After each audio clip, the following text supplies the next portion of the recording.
Iris, if you're here, leave a comment.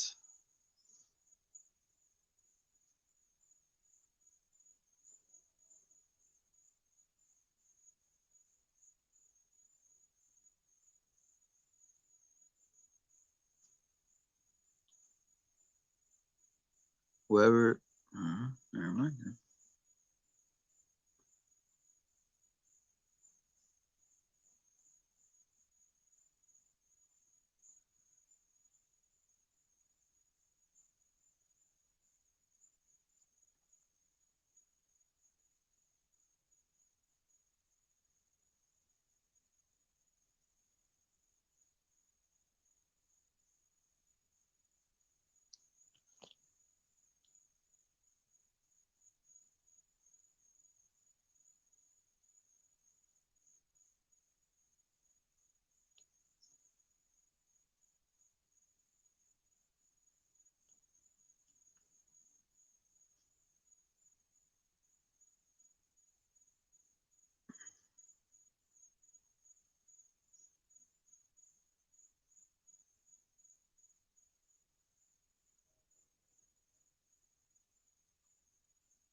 Whoever's here, please leave a comment so I can know I'm not going to be talking for no reason.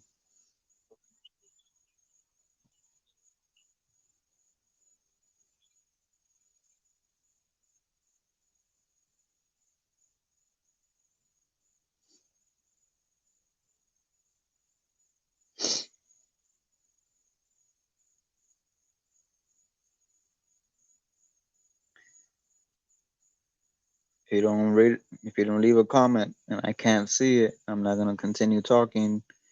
So please, whoever's here in the room, leave a comment.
Okay, before I start, do you want to be able to talk also, or you want me to just talk and you only comment?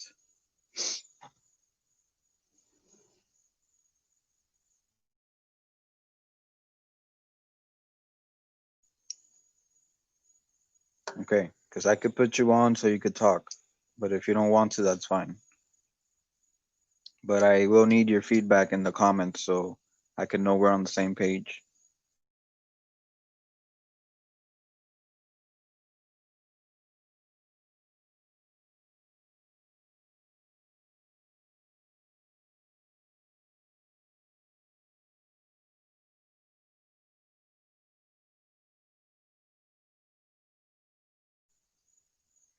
Okay, have you heard of the Sumerian tablets and the story of Enki and Enlil?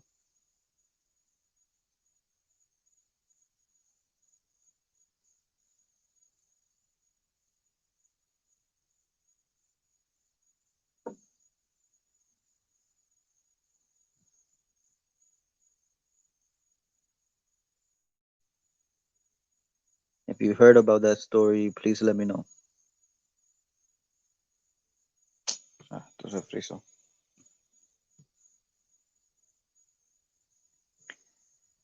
Okay. Um, You know that they come and they manipulate the DNA of the humans on Earth in order for them to be slave workers. And then Enki does a further manipulation and they become smarter. And then Enlil wants to flood the earth. So you know that part, right?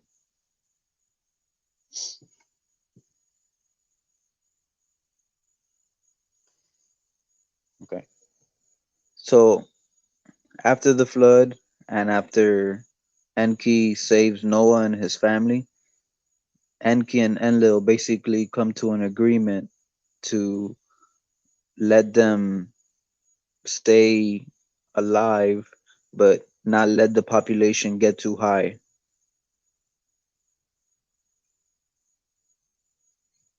If you know that part, put a one in the chat.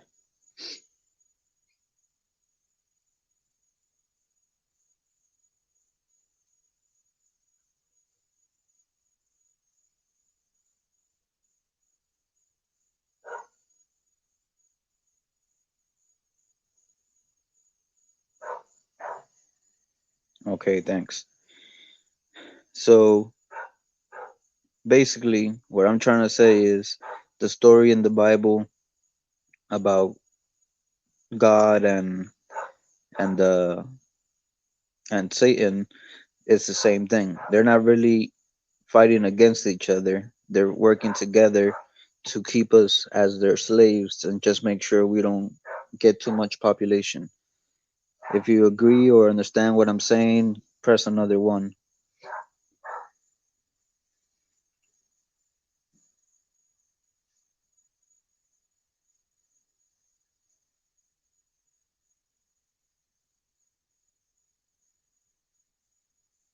And if you have a question, you could also type it out.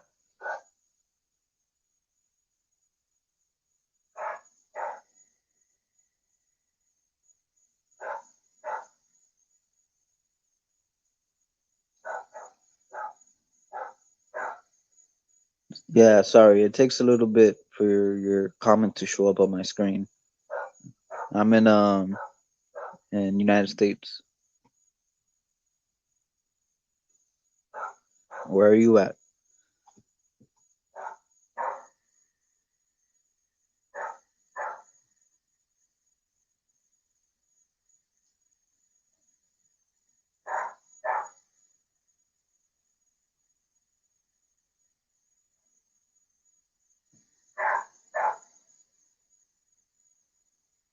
Yeah, maybe it's the long distance that causes the delay. Am I breaking up or can you hear me good?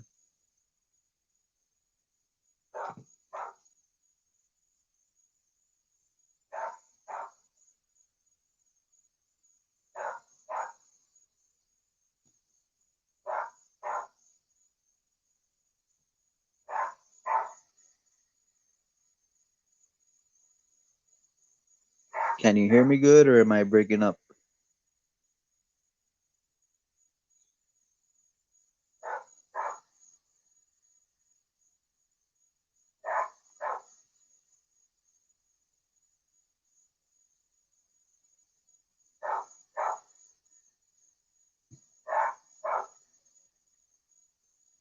Okay. If you ever don't hear me, just let me know so I'm not talking and you can't hear me. Okay, so basically,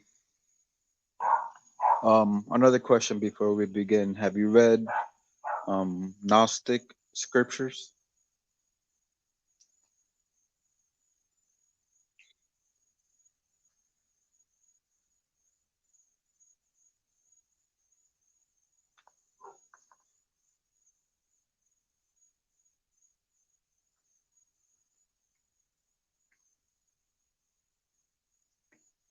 If you read Gnostic scriptures, please let me know.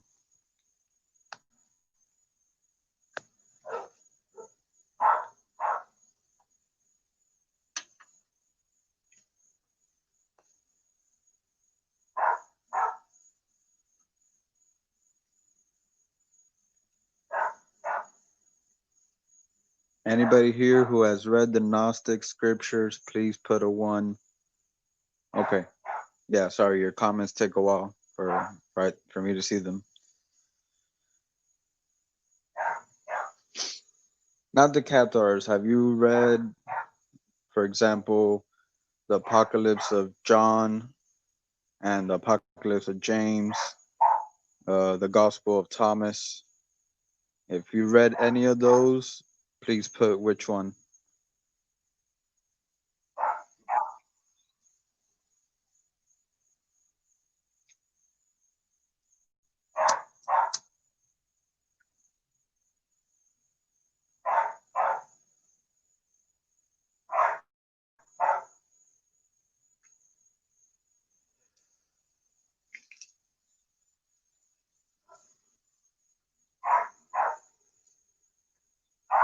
Okay.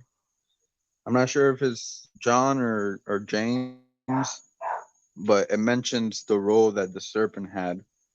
And if you read it, it's basically saying that the serpent didn't want to help humanity, but it was just basically trying to gain control for itself. If you read that somewhere,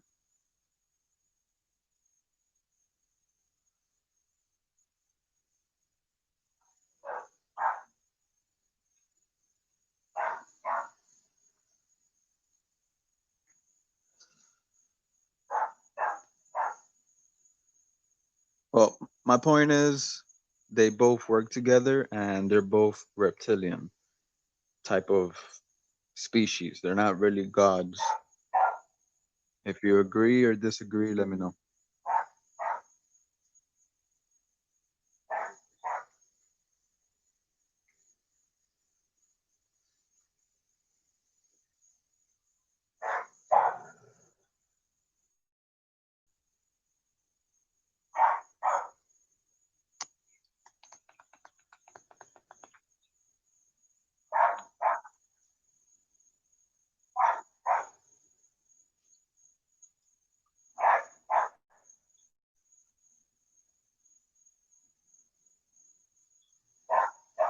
I see two people in here in the live stream. If anyone wants to chat live with me, let me know.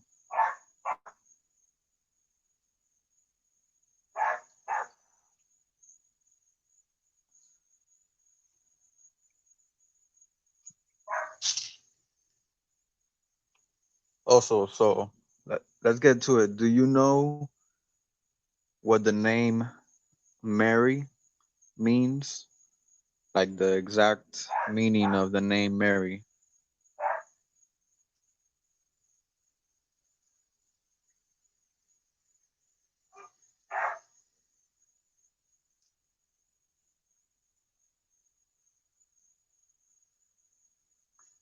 If you use your phone, it works. You don't you don't need a an actual mic, by the way.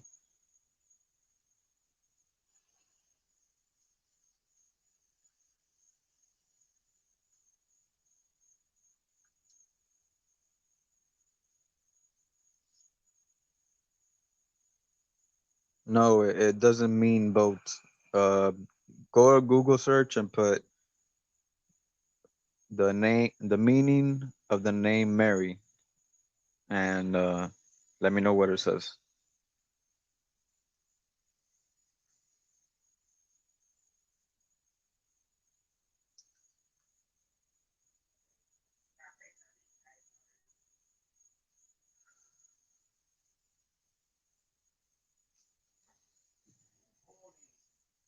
It might work anyway, just speaking at the laptop, but I'm not sure.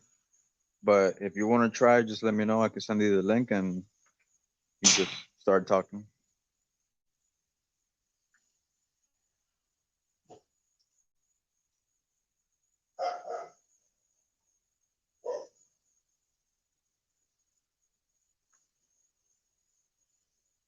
Because your comments are so delayed, it's kind of hard to. It says bitter on Google. Let me see, because that's not what I saw last time.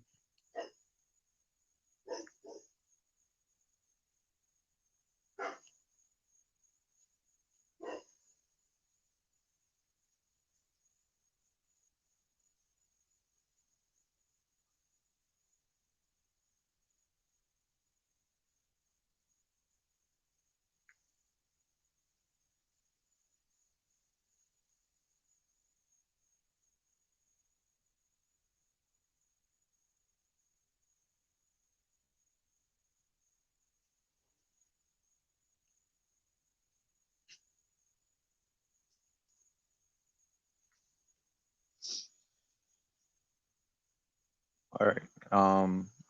I'll click. I'm gonna send the link. Click on it and see if you can talk.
Yeah, it does say bitter, but do you notice it also says beloved and rebellious?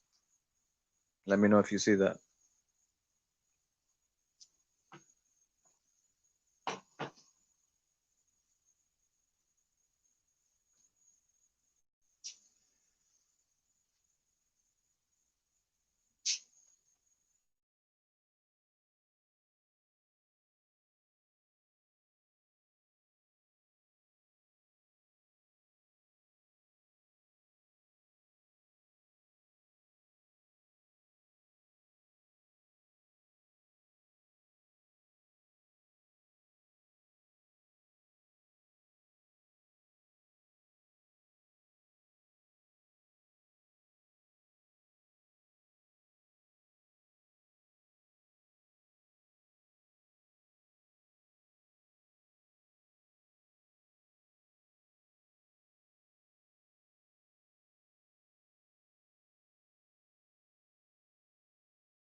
So when I first checked, it said rebellion. Now it has more words, but a few years ago, it only said rebellion. And it reminds me of what the snake supposedly did. He rebelled against God. Tell me if we're still on the same page here.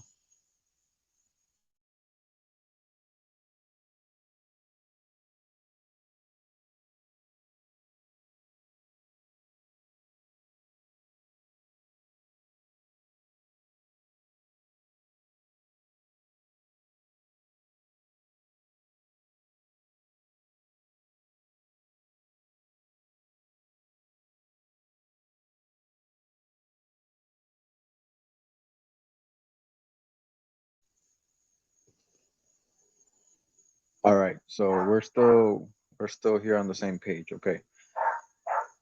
Do you know what animal in nature can actually have children without the male?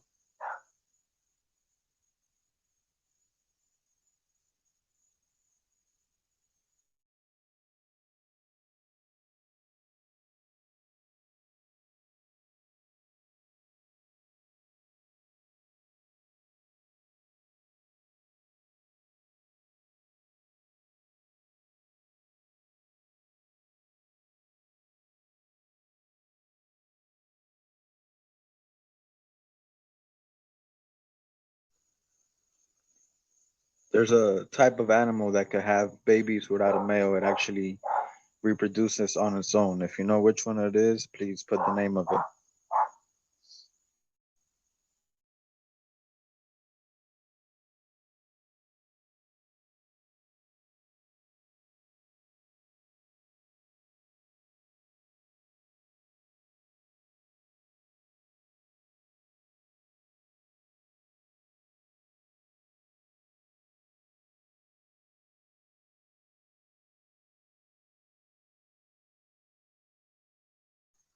And sorry if I take a while to respond. I still haven't seen your answer.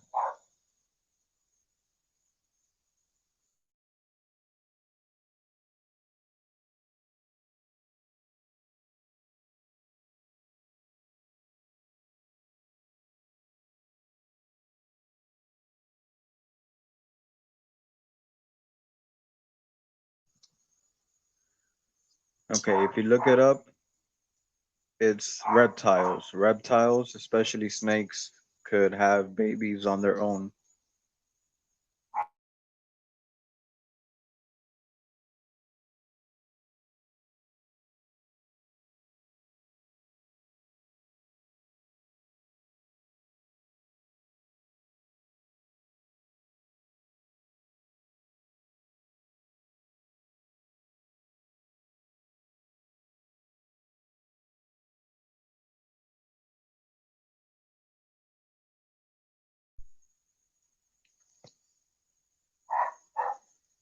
Who is the other person in the chat, please? Please leave a comment so I know who you are.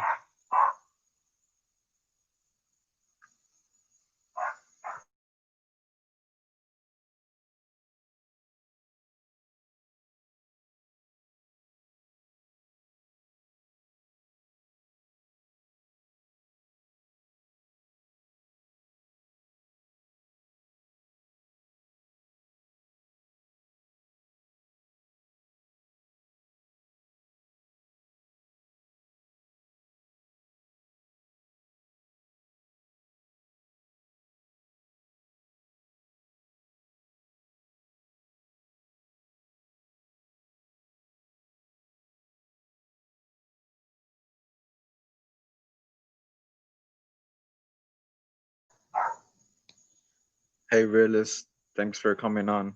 I appreciate it. I wish you would get on or something.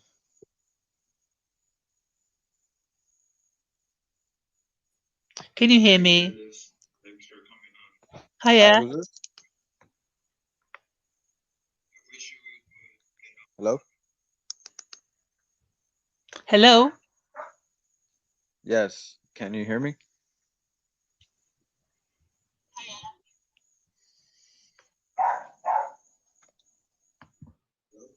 Hello? Hello? You can hear me? Yeah, All I right. can. Are you Prism? Yes, I am. Oh, okay, cool. All right, so yeah, I can hear you fine. Can you hear me or you hear me with a delay?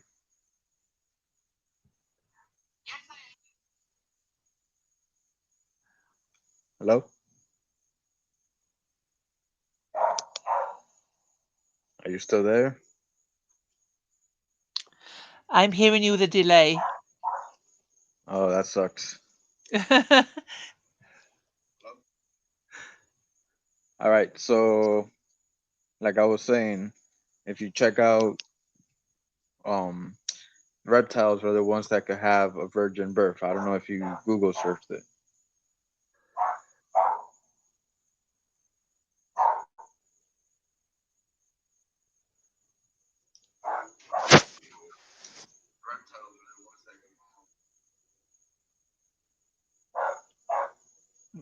I didn't.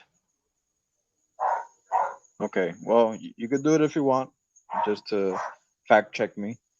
But if you Google it, it'll say that reptiles could actually have their own babies, and it's basically a clone of itself because it only has the genes of the mother. And I will stop here just to make sure you heard me.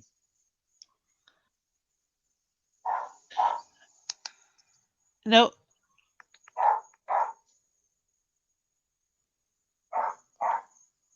Sorry, I couldn't hear you. I I heard you. Um, can you hear me now? Yes, I could hear you. Okay, not too much delay. Um, oh, I was going to ask you. Right. Okay. So, no, you carry on for now. Carry on. Okay, so basically, you have the Sumerian story, which They're aliens, and I believe they were reptilian-like, and they worked together to change the DNA of mankind to use them for their purposes. And there was a disagreement, but then they agreed on just keeping them alive, but keeping the population down. Um, Again, if you go to Mary, Mary means rebellion, which reminds me of the snake. And the snake is the only animal who could have birth without the male, which is supposedly how Jesus was born. Now, also, have you read the New Testament for yourself, or I'm familiar with the New Testament, yeah. okay? So, are you familiar with the verse? I think it's in John that says, as the snake, as the Moses, wait, as the snake that Moses lifted up, so must the Son of Man be lifted up. Yes, yeah. Okay, so that's another comparison of Jesus and a snake. Can I just break in here a minute? Yeah, you can. I can hear you, and you delayed now, and my delay as well, so I can't hear you clearly. Okay, so what's the last thing you heard so I could start from there? About holding up the snake. Okay, so yeah.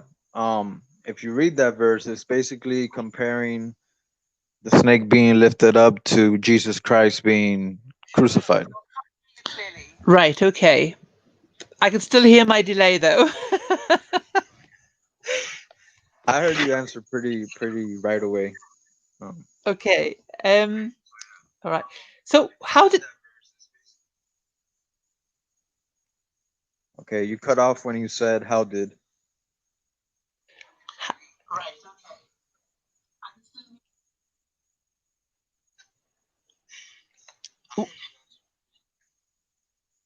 what I couldn't I wish I would be quiet. um what and how the bit I didn't hear because of the all this interference was how did you say Jesus came to be? Okay, so first of all, if you go to the link I sent you, I think you'll be able to hear me without delay. Cause YouTube, like if you're on the YouTube app, you'll hear a delay. Right. I did use the link you sent me. So take off the volume of the YouTube if you have it on at the same time. Right, hold on. Let's see.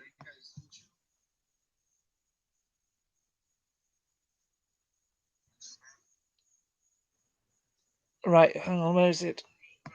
So can you still hear me now? Oh, that's better. Okay.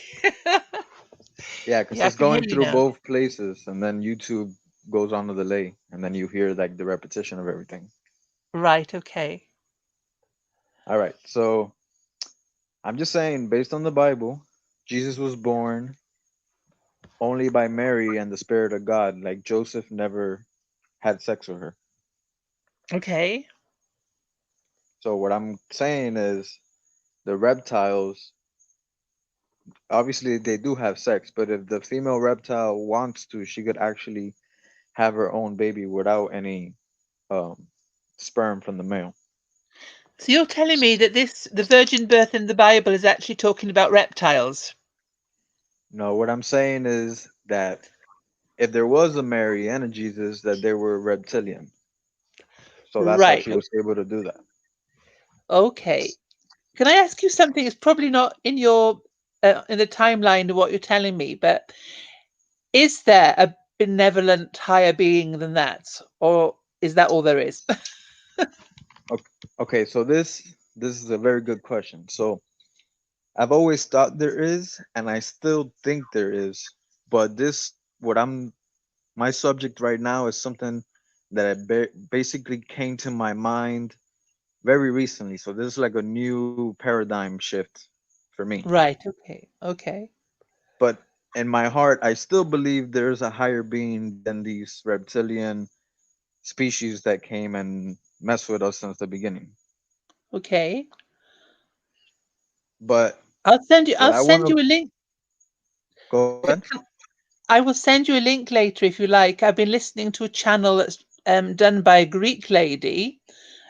She's doing radio broadcasts over there, and she's well, you'll see if I send you the link later, you'll be able to listen in if you want to and see what she's talking.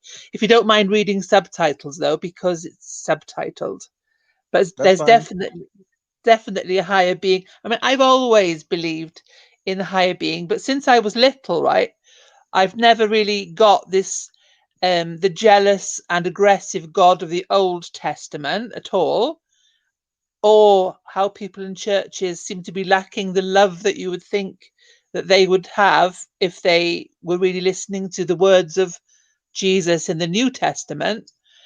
So I've always sort of had my suspicions that things weren't quite right with the Bible and church and so on. But the idea of it's come through the Global Witness, this channel we were just both on, because he's been talking about Enki and Enlil as well. I don't know if you listened to his talk on that. Yeah, I've been listening to him for a while, and I'll be honest, I agree with a lot of what he says. But based on my new revelation, if I could call it that, I feel like he's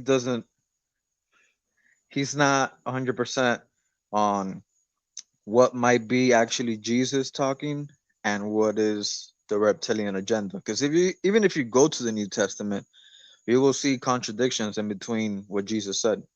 Oh yeah, because I mean the four gospels all have different things that happen, don't they? I mean, there's only one that's got the what we celebrate Christmas about with the shepherds that appears once, doesn't it? And so on. Yes, but not only that. For example, you go and he says, love your enemy and all these things, but then you go to Revelation and he's gonna come down and exterminate a bunch of people. Yeah, I know there's a lot of paradoxes. I just like at this very moment today, or I just thought I can't be bothered listening to anything else because there's so many different versions and so many different opinions, and it's very confusing. So then I saw you, and I thought, okay, I'll give this one a chance now and see if there is something different. I mean, Derek is kind of different too, but do you think he's totally genuine? Because he's talking about and people are sending donations for a place that he's got where he said they're going to be laying on hands and so on. But he's also saying that quite soon we're all going to be burned up. So that's why I'm a bit confused about that because would he have time to have this place where people are going to go to? Yeah, when he started doing that, I felt a little suspicious about him, and I still do, Yeah, to be honest. So yeah, because he kept. I, the more you come to truth, more you all these truth channels, you start noticing some weird things. Um, Yes, but no one else seems to have noticed it though, apart from you. well, a lot of people, sorry, a lot of people really. The thing is, a lot of people are clinging to hope. So, and I'll get to that. But if you don't mind, if I could keep going with my subject real quick, just so Yeah, it'll all sure. come to that, if you don't mind. Can I just say one more thing while it's on my mind about the people have said to him though something about the Masonic 33. Is he using that? The butterfly? Yeah, it looks like he's using the monarch butterfly. That was the first red flag for me when I started watching them too. Don't get me wrong, but Yeah. Anyway, carry on with your thread. okay. So my comment was only about 20%. Now, when I said that, I don't really know what percent is true and what is not. I'm just giving an estimate. What I meant was very little of it is actually words of the true God. Right. Now, how I want to prove it is to prove it to you that they're from the same race. Like the Old Testament God and him are really not a different race or anything like that, and they have pretty much the same agenda. If you're gonna Right. read the Bible from the beginning to end, Okay. so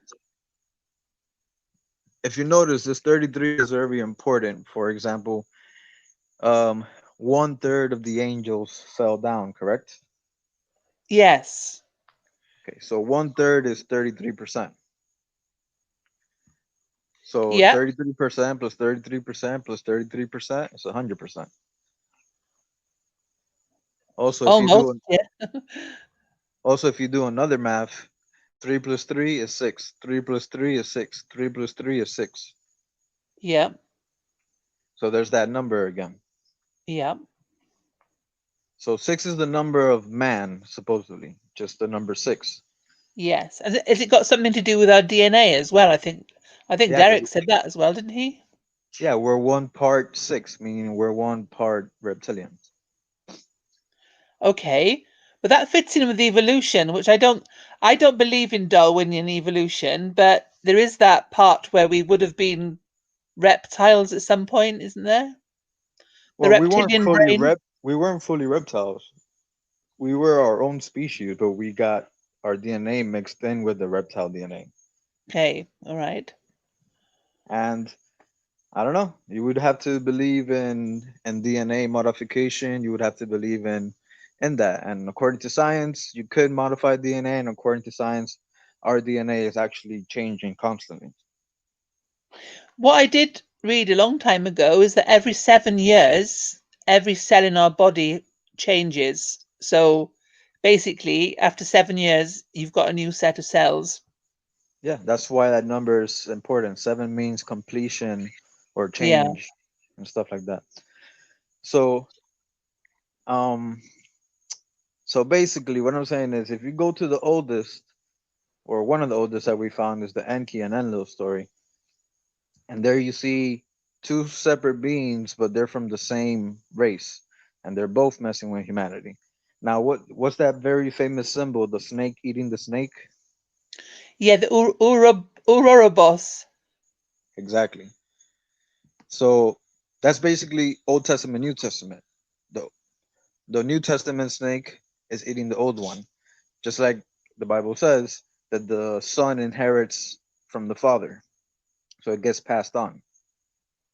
Yeah. So Alpha and Omega is basically a circle. It continues. There's a lot of research done that there's been civilizations that have been as advanced as us or more, and somehow they disappear from the face of the earth. Yeah, another reset. Exactly. It keeps resetting. And if you read the Bible right at the beginning, Genesis, when it says he made man and their image is plural, first of Yeah, all. and also there'd been a creation before that as well, hadn't there, I think? Exactly. That's why it says replenish the earth. So it was full at Yes. one time and something happened and now they started over. And this is what's gonna happen again. This is what we're leading to. So how do you think it's going to All this happen? How do you think it's going to happen? Have you heard about these heavenly bodies that are supposedly coming in? Is that true or well, yeah, the alien race is gonna come back, but they always been here. They're just gonna re emerge. They're gonna materialize? yeah. Yeah, okay. And what happens is they're gonna come supposedly to save us from ourselves. They do for a point, and then destruction comes, and then they start over with the kids that they steal from the current generation. Right, okay. And That's how do they Adam do and that? Eve. Adam and Eve is basically kids from a past civilization that they get and they manipulate the DNA and they start all over and give them laws and it continues. Right, okay. So, um, do you mean the kids that have been, are you talking about the ones they have supposedly underground now, or what's it all about?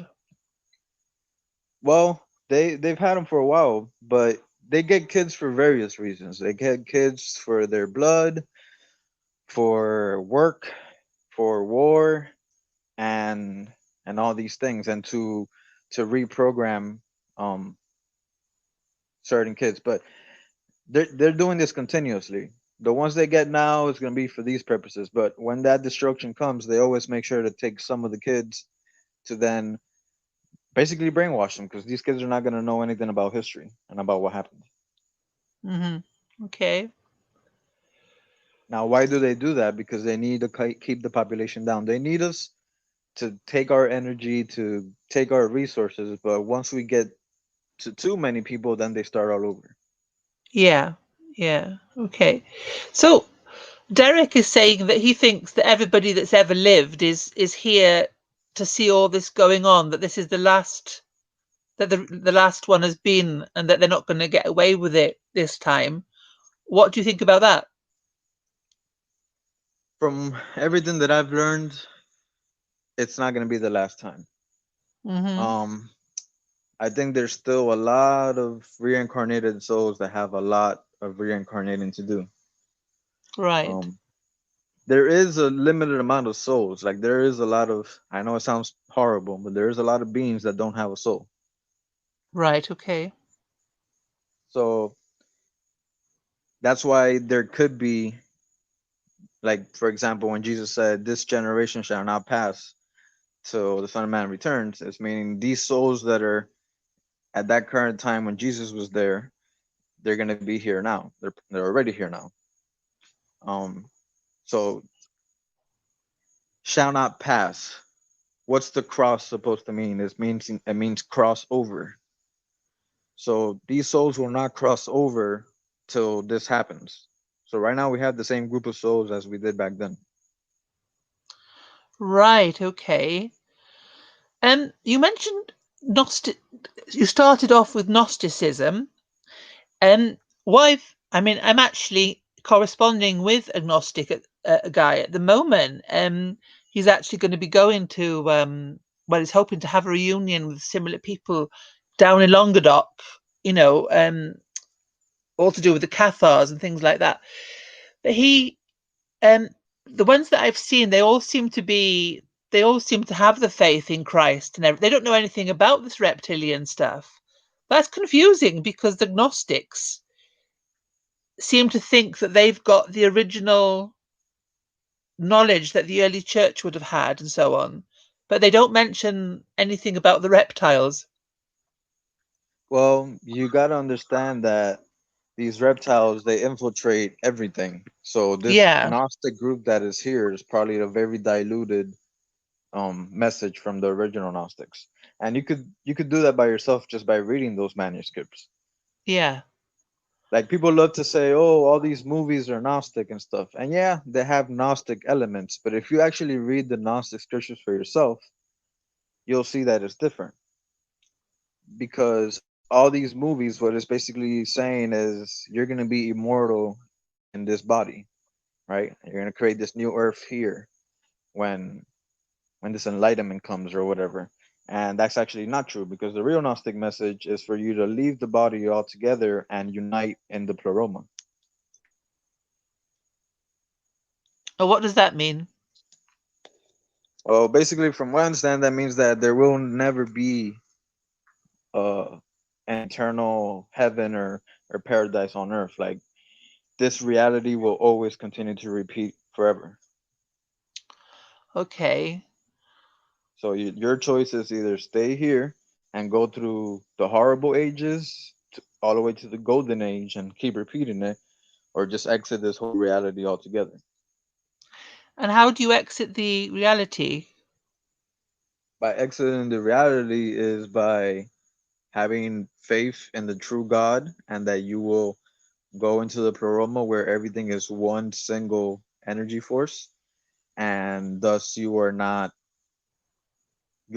obligated to be here to pay your karmic debt or whatever. The karma thing is also a deception. Okay. And what about is a lot of people are talking about fifth dimension. I suppose that's a deception as well, is it? Well, I've heard about that too. I don't know if it's the fifth, the seventh, or whatever. There's many dimensions to the reality that is controlled by these beings.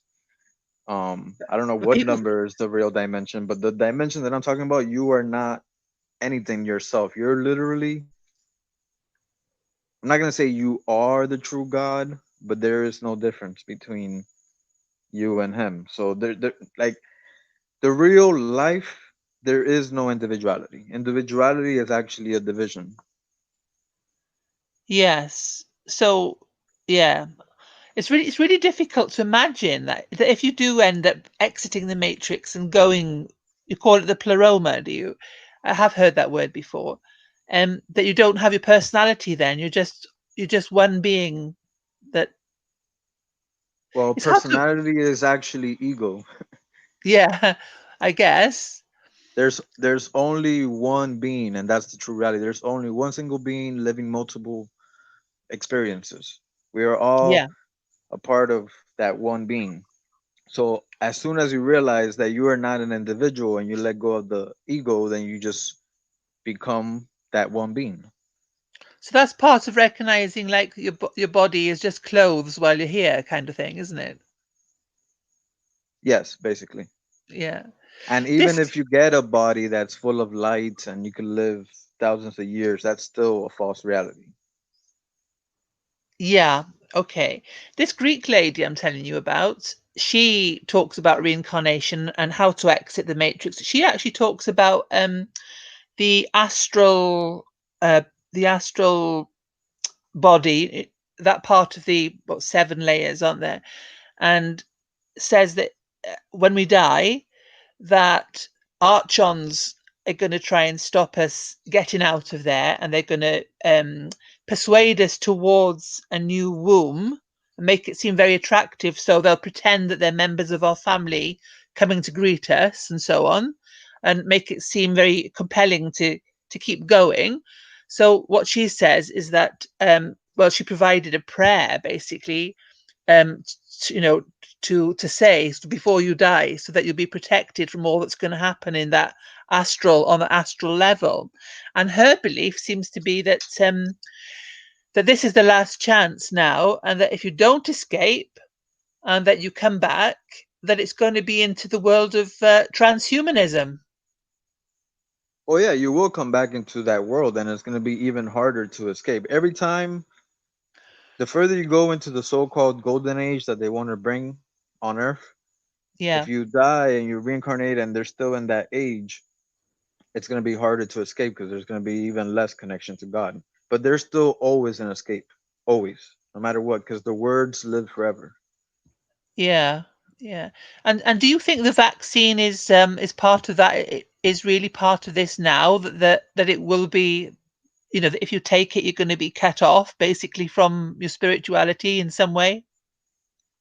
Yes, it has to do, with your DNA and your vibration and all of that. So basically, you are one third reptilian. They're gonna try to make you at least two thirds. I don't know if they can make you fully reptilian, but they're just gonna enhance their DNAs into you so you have less connection to the true God.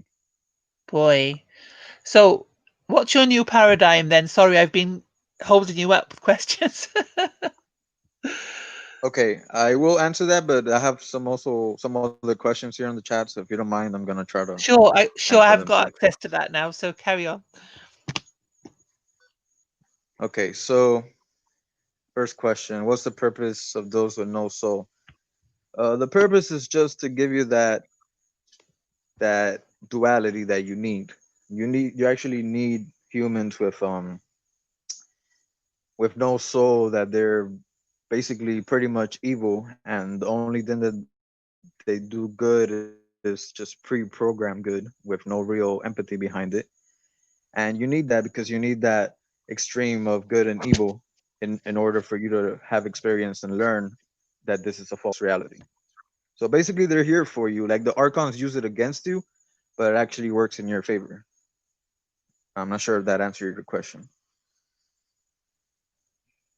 And let's see. Have you read the Quran? Because you're aware talking about being only one God and the Bible's false, close to being a Muslim. Well, actually, if you do research, the very first Muslims were mystics, and they were actually pretty close to Gnosticism until they also got infiltrated and given the whole Allah and you must worship so many times and all that other stuff.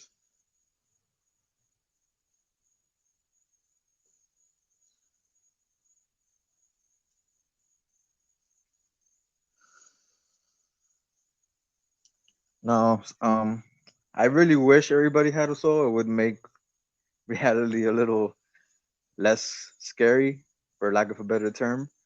But I really do believe there's some with no soul. They're really like flesh robots, basically, and they're only programmed to do certain things. And that's why when you speak to them, anything deep about a true God or something else, they immediately shut off. They either get sleepy right away or they get angry right away. But it's basically a total turn off from the beginning. Is that the same as a psychopath? Yeah, yeah. There's different Okay. levels of them though. Not all of them are psychopaths.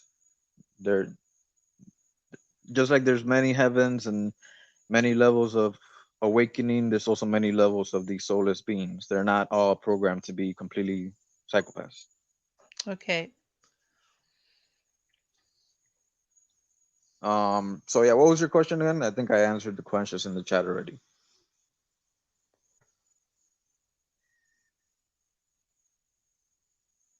Iris?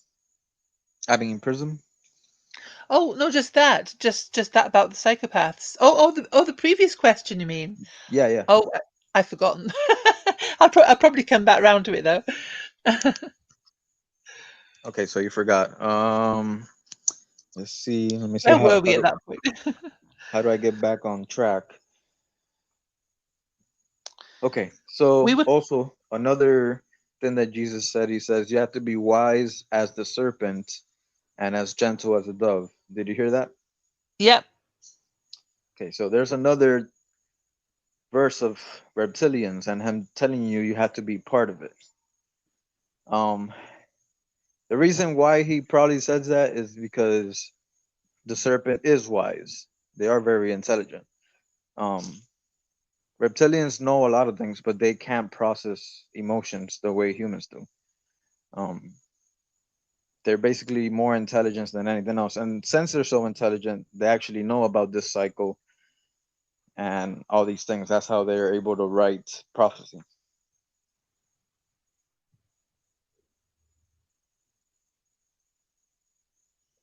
Any questions to that? Oh, it's a lot of questions really, but it's hard to enunciate. It's lots of thoughts more than questions, I suppose. Oh. So let me put it to this way: they have power, but the true God still has its own true laws, and their system has to go based on the laws of the true God. So the laws of the true God is also this duality in a way, because like that it doesn't give them eternal power. They constantly have to start over. So, but why would this true God allow all this to happen? I know it's an age-old question. People say, why was God allow it? So, of course, we know that the God of the Bible is them, but the higher God, why does the higher God allow it though? Like I said earlier, we're all everything that exists is actually the true God, and it's what we're living through is basically him experiencing himself. So So it's like in Indian, in Hinduism, where is it? Oh, which one is it? He says that he's the destroyer of worlds, but is the in in Hinduism there's this the god is the god. He does everything, good and bad. They say that, don't they? Or what we um, term good and bad in our experience. I'm gonna try to explain to you. It's gonna be difficult because languages were made to make you confused and make it hard to explain things in the spiritual world. But let me see how I can explain this to you. So the archons do good and bad. The true God doesn't necessarily do good and bad. He's just experiencing the totality. So there's a difference between experiencing it and knowing himself and actually doing good and evil. I don't know if that makes it any easier. Yeah, it does. Yeah, it does. Yeah. So basically, just how it says, know thyself, that's what this true God is doing. It's knowing itself. And you have to be one with God and do it yourself. Okay. So basically, he allows this because it's the only way I'm not gonna say the only way, but it's the way for him to know himself. He has to think of every single thing that's evil, every single thing that's good, and like that he knows himself. And that's why the demiurge or the archons are just aspects of the evil that he understands. Okay. I don't know if you know. I'm trying to use the words as best as possible. Maybe I'm not, No, but you're doing well. You're doing well. It is difficult to express, isn't it? yeah, it's made like that on purpose because spiritual things are meant to be understood spiritually, not actually with words. Okay. Like you're Yes, meant to just know them. The letter kills. that's right. What about those of us then, that, like, for example, I know I'm not alone in this or anyone special, but I've always felt, like a lot of people kind of enjoy being quite toxic. I would say quite a percentage of people, they like that vibration of, criticizing, aggression, bullying, this sniggering that goes on behind their hands, in school days, all that. And then there's some of us that we just don't relate to that at all, and don't want to, that basically, I suppose the new agers would say, oh, you're on the love frequency. But this is all just we're all just aspects. Then this is God experiencing everything, is it? We're just Yeah, lucky that we're on that part of it. yeah. That's why you can't judge because then you're judging God. Right. Okay. You're just supposed to take both things as the reality of living and life. And I'm not saying take evil and do it and be like, oh, it's okay because it's a part of God. Um, you're not supposed to do that. But I mean, once when you see evil, you're not supposed to judge it because you don't understand what's going on. Okay. So basically, let me try to explain it this way. So think about God as this giant invisible brain, okay? Okay. And this brain could think of everything that we could think of and more. So just because God thinks using this his giant brain about something evil doesn't mean he likes or accepts or wants it to be. He's just realizing it himself that that is a possibility. Yeah. Hmm. And then that manifests in the physical world. All those thoughts manifest down here. Okay. So there's no way of predicting anything really. So a psychic people, so-called psychics, just telling fibs to get money, because you can't predict then, can you, if it's like the way you say it is? Um, no, because everything with God is one and everything is connected. So how do I put this to you? Yes, there are psychics that are just lying; they don't have no idea. But if that psychic has faith and he throws the cards down and he knows the meaning of the cards will actually land the way they're supposed to land and give you the message that you're supposed to receive. But Okay. it's all based on faith. So if you need to have faith that you're gonna get the true message that connects to you, and also the person doing it has to. Now, if the person just thinks I'm gonna lie to this person, get some money, and he's not connected to, or he doesn't try to connect to that true source, then yeah, it'll just be a lie. Sorry, I haven't been to see any anyway, so just wondered. So yeah, like what I'm trying to say is, there's really like luck is fake. Like if you have faith, you will understand that everything that's going on around you has a message for you. You just need to connect to it. Okay. Nothing is coincidence. Nothing is luck. So yeah, there could be people that if they connect, they could know certain things. Okay. All right, so let's see. So back to the point of this video was what I'm trying to get at is people. There's two types of people. People that say, "Okay, I read the Bible and the God of the Old Testament and the New Testament, they're the same God, and there it's all together. Then there's people that say, oh, well, the Old Testament God is Satan or it's evil, and the New Testament Jesus is actually good. So what I'm trying to get at is, on a physical level, these two messages in the Bible are from two different beings, but they have the same agenda. That's on the physical level. And on the spiritual level, they're both basically true because they're still an aspect of God. Okay.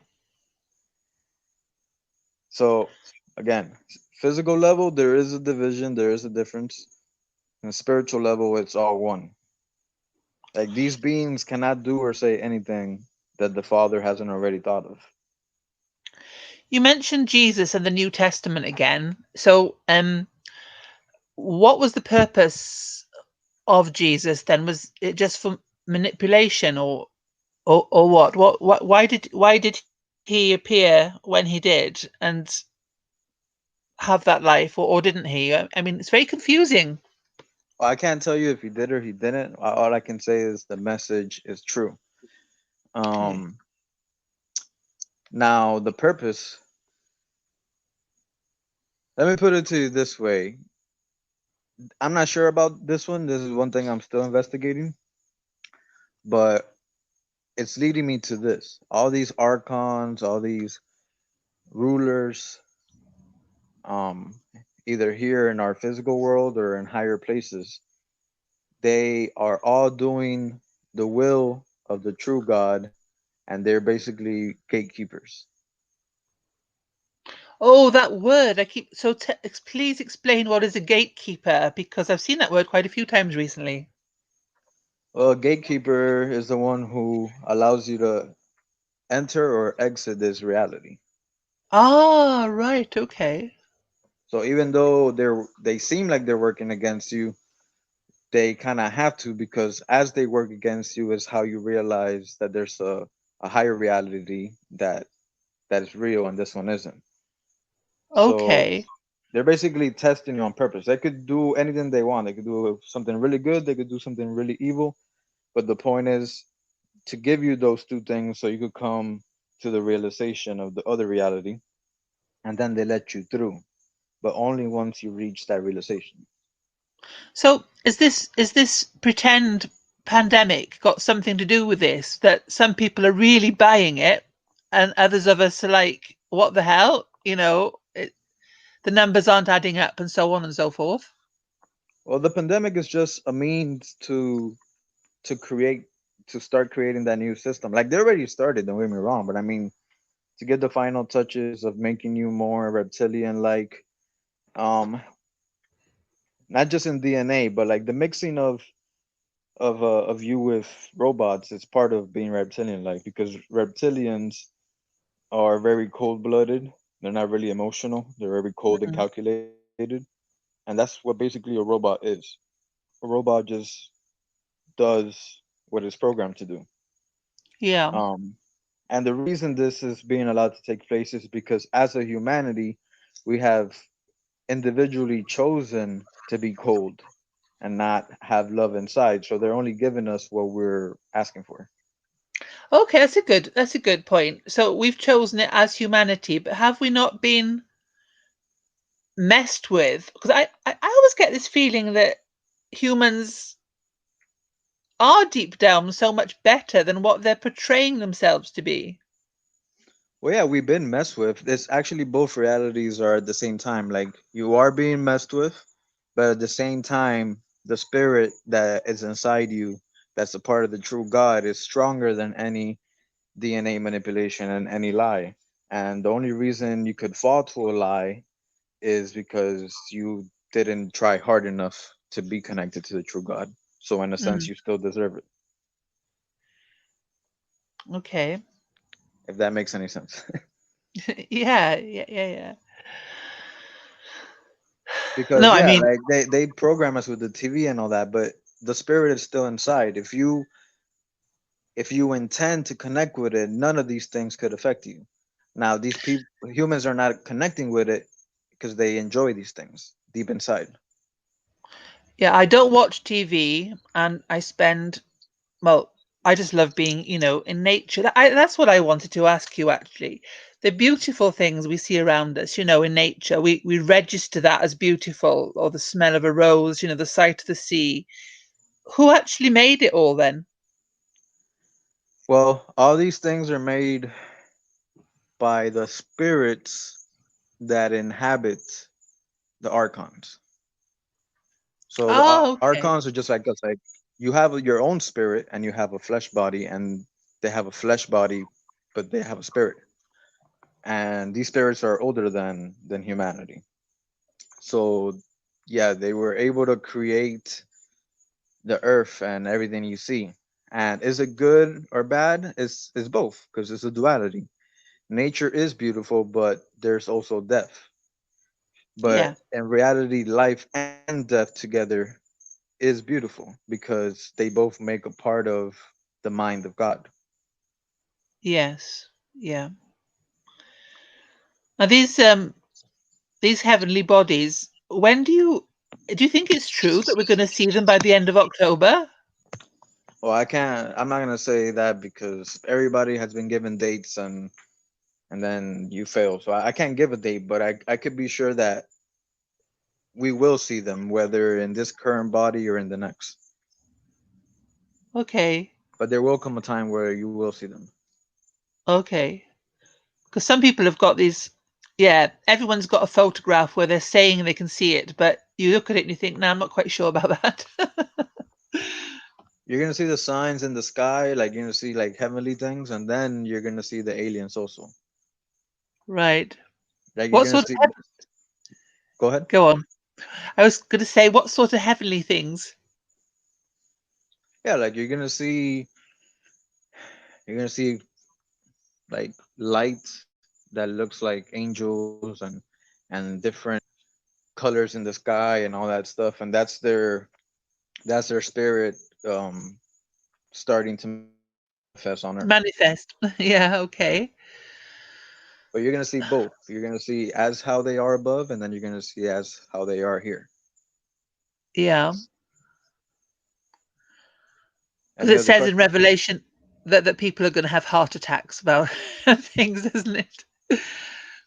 Well, everything has a physical meaning and a spiritual meaning. So yeah, some people will have little heart attacks, and when it says men's heart will fail, it means that they will lose faith also.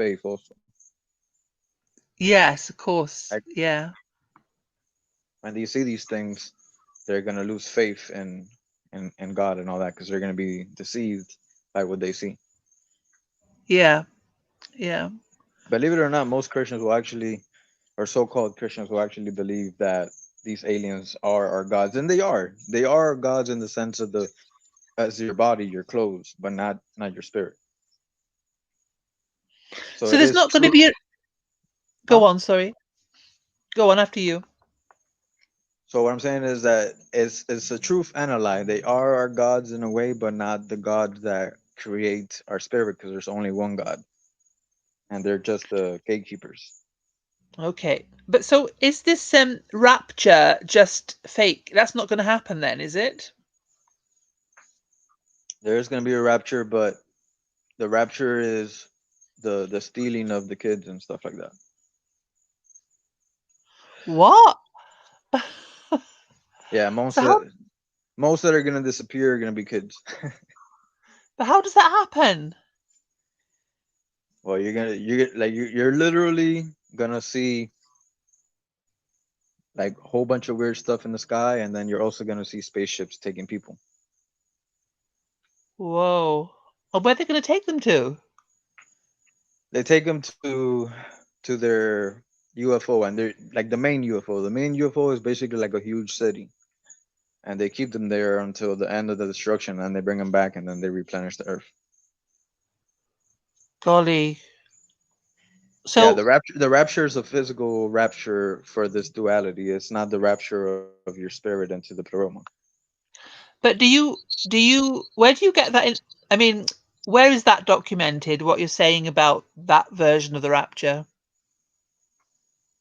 Okay, it isn't documented. What I'm telling you is coming from inside me and from knowledge that it's all around you. So just look at the word rapture. What other word starts with ARP? I mean RAP. Raptor. Yes, and what other word? Oh yeah, something worse. Yeah. It ends with an E. Yes. Yeah. Yeah. So it doesn't just mean in a sexual way. It means, just when you do that, you're taking away the will of the person by force. So you're So forcing to take away them. That's what rapture really means. They're gonna take you by force. okay. Okay. And when you'll be changed, is because they're gonna change the DNA of those raptured. Right. Okay. So they won't have any memory of of their life before then. No, it's basically how you see in Men in Black when they do that little flashing light and then you forget everything. Yeah. Yeah, so they're gonna flash the light on them. It's gonna erase the memory, and then they're gonna take them up to a place temporarily, and then bring them back down when everything's done. Right. Okay. That's nice. So yeah, you don't want to be part of the rapture. Like, if the only way to escape is through physical death, and then faith in the true Father, so you could pass their dimensions of gatekeepers. Hmm. Some people could get all through them, which is very difficult, and some will get stuck with a certain gatekeeper and get into a different gate. But you But must die. That's the only way. this is all the knowledge you're feeling inside you now that we're on to. Yes, it's what I feel inside me, based also, like I said, on knowledge of numbers and words and and different religions and patterns, etc., etc. Okay. Because no, it's I okay. know it's hard to take somebody by their word, and just say, "Oh, I believe you," because it comes from inside you or whatever. I know it's not something everybody wants to just accept, and I'm not asking you to. No, That's no, why no. I'm. It's Go ahead, yeah. no, no, no. I was only thinking about what we've been hearing about going on in the world already. Um, yeah. But So that's awful because those victims are aware of what's happening, aren't they?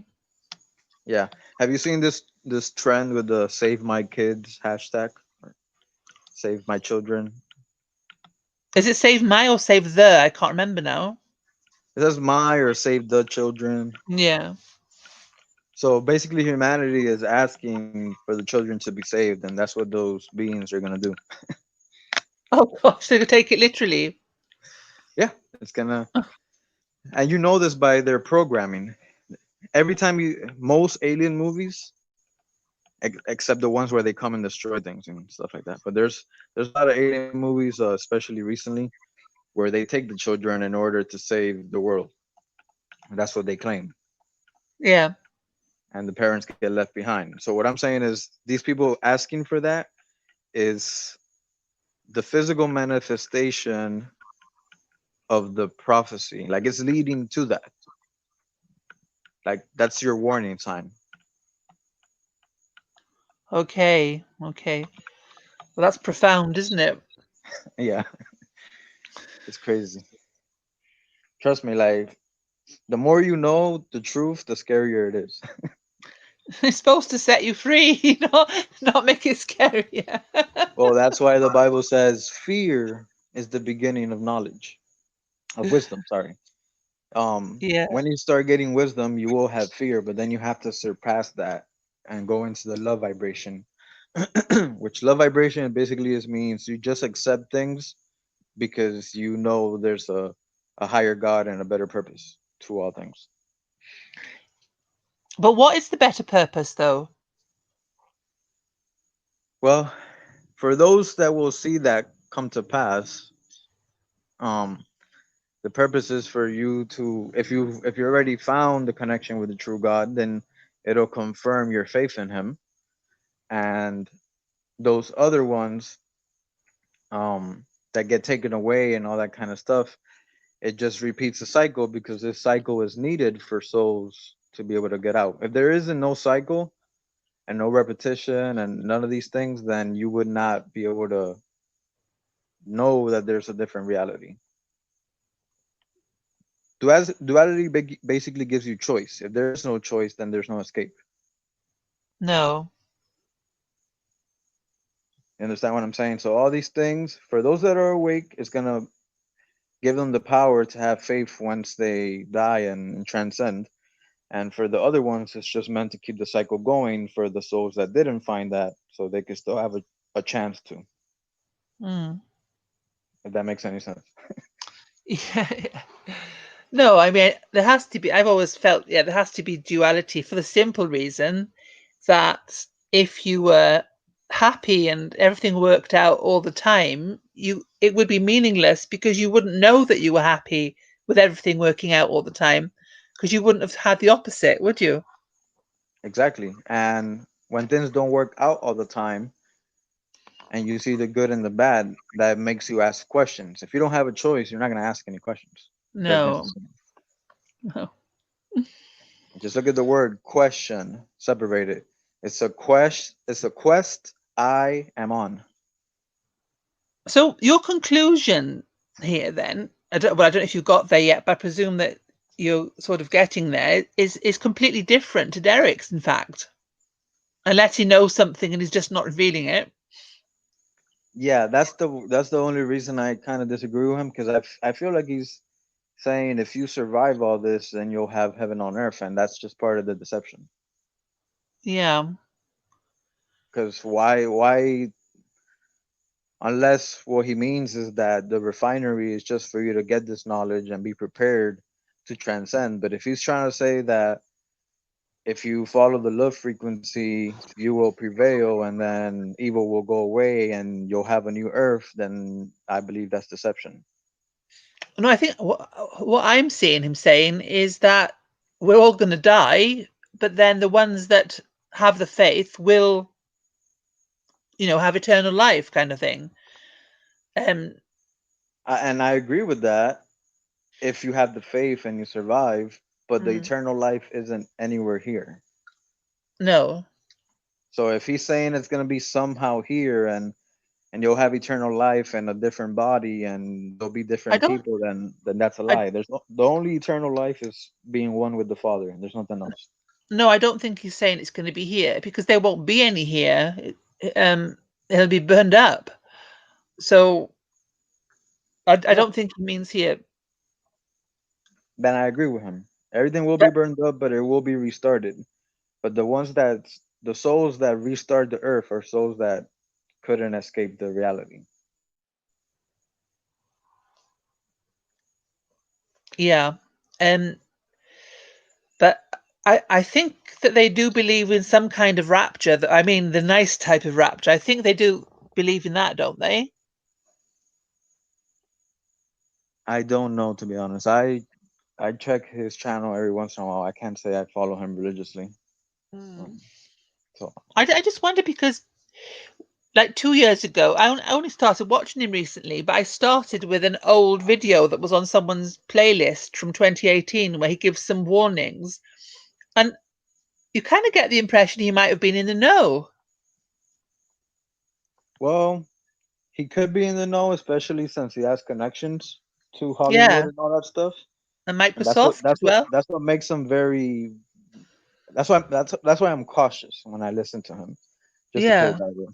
But besides that, you don't need to be in the know. Like they're telling you all around you. The only ones who don't hear it or know it is because they're not paying it.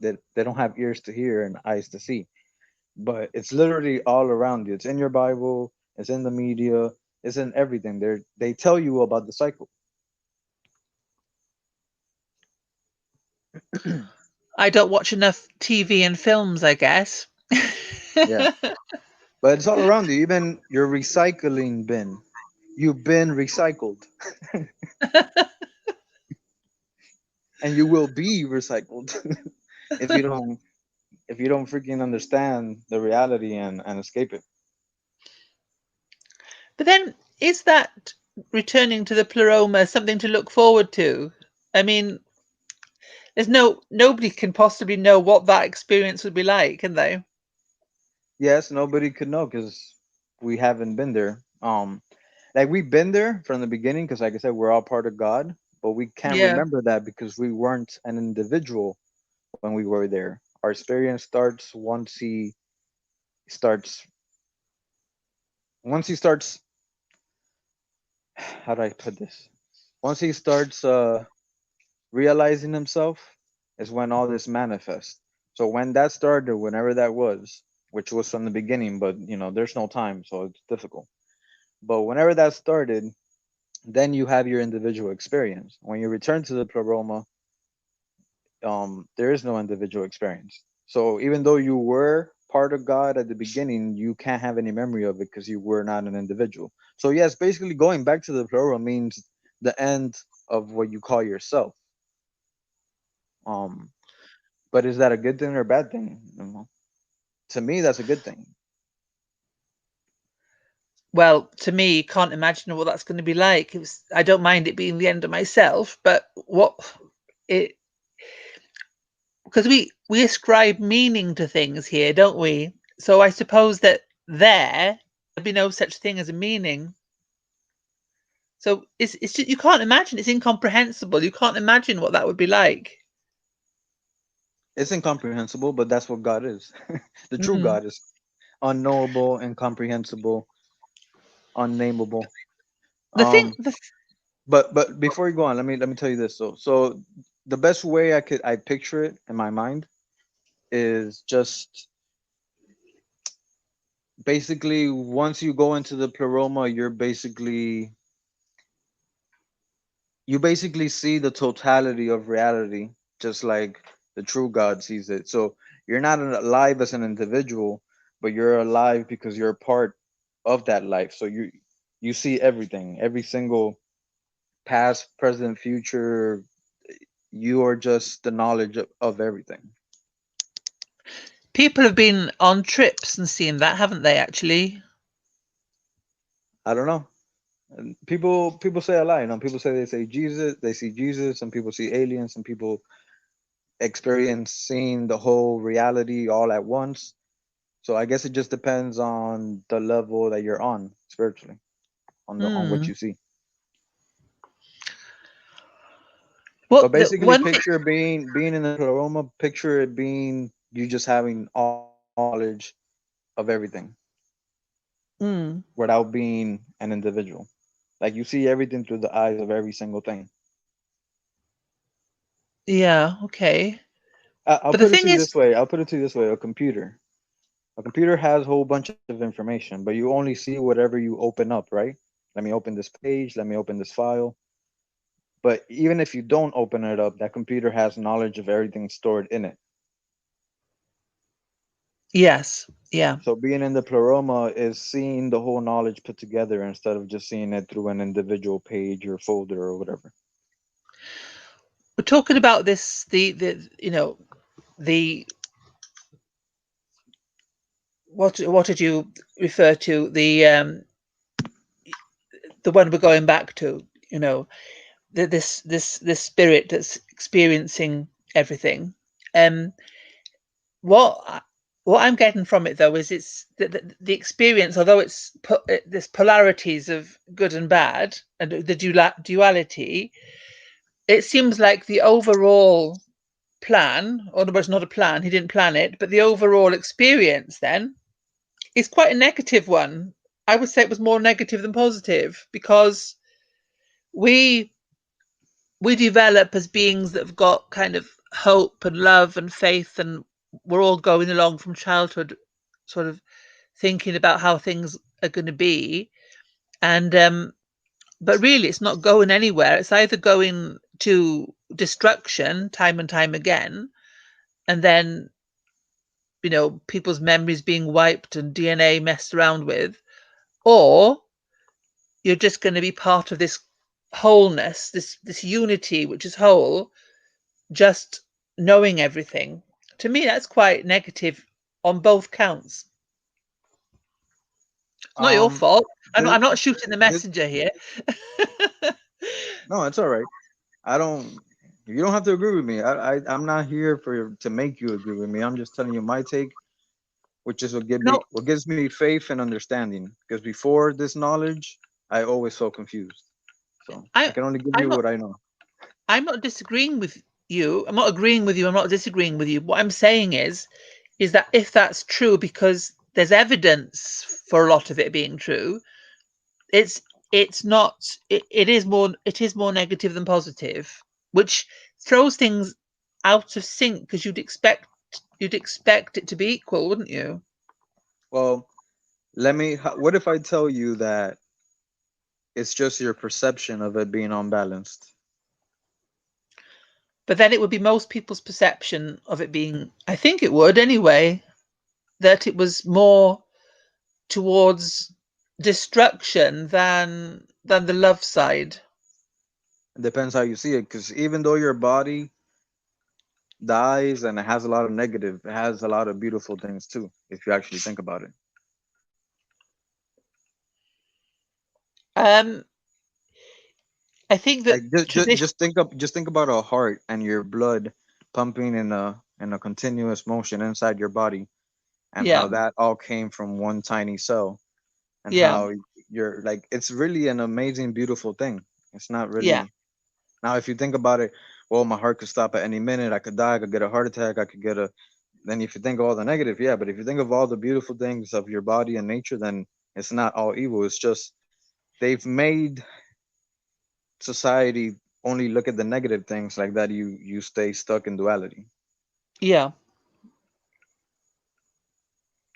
But if you look deep within, you'll notice that everything is actually beautiful. Well, I wouldn't agree with everything. I know that's where people get stuck, and it's so I hate it. I hate saying it, to be honest. But I mean, you could think about it. everything has an aspect of beauty, because think about this. Yes, is it bad when somebody kills somebody? Yeah, it's bad. It's very bad. But it's still, it's gonna sound sadistic. um, it's still beautiful that you could have the possibility of experiencing something like that. You still have that option. It's the whole aspect of good and evil is what makes life beautiful. Again, if everything was bad, it would be horrible, and if everything was good, it would be boring, it would be dumb. You need both aspects, even the aspect of dying or being killed or any of that. I went, oh, excuse me. It's 7:45 a.m. over here at the moment, so I'm kind of going to have to go to sleep soon. But I can't. I couldn't think. I can't see it from that perspective. No, what I was actually thinking was, are you going to say that feces is beautiful? That was what came into my mind. What I'm saying is the totality of good and evil and how everything works, and then the ascension back to the Father, and understanding all things and understanding who you are. Everything put together is beautiful. It's like, I'll put it to you, and not the weakest, but it's a weak form. Like I said, there is no words to describe it. Um, you have a puzzle, and you start putting the puzzle.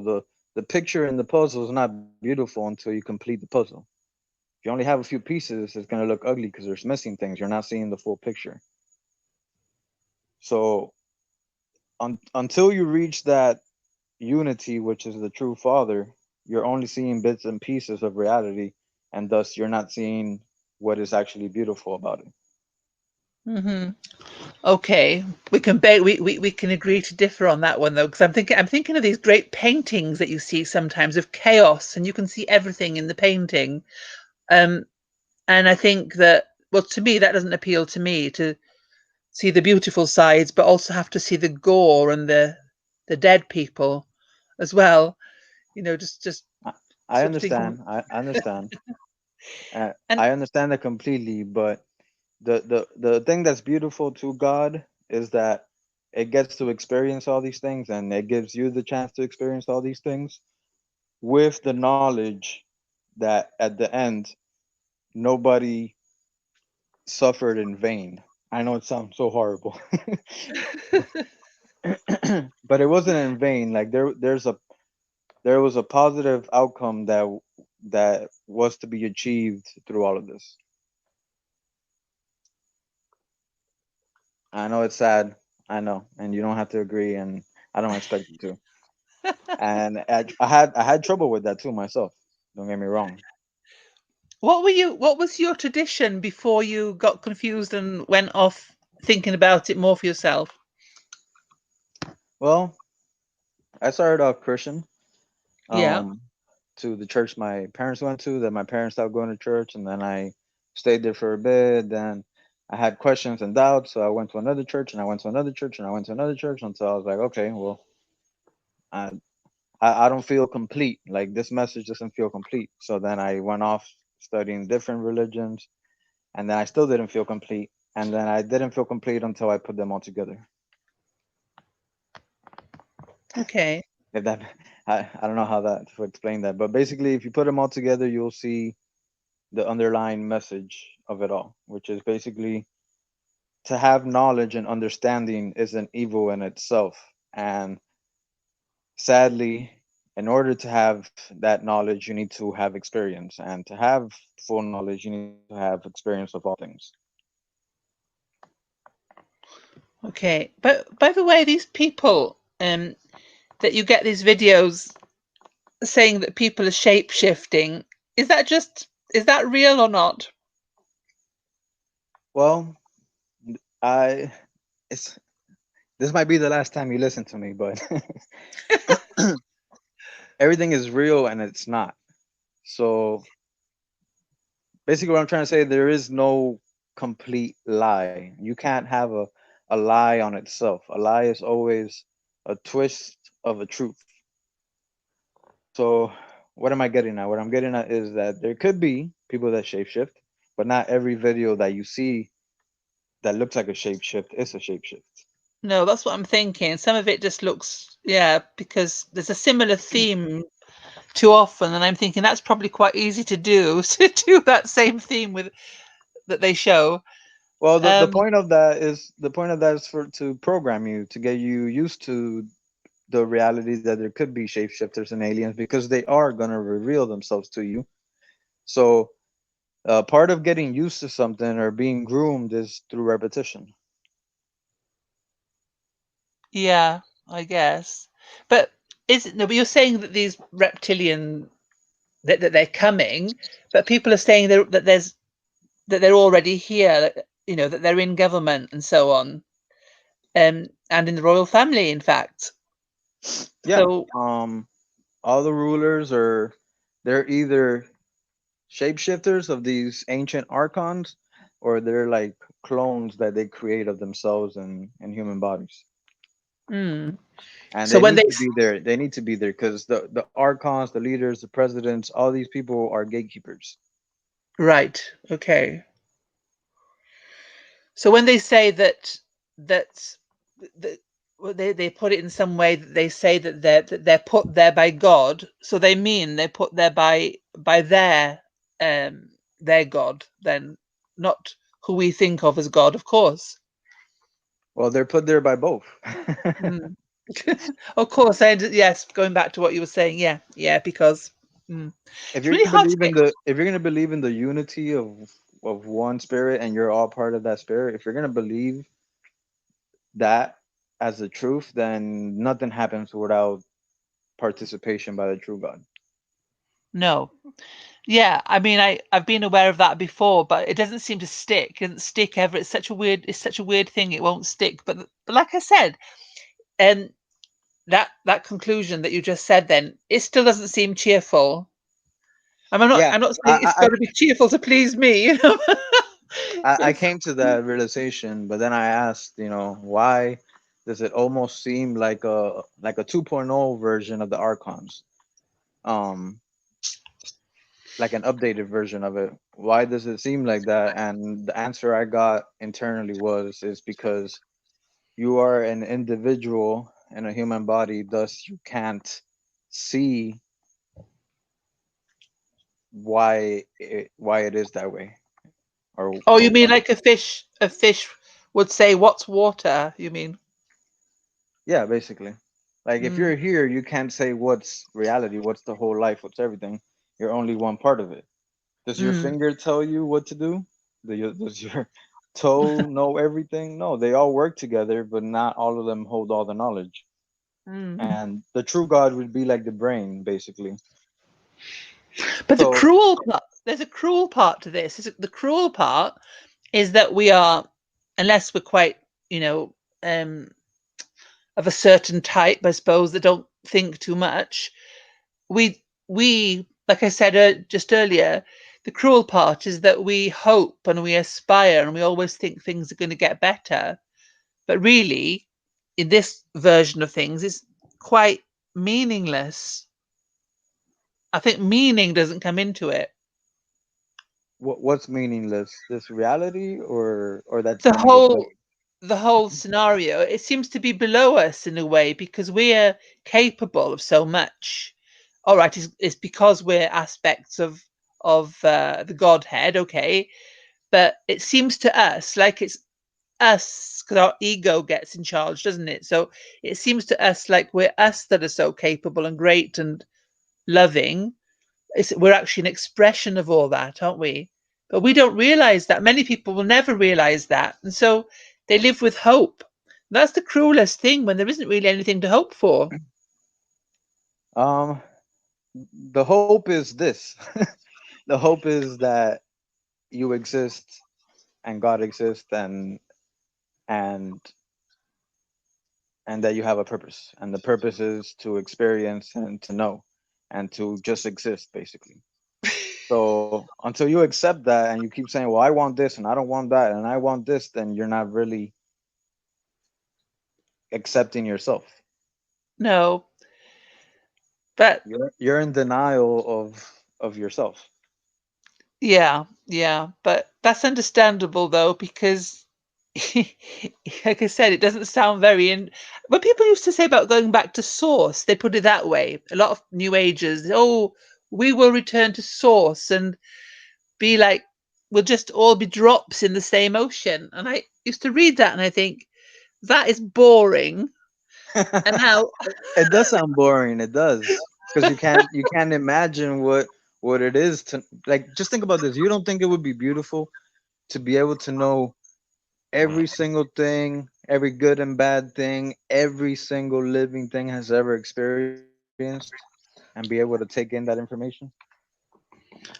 if you're going to say every single thing, well, no, there's lots of things I wouldn't want to take in the experience of. I would probably rather be recycled than experience some of the things that go on. But you experience it without pain, though. It's just okay. There's a difference between wisdom and knowledge, right? Yeah, Okay, so when you know things, you just know, and when you have wisdom, wisdom is only gained through experience. yeah. Wisdom is the lower level of knowledge. So you gain knowledge from wisdom through experience. But when you have knowledge, you just experience everything without the actual duality and deception of pain and all that kind of stuff. Because remember, you're not your body. That's not you. Mm. So if you believe that pain and all these things are bad for you, then you're lying to yourself, because you're not really feeling any of that in the true essence of things. Okay. What's hell? So they've put hell in the Bible. What does that mean then? Well, just like everything, there's probably infinite levels of everything, of hell, heaven, and all these things. Mm. Um, being on Earth itself, it's a level of hell because there is suffering. Like hell is any place where you have the experience of suffering. To put it to you that way. Um, Right. Okay. there's different levels on Earth, and then there's different levels in other dimensions where you probably will literally be tortured by evil spirits and all these kind of things. Hmm. Now, the truth, and it's gonna sound crazy. The truth is that purgatory, you know what that is, right? Yeah, yeah. And Dante wrote about that, didn't he? In forgotten the name of the book now, but it's really well known. Yeah, Dante's Inferno, I think it's called. That's right, the Inferno. Yeah. So that actually exists. Now, the lie part of it is that God doesn't technically send you there, You send yourself there.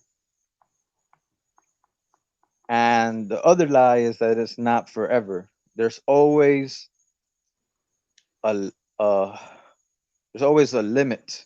Okay? If you're in the reality where you're an individual, whether it's on heaven, on earth, on hell, there's always a cutoff. There's nothing eternal. The only thing eternal is the true Father. So you could go to a place like that, but you'll never be there forever. Now you might say, well, where am I getting that from? Well, if you actually go to the word forever in Greek, it means aeon. And aeon actually means a unspecific amount of time.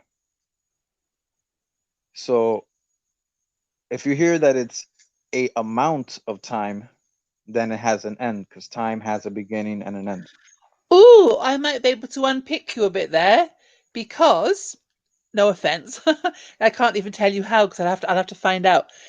The Greek lady, she says she's talking about aeons, but she's not speaking. She said there's another meaning, and she's not speaking about it in terms of time periods.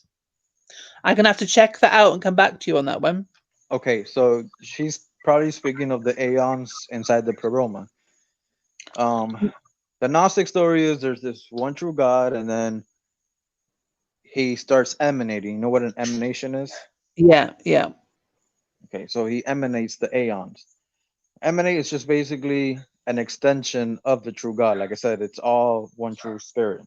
They're not, so the aeons are just aspects of God also. They're just the highest aspects, the closest to the true God. Humans are like on the whole bottom rank.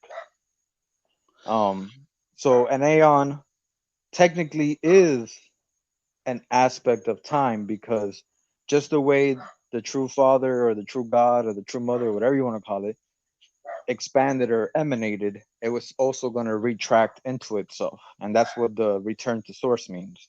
So even those aeons are considered time because those aeons will also retract back into the Father. Somebody said the Bible was like that, that it's a kind of a call it a breathing out all through the Old Testament. And then when you start the New Testament, that it's the retraction or breathing back in again. Yeah, but they're like the main part that they don't tell you is that there's levels of retraction.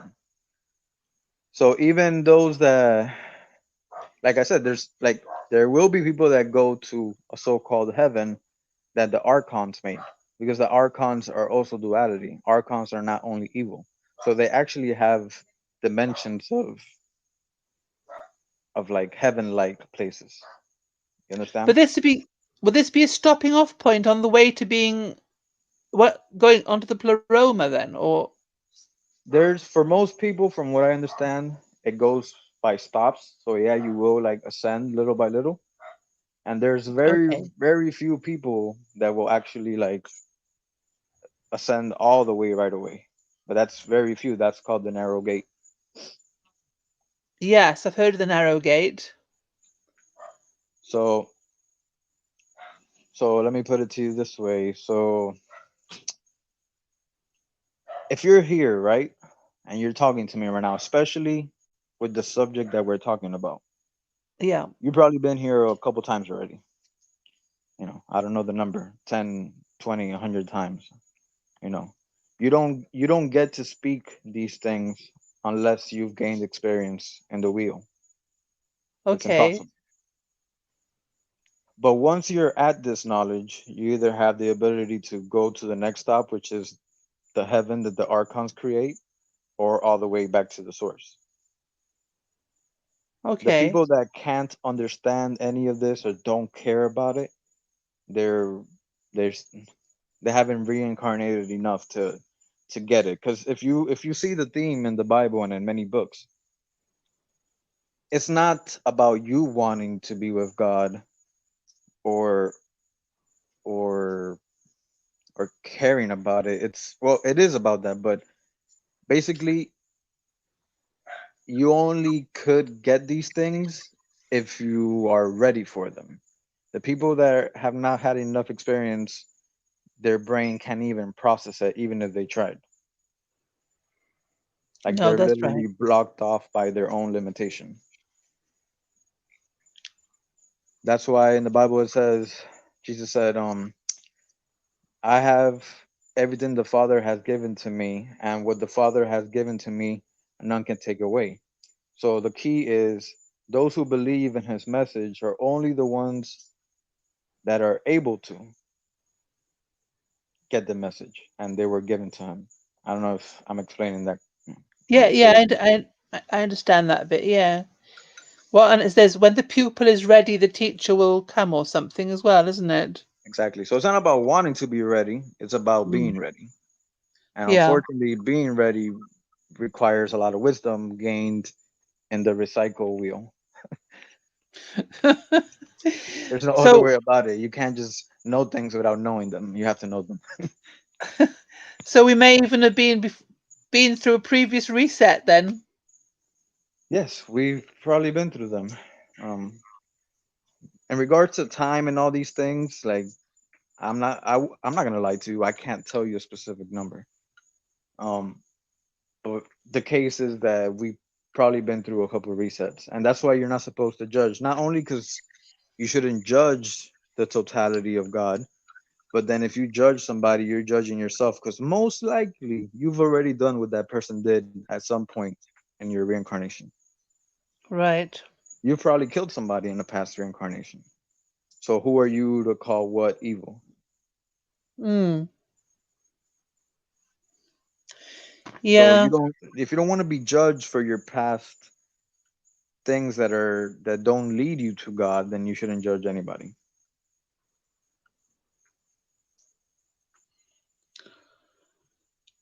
I'm still here. I'm just thinking. um, yeah. No, I tend to try and adopt the non-judgmental stance anyway. Not always been like that. I mean, I've never been terrible, but as I've got older, I thought about that but in a kind of probably too much in a nicey kind of way, thinking like, oh, what did they suffer at home that's made them that way? I tended to take that attitude before, just thinking, oh, well, there's always a reason behind, except for the most heinous crimes, I think. No, I've always all of them. thought there was, Even the most heinous, believe it or not. I knew you were going to say that, yeah. But yeah, that'd be Because hard for me we're trying to to pick think, and choose. We're trying to pick yeah, and choose, and it'd be that's hard not for me right. to think that I might have done a heinous crime, You're not saying I did, you're saying I might have. Yeah, and the It- possibility is there. yeah, Like, okay, the world itself that you can see with your eyes is a reflection of how everything works. And if yeah, everything lives and dies and everything recycles and repeats, then if somebody's killed somebody, then somebody else did it before and somebody else did it before and if something dies and comes back to life, then you probably do too. Not only so you don't know if you did that, so you shouldn't judge. And most likely you no. did. And what's your take on a dream? My take on dreams is a mixture of everything. Like I said, everything's spiritual and physical. So most dreams are a mixture of your thoughts in your subconscious Yeah. about things you've seen, things you've done, things you've seen other people do, and also things from your past life. And you won't be able to know Okay. the difference. And it doesn't really matter the difference. Because let's say you have a dream about somebody else, right? Like it's not you in the dream Yeah. and they're doing something, it's still you because we're all one. I got to tell you, I love my dreams. Most of my dreams, I dream in color, and most of them, well, all of them. There's nothing wrong with all my dreams. Are happy.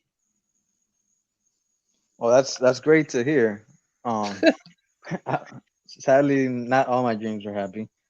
I've had a lot Oh, of dreams where I've been killed and all kinds of stuff.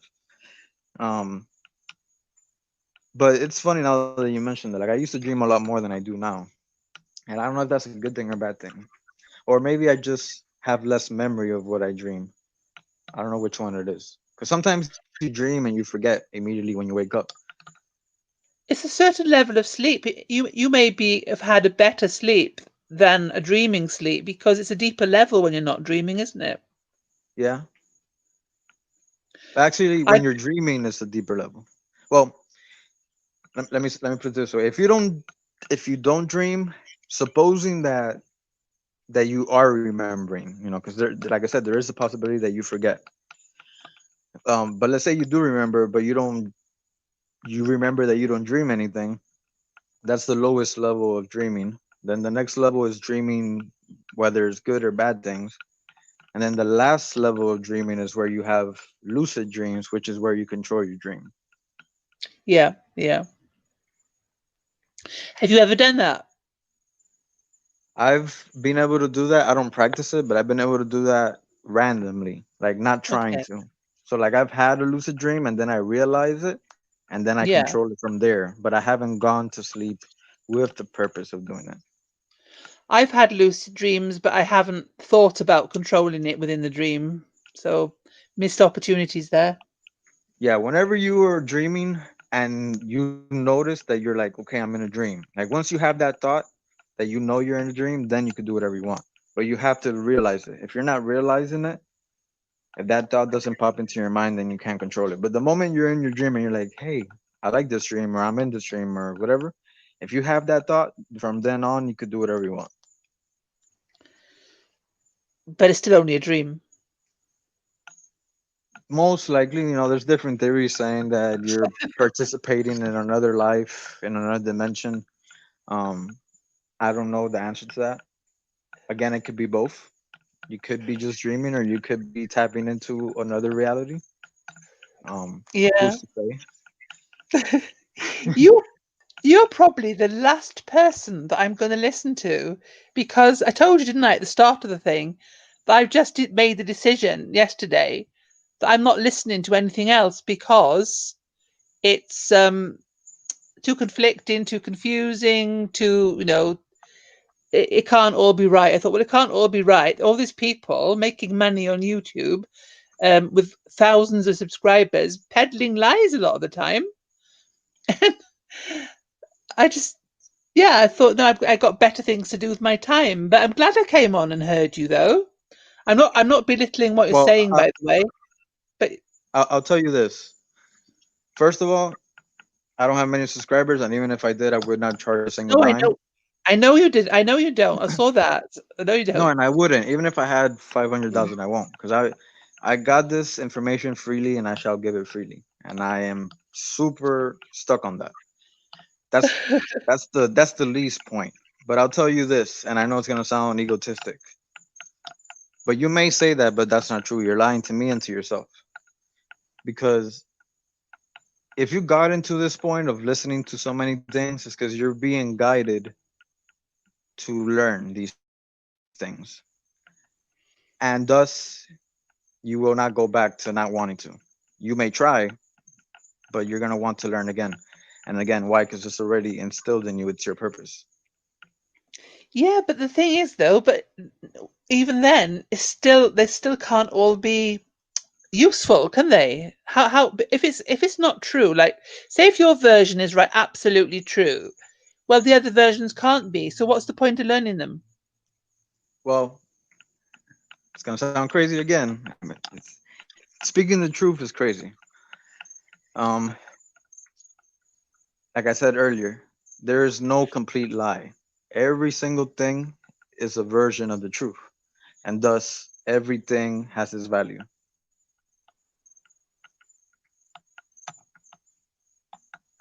Say that Everything. last bit. How Um, does every what I'm saying is, you cannot. A lie is only based on the truth, whatever the truth is. You cannot make a lie out of. You can't make a complete lie. It's always based on something, and that's something that you have to realize on your own. Um, so even though one may say one thing, one may say another, one may say another, another, everything that they're saying still has a grain of truth that is there for you to take. right? Okay, okay. So don't get caught up in the confusion and the contradiction, because that's duality. You're being stuck in duality. Take everything in and take what's good and leave what's not. And you're gonna might be like, well, what's good and what's not? Well, This is how I judge what's good and what's not. What's good will lead to peace and faith, and what's good will not harm another. So whenever you hear a message, right, and the message is everything is gonna be fine, or everything's it's okay, or it's part of God, whatever, that's true. But now, what are they adding to it? Are they saying um a specific race doesn't deserve to live, or a specific type of person? Anything like that, it's not true, because everything is meant to live and everything is a part of God. So if any message derives, like, takes away from that, then it's not completely true. No, that's right. Of So that's what you course. got to watch out for. Whenever you see, like, this is evil, this will stop to exist, or these people are evil, or this or that, whatever, that's duality. If you get a message that tells you everything that is what it is, and is in totality is good, if it wraps up to that, then take it in. But if you see any type of division, then it's not the true message. No, of course not. I'll tell you what, though, I won't be sharing this with my new Gnostic friend. I think he he'd just be so shattered. I haven't even told you the worst part. You're joking me now, aren't you? No, I'm not joking you. And I don't think I'm gonna tell you, because there's certain things I can only say to people that are ready. And I feel like, Okay. based on our conversation, I shouldn't tell you, because it'll do more harm than good. What, And okay, I won't ask. But so you're saying that what is it? Something about our near future, is it? Or no, it's about the true Father. okay. You're not gonna All like right. it based on what we talked about. So, do you want to hear it, or you feel like you don't you're not ready for it? Did you say I'm not gonna like it? I don't think you will, but I don't know if you're, because not liking something doesn't mean you shouldn't hear it. It's like vegetables. You might not like vegetables, but you still got to eat them. So I'm conflicted on whether I should tell you or not. And who's told you this about the real father? I mean, where have you got this from about the real father, the real nature of the real father?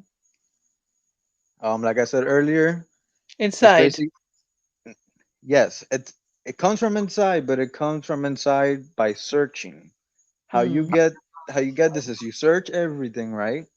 And you ask the true Father, like like sincerely ask him, like, is this true? What should I know? What do I need to know? And trust me, life will start manifesting more things to you. um and as I've read all these things, I've gotten this message based on where he has led me to look.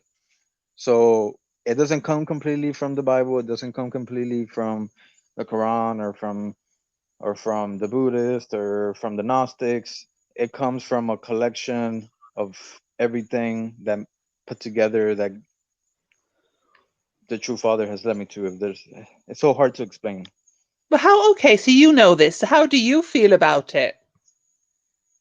At first, it was scary, and that's why I feel it's correct, because it's everywhere I look, it tells you that the truth is gonna scare the hell out of you. And what I felt about it was, this is messed up. This is the same thing. Until I asked God, I'm like, please, God, give me understanding. Why am I, how you go down the rabbit hole and you keep going down and feel like there's no end? Yeah. And the message I got was, have faith. And I'll tell you this. I'll give you why I believe the true Father is speaking to me. And I know you got to go. Um, it's based on experience that I've had, that I feel it comes from something apart from this reality. And what I mean by that is, okay, so I started learning all these things, right? And Yeah. when I got to a point where I saw a whole bunch of connections everywhere, I literally spent a whole night, like till like 4 and 5 in the morning. My mind was racing, and I was getting so much information, everything was connecting. Like one thing was leading me to the other. Like I got an answer. I had a question. I asked the question. I got the answer, and just kept going and kept going and kept going. Where I literally fell asleep with my mind on that, and I kept dreaming all these things. Like, like even though I went to sleep, my mind didn't leave, right? And then I woke up and it was still there, and everywhere I looked, I saw a street sign, or I saw a billboard, or I saw a license plate, and everything. My mind was telling me this means this means this, and everything was connecting, right? It's hard to explain, but it was so bad that I felt like I got to a point where I thought I was gonna die. I felt like my soul leaving my body. Wow. I felt like I couldn't stop. Like my reality wasn't the reality anymore, because I was seeing the deeper meaning of every single detail. Even the most smallest insignificant thing was telling me something. And I literally felt like I couldn't. I felt like I couldn't feel my heartbeat at all. It just felt so weird. And I told God, okay, God, please stop. I know I asked you to know all these things, but I don't want to know anymore. Please make this stop, please, please. And I started crying. And then finally, like 3 seconds later, like my mind calmed down, and I was kind of like not seeing all these hidden messages everywhere. And I believe that's God, because literally felt I didn't have control of my mind, and only once I told him to, that's it, that's enough, I've had enough, it's when it stopped. And that gave me my answer of why some things may not make sense, and all these things. But the reality is, you're not. It's not good for you to want to know everything, because the moment you try to know everything, you will literally die. I really feel if I wouldn't have begged for it to stop, I would have died right there. Yeah. Yeah. And it was scary because it made me realize I still want to live. Yeah, and is it in Raiders of the Lost Ark, that movie where when they get knowledge, or is it the Crystal Skulls, or both actually, getting knowledge does result in death, doesn't it? Yeah. Okay. Yeah. Christ's message, like I said, there is corruption, but there's still truth in there. The Christ message was that He is the truth, right? And if you ask, you shall receive, and the truth will make you free. And it literally means free. Like you will literally be free from your body. You will die, and you will ascend. And it made me realize that I didn't want to die yet. So you I, mean the go truth ahead. is, but you know the truth now, though. I do, but the truth has no limit. Like I could literally Yeah. know so much more, Yeah. but if I did, I wouldn't be alive. Because if you embody the truth completely in yourself, then your body dies and you just become it. Yeah. Yeah. Okay. So that's one experience I could tell you that I know was supernatural, and that's how I know I'm being guided to the right things, because it's something unexplainable. Like I know I explained it to you, but I can't even there's no words to explain how what was going on. Like everything I looked, the tree, the car, the color, everything, my mind was like, this means this, and it was telling me something deep connected to everything that I learned, and I just kept going and going, and it was crazy. Are you friends with William Wilson? I don't know who that is. Give me a Oh, second. Give me a second if you don't mind. okay. Okay, that's fine.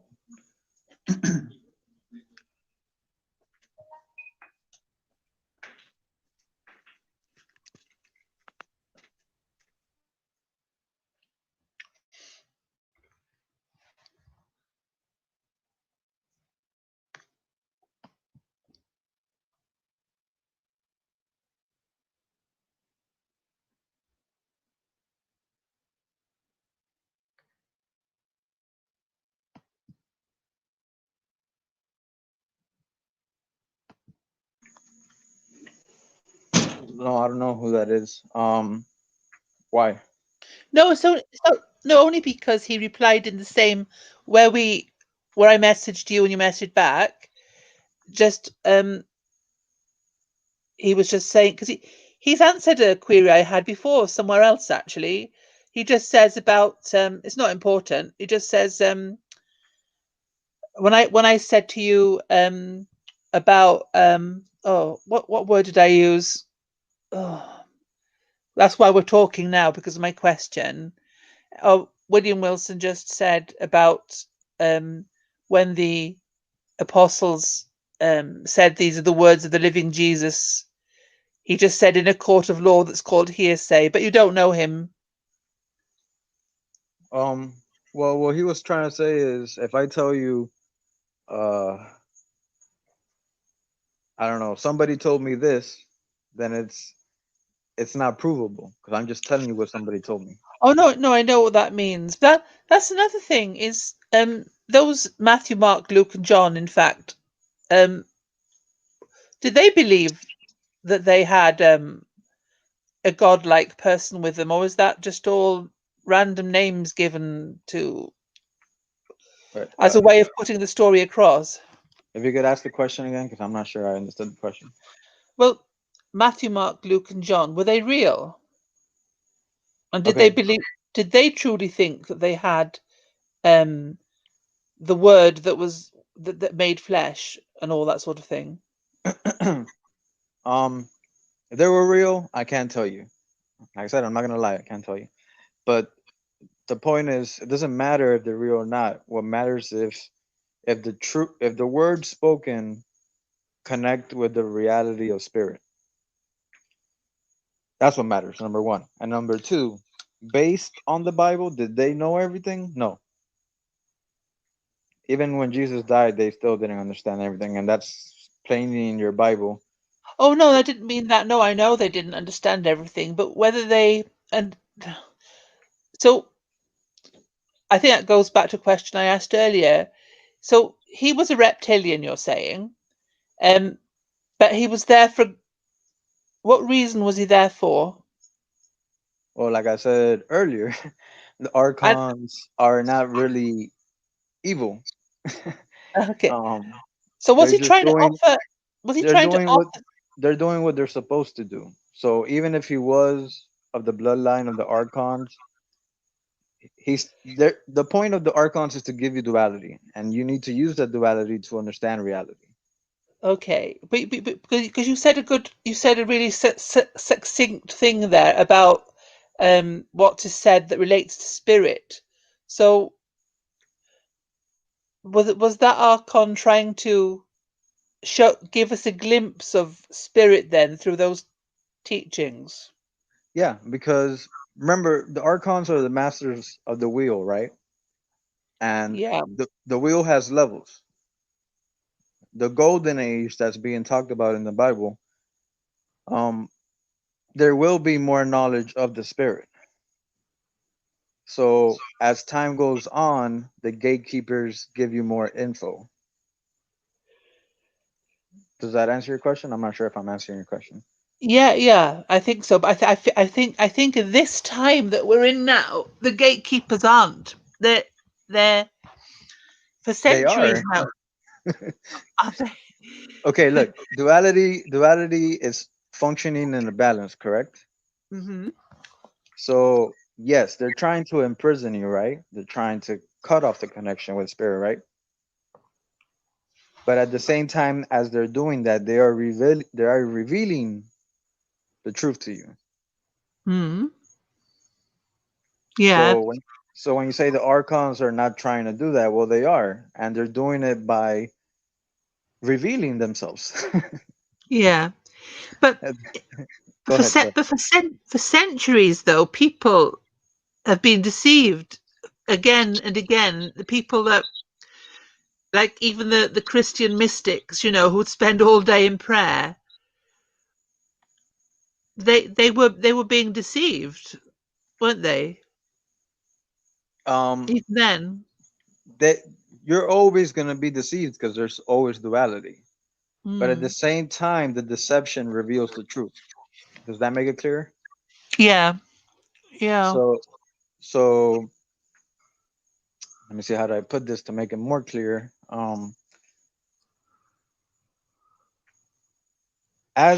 As they reveal their evil nature, so does the good nature of the true God get revealed.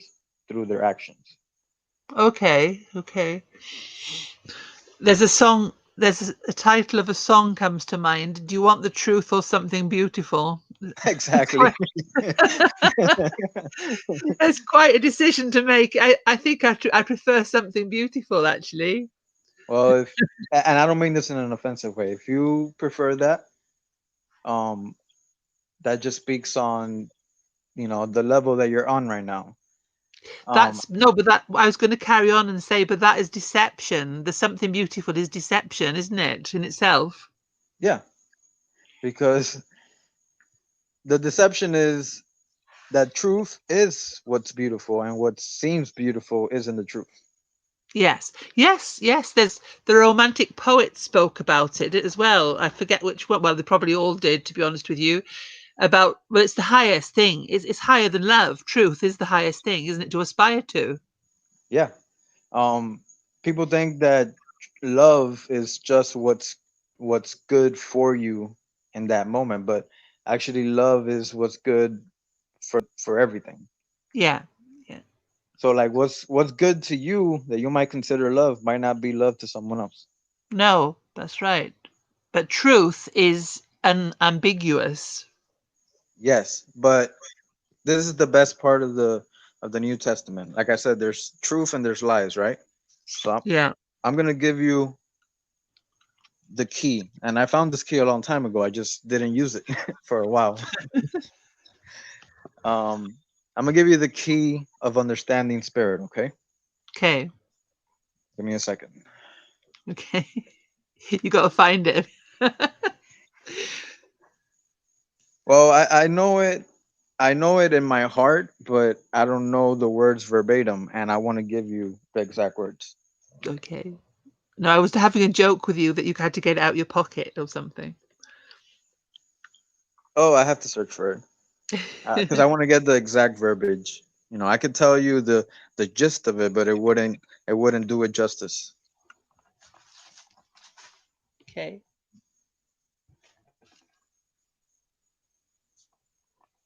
Okay. And First Corinthians says, Yeah. "Love is patient and kind. Love is not Yeah. envious or boastful or arrogant or rude. It does not insist in its own way. It is not irritable or resentful.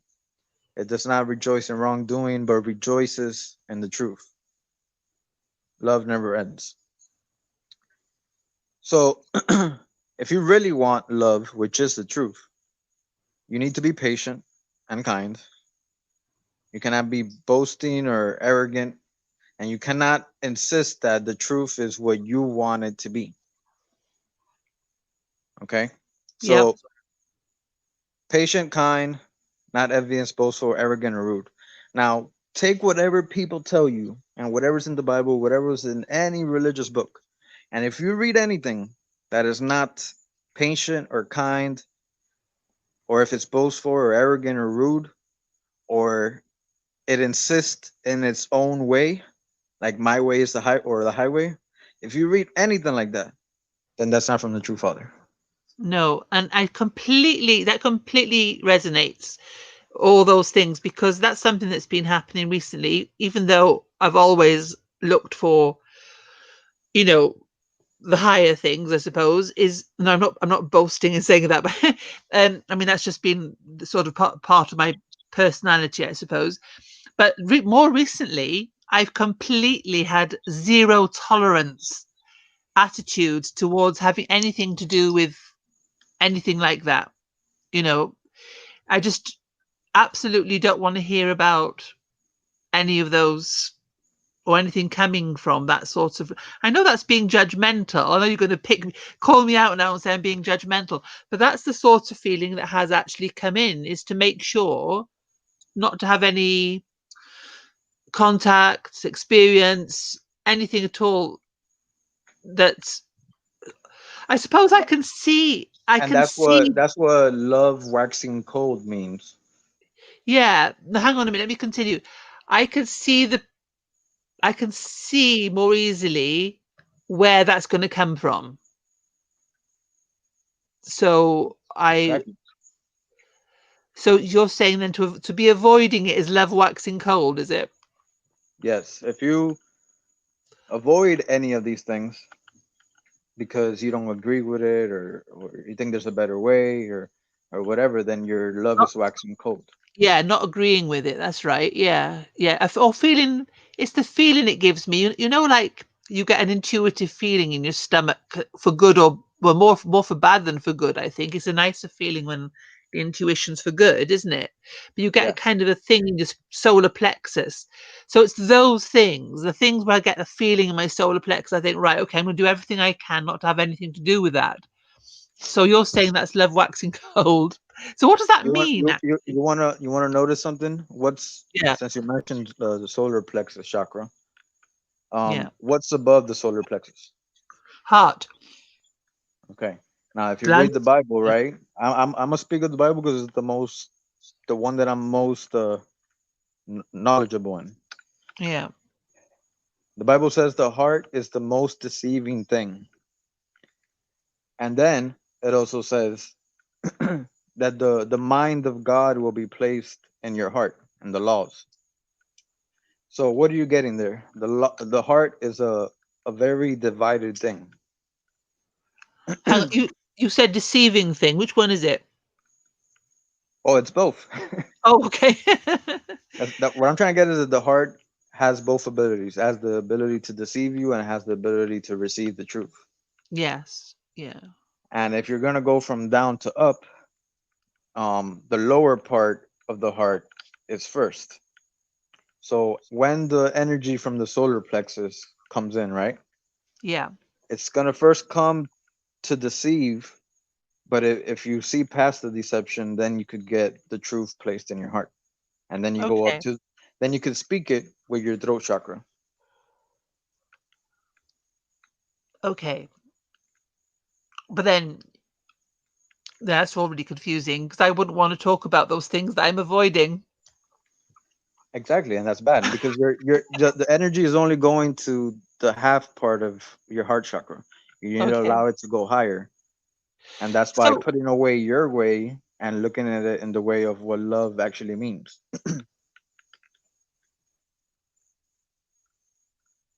so do you are you saying though that if that input that I get that I respond within my solar plexus, which is coming up then through my heart, and if it's going to continue to my throat chakra, do I transform it then or leave it as it is? You have to transform it. Transform it. That's it. I could do that. I can do That's that. I Everything is gonna remember. Everything goes from down to up, and it yeah. only gets purer and more truth as it goes up to the crown. Mm, So the gut feeling is gonna start as a negative, and you have to transmutate it into love. mm. And then once you transmutate it, you could speak on it. And then when you can speak on it, then you can see the truth. Because it starts with faith and then you know. First you have faith, then you get knowledge. So when you speak it, right, that's where the word comes from. Jesus said, I am the word, and the word was with God, and the word is God. Yeah. So once you can speak the truth, then you you are one with God, which that opens your third eye, which lets you see things clearly. And then when the Yeah. third eye is open, you have your crown open, which is you're one with God, at least for that moment. Okay. Is Because that that it goes up and down in the body. It's not gonna You're not gonna stay in the crown unless you die. no, that process that you just mentioned, that has actually been operating. I can tell you that truthfully. I mean, it's too complicated and too long to explain now, but there have been instances of that where I have transformed it and spoken it, and there's been forgiveness involved with that as well, actually. Yep. Um, it's nothing to do directly with me without saying too much. So it's been really getting to a position of understanding where all that has come from, I suppose, and turning it into love, believe it or not. Yeah, that's the whole thing. You need to turn your base metals. And Into I'm going. gold. Yeah. I'm glad you know a little bit of alchemy. Well, I couldn't do it myself, but but it is. I mean, that is what it's about, isn't it? It's about the internal transformation, not about metals and gold. Yeah, and the first step is forgiveness, because forgiveness leads to acceptance, and acceptance leads to faith, and then faith leads to knowledge. Mm, yes. And acceptance leads to love too, actually. Yeah, that's the highest one. Like, but knowledge Yeah. and love are equal. Yeah. Yeah. Like, you can't have love without knowledge, and you can't have knowledge without love. Because if you don't love for real, then you're not gonna look for knowledge. And if you don't have any knowledge, you can't understand love. That's right. Oh, you just let me. I just worked something out then because of that little exercise. That's good. I worked out that I had achieved. Well, I didn't. Obviously, I've got to get used to this now. It's not really me. But yeah, that was achieved. That transmutation of that very base material, because it didn't actually stop. I thought it had, but it hadn't. I realized then I did get to the next stage with it. So what are you going to do with all this? You're not just going to keep doing long talks to people on YouTube, are you? What are you going to do and progress with your all this? Well, my ego, and I'm gonna put it plainly, my ego wants me to reach a bunch of people, right? Yeah. But the reality is, it's not possible. If you really want to say the truth, you can't do it that way. Um, it goes individually, because not everybody that's gonna listen is gonna be at that level to understand it, and that's where that verse comes: "Do not throw your pearls to swine." Mm, I know it sounds very harsh, but it's the mm, reality. If the person you're speaking to, they call it a swine because the pig is not, the pig is happy to be covered up in mud. mm. It means it's happy to be material. It's also because it's also a difficult one for you because people tend to think that the message or the gospel is good news. And you know, and I know that is not going to come across as good news to everybody you tell it to, is it? Well, Well, it says, doesn't it say it's good news to those who hear it? oh yeah, yeah, yes, yeah. You need to have the ears to hear. If you don't have it, it's not good news for you. I must not have the ears to have it yet then, I think, because it doesn't sound like good news, but it's it but now Derek, he says we're higher than this is one thing he does say. He says that they hate us because we're higher than them, these reptilian beings. They hate us because we could go higher than them. Oh, okay. They have to stay here in their lower realm, continuing the wheel. They Okay. they don't really go to the pleroma. They are a shadow of things to come. So a shadow doesn't exist. We are made of light. They are made from the shadow of our light, and they can learn, based on our light, but they don't fully comprehend it, and that's why they hate us. Okay. So basically, everything that they let me put it to you this way: everything that they do, they try to keep us here because without our light, they're nothing. The light goes, there's no more shadow. There's no more duality. So they try to keep us here, but they don't know that in their trying to keep us here, they're only making the light stronger. So some people in some versions, people are saying that they came here to this planet to get gold. So does that mean light, in fact? That it's the light that they want, not actual gold? Um, yeah, pretty much. We all came here to get gold, if you want to put it in the material aspect of it. Because gold is just a symbolism for spirit. Oh, okay. Okay. So, just like, for example, just like in the Enki and Enlil story, how they came to Earth to mine gold, and then they used us to mine that gold Yeah. for them. Well, they're trying to take our light, and they're using us in order to make us, because we're able to get that gold, right? They're not able to. so they're using us. But Okay. what they Mhm. don't understand is that they can't take it. The gold, it has to be within them. So they're trying to take Okay. it externally. So if you go to the Gnostic stories, I don't know if you read them. There's a part where Sophia, you heard of Sophia, right? Yes, that's wisdom, isn't it? Sorry? Oh, Yeah, wisdom. Sophia Yeah, is wisdom. Yeah, yeah. yeah. She's a symbolism of that. So basically, these beings that live in the darkness, right? That they live because of the light, but they don't have a life of their own. What did they try to do? Didn't they try to steal the light from Eve and Adam, especially Eve? I don't know Yeah. if you read that. They tried to R letter it out of her. I don't want to say the word because Oh, right. Okay. like that's what it says in the story. They tried to RAPE her. I don't remember if I read that, but go on. Well, yeah, that's what it says. So what I'm trying to Yeah. say Oh, is, yeah. I know. Yeah. what I'm trying to say is the same story. The other story talks about getting using humans to mine gold, and this one talks about these beings trying to do that to Eve. And why to Eve? Because she's the mother of all living, and the mother of all living is the light. Everything that lives is because of the light. So they're trying to steal that light that they don't have. That's the whole story.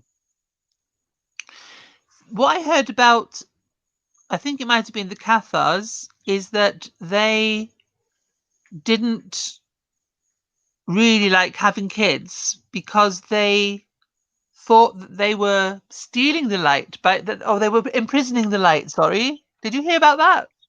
Yeah, they do try to do that, but that's where the Cathars went wrong because if you stop doing that, right, then those souls will not be able to learn what they need to learn to escape this realm. Hmm.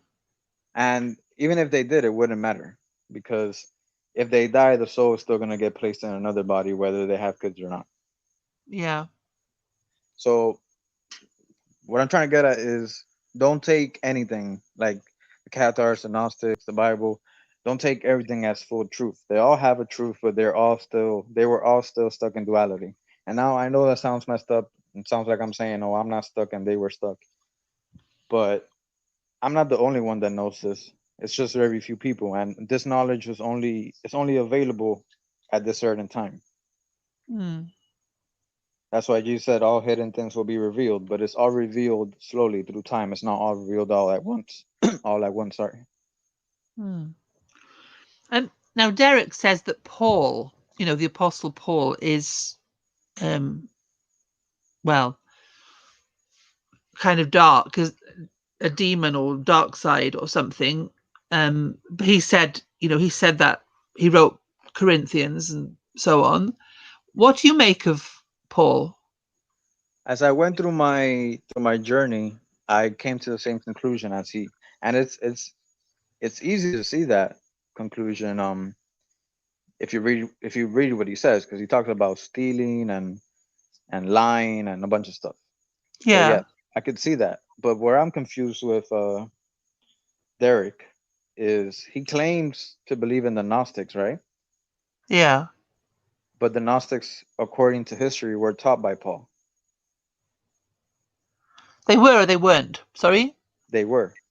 Oh, okay. So I don't see how he could accept the Gnostics and reject Paul when Paul actually not created, but added a lot to Gnosticism.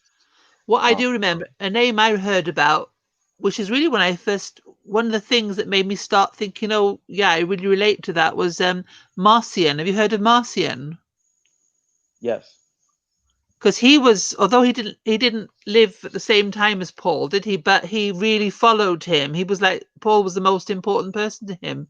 And he was the one that I first heard of who said that the God of the Old Testament must be different from the God of the New. And I think that might have been where I thought, yes, that's what it is. I thought to myself, and that's where my thinking processes started then. yes. Marcion was a Gnostic, and it started from there, and they rejected Paul. And then other Gnostics accepted Paul. So, like I said, not it's like with Christianity. There's a whole bunch of different denominations. The Mm. Gnostics didn't all agree on the same thing either. Um, but in my opinion, the truth is lies and the message that unites good and evil into the ultimate truth. If any message stays stuck in division, then they don't have the truth. There's something about a prophecy, isn't there? Next year, um, the Cathars are supposed to be coming back. Uh, well, if you pay attention, right, the the New World Order is basically a Cathar order. Oh, I knew you were going to say that. How did I know you were going to say that? Well, just look at it. They don't want to marry, right? They don't want to have kids. They didn't eat animals. What do we have now? The vegan agenda, the no Yeah, gender agenda. yeah. What did Jesus say supposedly that in the new earth we're not gonna marry, just like the angels don't marry, Gosh, he did say that. You're right. Yes. and they're gonna do that by first they're gonna start.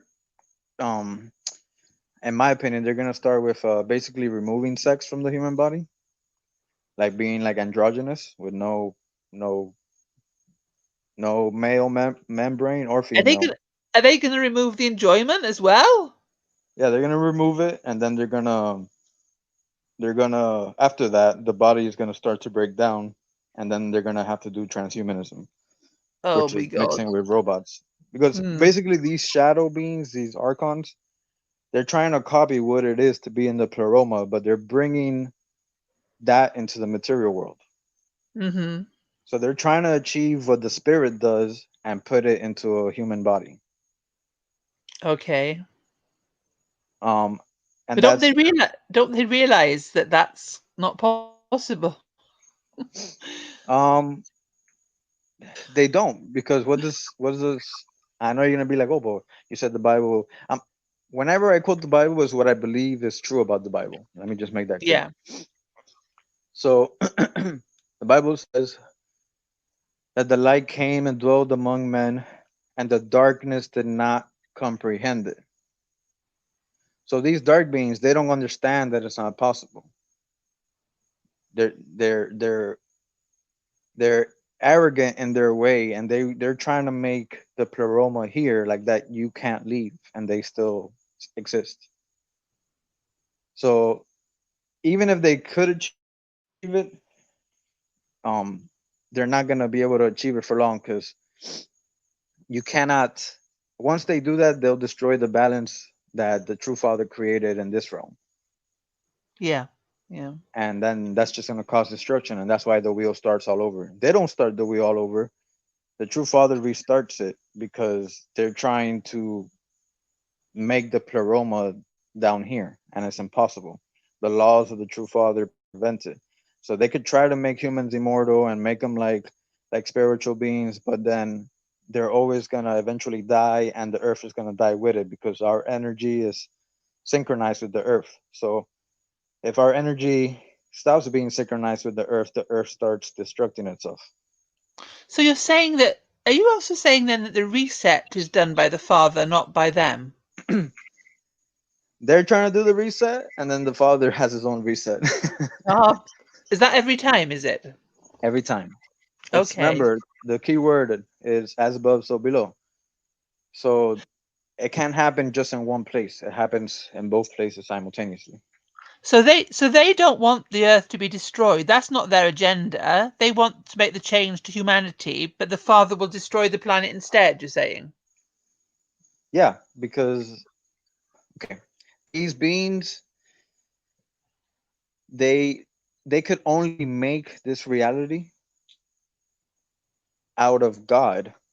So let me put it to this way: you could make a house, right? Yeah. But you didn't make the materials of the house. You're getting the materials and making something with it. Yeah.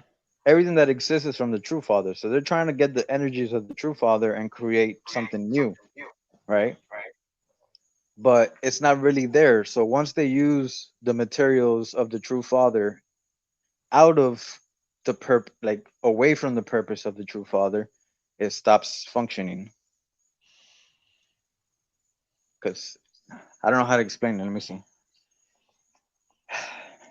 It's like, for example, I'll give you the GMO example. You could get a fruit and put it with all these type of things that they make fruits so they could be bigger and more juicy and more flavorful and all these kind of things, and for them to grow faster. But it hasn't But got the right nutrition. exactly. Yeah. So the archons do the same thing. They're trying to get these things that the true Father created and mold it into a different purpose, and it's just impossible through the laws of the universe and God. Have you ever watched?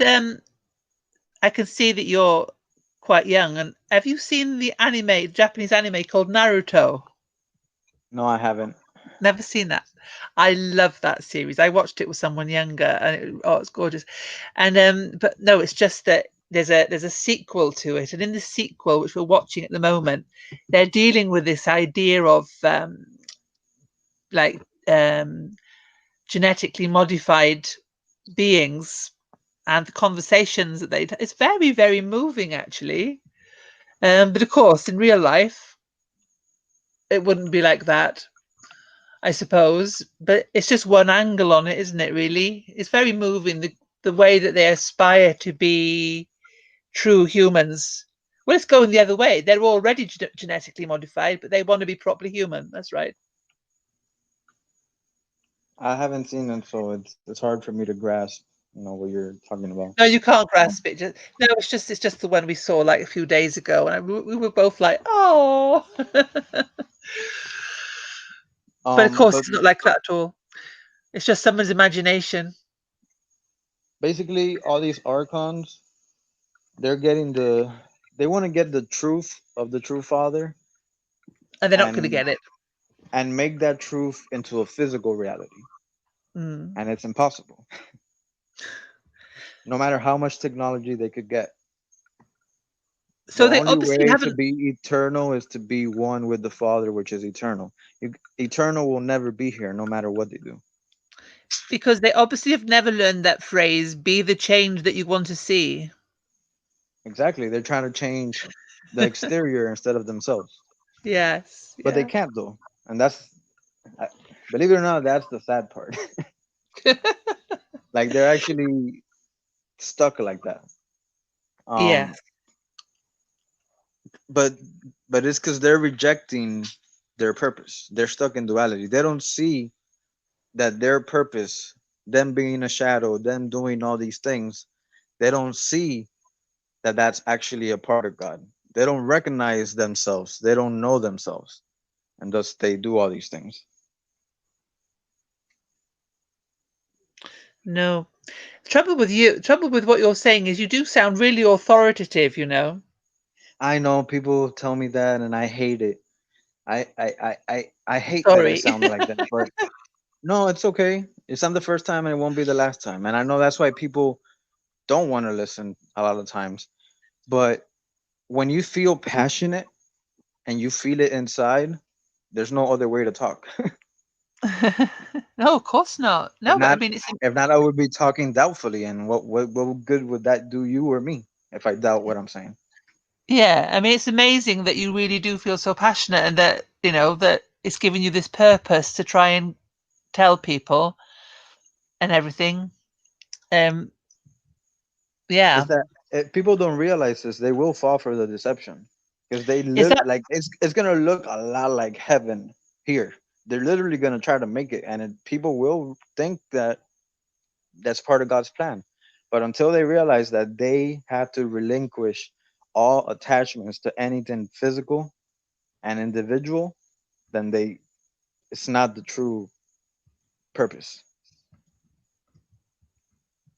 mm. Because So people want that. People want to have heaven on earth. Why? Because everything's so negative. yeah. It's the polarity. It's both extremes, the left and the right, and that's how they play you. So until you don't accept and realize, I'm not trying to live here forever. I'm not trying to be here and have Jesus and his 12 disciples walk with me and talk with me. Until you don't realize that that's a deception, then you're going to keep staying here because they will Yeah. give it to you. They're going to pretend that Jesus and his disciples are here. Yeah. Want me to give you some proof? Go on then. It might not be the best proof, but so you know Agenda 21, right? Yeah. Okay. And Agenda 21, 21 is supposed to mean the 21st century, correct? Yeah. Okay. Do you know where in the Bible they talk about the new heaven and the new earth? In Revelation. Guess what chapter? Don't know. 21, I guess. Yeah. Okay. And that's how they're going to be deceived because it's going to happen and then they're going to read their Bible and be like, oh, this is what was prophesied. Yeah. Okay. That's one proof I could give you. And another proof I could give It's, you, Agenda 21 was started in 1992 by the United Nations, correct? as far as I remember reading, yeah. You know where the meeting was held? Oh, Jerusalem? Nope. I don't know. Where was it held? No, hang on a minute. Let me think. Oh, I did read it, but I've forgotten. Okay, you want me to tell you? Go on then. It was held in Rio de Janeiro, Brazil. That's right. And It was. wasn't Rio de Janeiro that's so important? Well, there's a big figure of Jesus there, isn't there? Exactly. Yeah. They're gonna try to sell you, and a lot of people will buy into it that the Agenda 21 is gonna lead to Christ being here and ruling with us. And they're giving you some subliminal messages by doing it in the place where the big Jesus statue is, and by using the same number that Revelation talks about that. Oh gosh. So, oh, I there's some people in these churches, the born again Christians, are really going to believe in all this, aren't they? Exactly. That's why it says that everybody will be deceived, and maybe even the elect. It Oh, says, if it were possible, even the elect. It's not telling you if it's possible or not. It's just saying if. And if there's an if, that means there's a possibility. yeah, So yeah, there's gonna be some that won't be, but most people will be deceived. yeah. They're gonna do the whole thing. They're gonna do the destruction. They're gonna bring a fake antichrist, and then they're gonna bring a fake Jesus. They're gonna play it all out, and then they're gonna tell you to go back to your Bible and see how it was all there. You mean they're actually going to do this before God steps in? God doesn't. The true Father doesn't step in. It's up to you. The kingdom of No, God is within you. no, I mean with the destruction. They're going to be Oh, you allowed mean to oh, do. you mean that? No, it won't be there. Like everything will be achieved. Destruction, the new creation of like paradise basically. And then it's gonna be like that for a while and then destruction will come.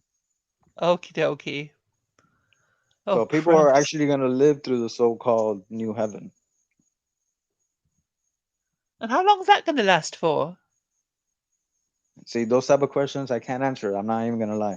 It doesn't say. It doesn't say. Then okay. Because Um there's things one in thing I Daniel, found aren't there? interesting, one thing I found interesting, it says that Christ will be here and he will reign with his 12 disciples and for 1,000 years, and then the devil will be loosened again. That's actually what it says. Okay. Is that when the So transhumanism may start then? yeah, it'll start there, and then that's when the whole reset starts all over. Mm. Notice it, right? Antichrist, then Christ comes, then the devil gets loosened again, and then what happens again? You start over. It's a cycle. Like it's a duality. But the Antichrist and the devil aren't the same, are they? The Antichrist is basically gonna be the the human that embodies the spirit of the devil. Ah, right. Okay. Just Okay. like Christ is the person that embodies the Father. Yes. Okay. So they're basically one. The Antichrist and the devil is pretty much the same. Okay. And they're So here the point, now. um, well, people say, oh, there's not one antichrist, there's many antichrists. Anybody who doesn't believe in Christ is an antichrist. And then some people say no, but there is the antichrist. And the truth is there's both. Okay. Humanity will act very antichrist like, and there will be an antichrist also. No, I mean that person, the Antichrist, they must be here. They're probably here now, aren't they? Um, my explanation, what I meant to say by that is, I don't know if he's here now. But what I'm trying to get at is this: I don't know if he's here right now, but there is already an antichrist spirit. Like the Yeah. antichrist, again, it's just the material being that embodies all of it, but the spirit that's always been here. You can see it manifesting. I suppose we're paying more attention now and seeing it. Obviously, we've had it with wars and so on, but now when we see like British transport police dragging someone off a train for not having a mask on, that's, it's really shocking things happening that you wouldn't have expected to see in these times. Yeah, because that's what. But that's the thing, though. Like, even though it wasn't happening in Britain, it was happening in another country before that, and in another Yes. country before that, Oh, you're and that too was a few right. years ago. Like, it's never stopped existing. It's just gonna, as We the weren't born to witness it sometimes, like the Bolsheviks, all that kind of thing. yeah. So like, as the time grows nearer, the Antichrist spirit will be more uh visible to everybody at Yeah. the same time, because it's gonna grow, and it grows because humans start adopting that Antichrist energy. Like Do you mean literally, humans make it come out. If that okay? makes any sense. That's not good news at all, is it?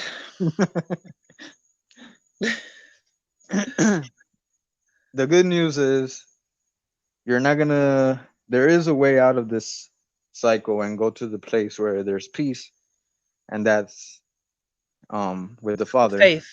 Yeah. and with through faith. Um, Yes. but the faith needs to grow into knowledge, though. That faith and knowledge is the same thing as saying when they say, "Oh, do you need faith alone or faith and works?" Well, they go together. If you have faith, you're gonna perform the works, and if you're performing the works already, that means you already have faith. Well, same thing. Like if you have faith, you'll have the knowledge, and if you have knowledge, you'll have faith. So this knowledge that you want to tell to people and that it's quite difficult to stomach for a lot of people, is that it sounds like it might be the pearl that's bought at great price. Yep. Yeah. And I'm prepared to pay that price because that to me that pearl that I want to share, because if you there's a Gnostic scripture that says if you don't bring out what is within you, what is within you will destroy you. Yeah. So this pearl, this truth that's given to me, if I don't share it, it's gonna consume me. So I have no choice. And it's not really about not having no choice. It's just you are naturally gonna want to share it. You can't have the truth and not want to share it. It's impossible. Yeah. So and the price will be my life. I know it. Um, but what's the point of me having this if I can't share it? Yeah. Yeah. And if you have that pearl, then you don't fear death anyway in the first place. What was the last thing you said? You have that pearl what?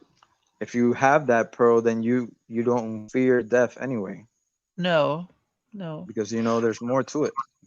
People who Mm. fear death is because they don't really have faith that there's anything else. So they want to maintain this life as much as they can. I really could care less.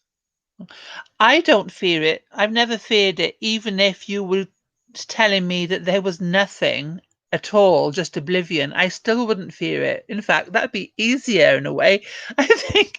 But I don't fear it because I haven't feared this. Well, I don't believe in the virus, but if it was real, I wouldn't fear it because people are forgetting that You can just walk out your front door and a lorry can run up on the pavement. We can't decide when we're going to die, can we? You know? No. And the thing about not fearing it is, for you to not fear, you have to have faith that you are more than just this body. Yeah, I do. So once you have faith and you really do, then you don't fear death. Now, that doesn't mean you won't, or I won't, or anybody won't fear the suffering that comes with death. You will For fear it because some, you're yeah, still part human. You're still gonna fear that suffering, no matter what you yeah, do. What happened with Christ? He knew he had to die and he accepted it, but what did he say? Please, Father, if you could, if there's any other way. yeah. Why? Because he was still part human. He still feared the process of death.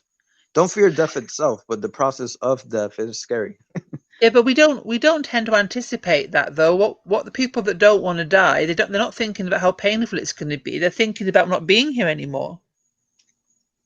Well, That's hard for them to if imagine. that's that, then that's a false fear because that's not what I fear. I don't fear not being here. I just fear the pain that I'm not gonna experience while But you making might that not. transition. You might be the victim of the lorry and die instantly.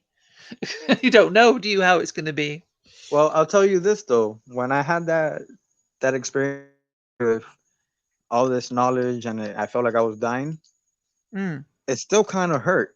Like feeling my soul almost leave my body wasn't completely painless. Like it Right. actually felt, it wasn't painful like a torture, but feeling that disconnect, feeling your body get colder, your heart slow down, it still hurts because it's like if you're gonna separate anything, you gotta rip it apart or divide it Yeah. like a piece I of had paper. an I had an experience once, nothing like what you just said, but I was telling my friend the other day that back in 2011, um, I was watching a scenario, just like standing by watching, and it was involved a member of my family. And because of some past history, I would normally feel kind of annoyed watching this situation. All of a sudden, I saw it in a different way. And I was standing there and I was just smiling to myself, but I wasn't thinking. It's like my mind was empty. I just found myself smiling. And suddenly just everything changed. And I felt like I wasn't me anymore. And that I was just like, I actually felt I was made of love. And that I was all the tiniest atoms of love floating around there, and that I wasn't a solid person. That's what it felt like. I was quite scared and I started to cry. Yeah. But it didn't last very long though. Um, I don't know what would have happened, but I know I felt like if I didn't ask him to make it stop, I don't think I would have been here right now. Um, it's kind of like be careful what you wish for. Yes. Well, that's kind of how truth works. Like you really want to know, but there's gonna be a price, Yeah. and I wasn't willing to pay the price at that moment for whatever reason. I felt more like I was not, and it's messed up. I shouldn't. It shouldn't matter when I have to pay the price. But I wasn't with my family. I was driving. I was alone, and I just didn't feel ready to die without seeing my family again, or No. and that is a shortcoming because you're supposed to care more about the truth and about the father than even your mother or anybody. You say So, care about the father. Is he aware of us though? well, yeah. Um, you know how I said he's experiencing himself? Yeah. Well, he already did. It's just we're on a delay. Okay. So since he experienced everything, then that's how he cares about us because he understands himself, and since That's he understands himself, he loves himself.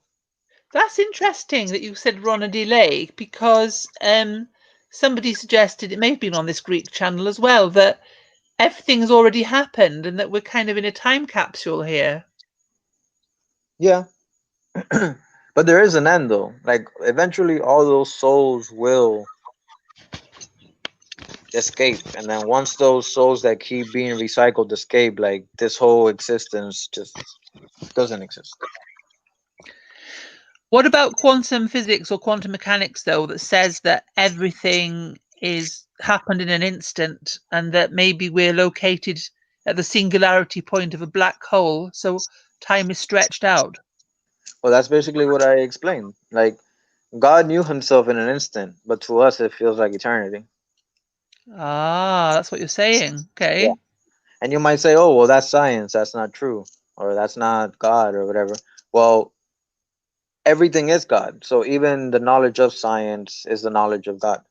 Yeah. Well, actually, a lot of scientists have been coming to faith, haven't they? They've realized it's not just all mechanical, and they have realized there's a designer. Yeah.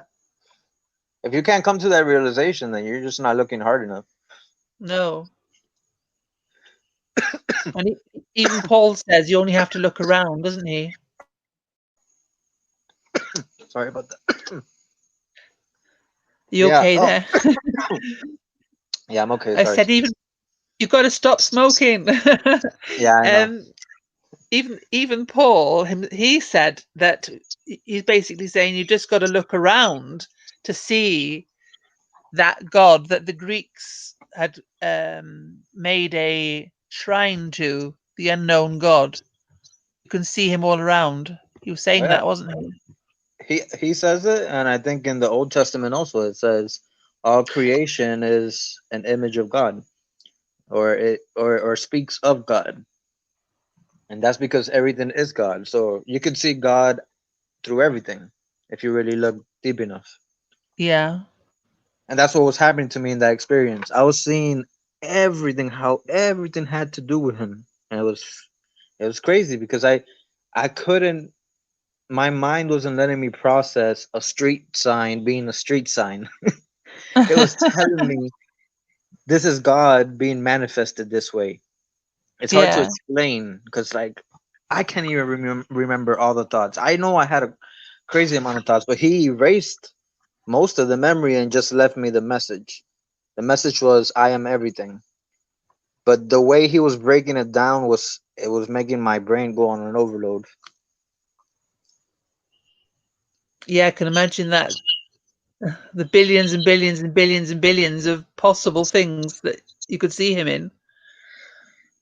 You could imagine it because I'm telling you, but you can't like that's something you just have to experience. Of course, yeah, of course, of Like course. it was so there's no words to explain it. Like because I can't even remember. Like all I know is that everything I saw, my mind was telling me this represents God in this manner. This is God in this manner. This is God, and it was all making sense. But now I can't even break down one of them for you. Like it's all gone. But but that's how it works because God can only give you what you can handle. He gave me that for a moment, and I couldn't handle it. So I was about to die. So he erased all the details, but left me with the message. This period of history that we're yet to live through, though, with the Antichrist and then this kingdom with supposedly Jesus and disciples, which aren't, and there are some people, some scientists, although it doesn't really matter that they're scientists because they have faith as well, um, are saying that they're expecting it soon. They're expecting the destruction sooner rather than later. Like, for example, I don't know if you know that from the perspective of Earth, the moon is moving differently now from the way, and that's because what they're saying is that something's happened with the sun that's um, changed the angle of our axis so that we're kind of on our side.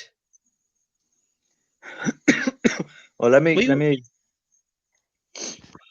That is happening, that you? but you're hello. Hello, yeah. Okay, so all those things are happening. There's movements in the stars and the sky and all that, and that is part of this of the wheel. But Okay. those things is what brings the destruction to Earth, Yeah. and they're moving because we're moving in that direction. Right. Okay. So as we keep moving to that love waxing cold, that antichrist energy, the stars and the moons and all that stuff will move because our vibration has changed from what it was meant to be. And then Oh, those movements bring the destruction on Earth. so it's manifesting, but as I It's say, they manifesting seem, through us. Like we cause that to happen. yeah.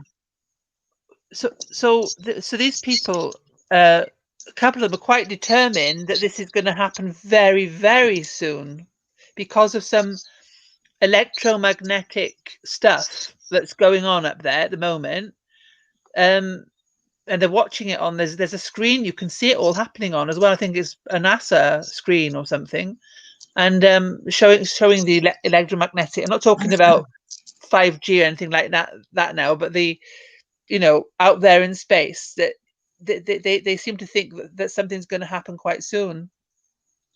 But Well, then that would rubbish all that thing about this aspect of it, the Antichrist and the so-called heaven on earth.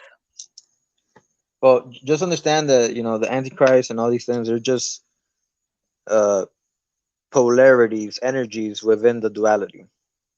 Yeah, So these energies, since it's a duality, it has to be a balance. Sometimes if there's a balance, there has to be an imbalance, because that's why you have the word balanced. If there's never any imbalance, then you don't need balance. So even though this duality has a balance, the balance is by turns, right? So you yeah, have a time of prosperity, and you have a time of destruction. yeah, So that's how they work, and that balance has to be established. Now, when you balance too much into I think it's yang, right? Yang is evil. It's is it? yin I'm and not yang, sure. It's good and not, evil, I think. yin and yang's not always good and evil, though. It's different types of polarities, isn't it? It's not just good and evil. Um, so there's two main forces. There's good and there's evil, but they do Mm, mix. There is points of mixture, right? yeah, Like it's good and evil and all in between, basically. But there's no eternal good. It's just good and evil and medium, and just like it's not black and white. There's different aspects of color. yeah, yeah, But there always comes a point where it tilts like tremendously towards the evil polarity. And that's what causes humanity to reject God and love and go more into intelligence and technology. And then when you blend yourself with that dark, cold intelligence and technology, it causes an imbalance with you and the rest of nature. And then that causes the movements that cause the earth to self destruct. yeah. Okay. So as is happening, you will have more earthquakes and more storms and more this and more that. But that's just the beginning. Like they say, the beginning of birth pains. Yeah, That's just the beginning. Like it'll continually go like that. And then there will be like, how the scientists say that the earth was made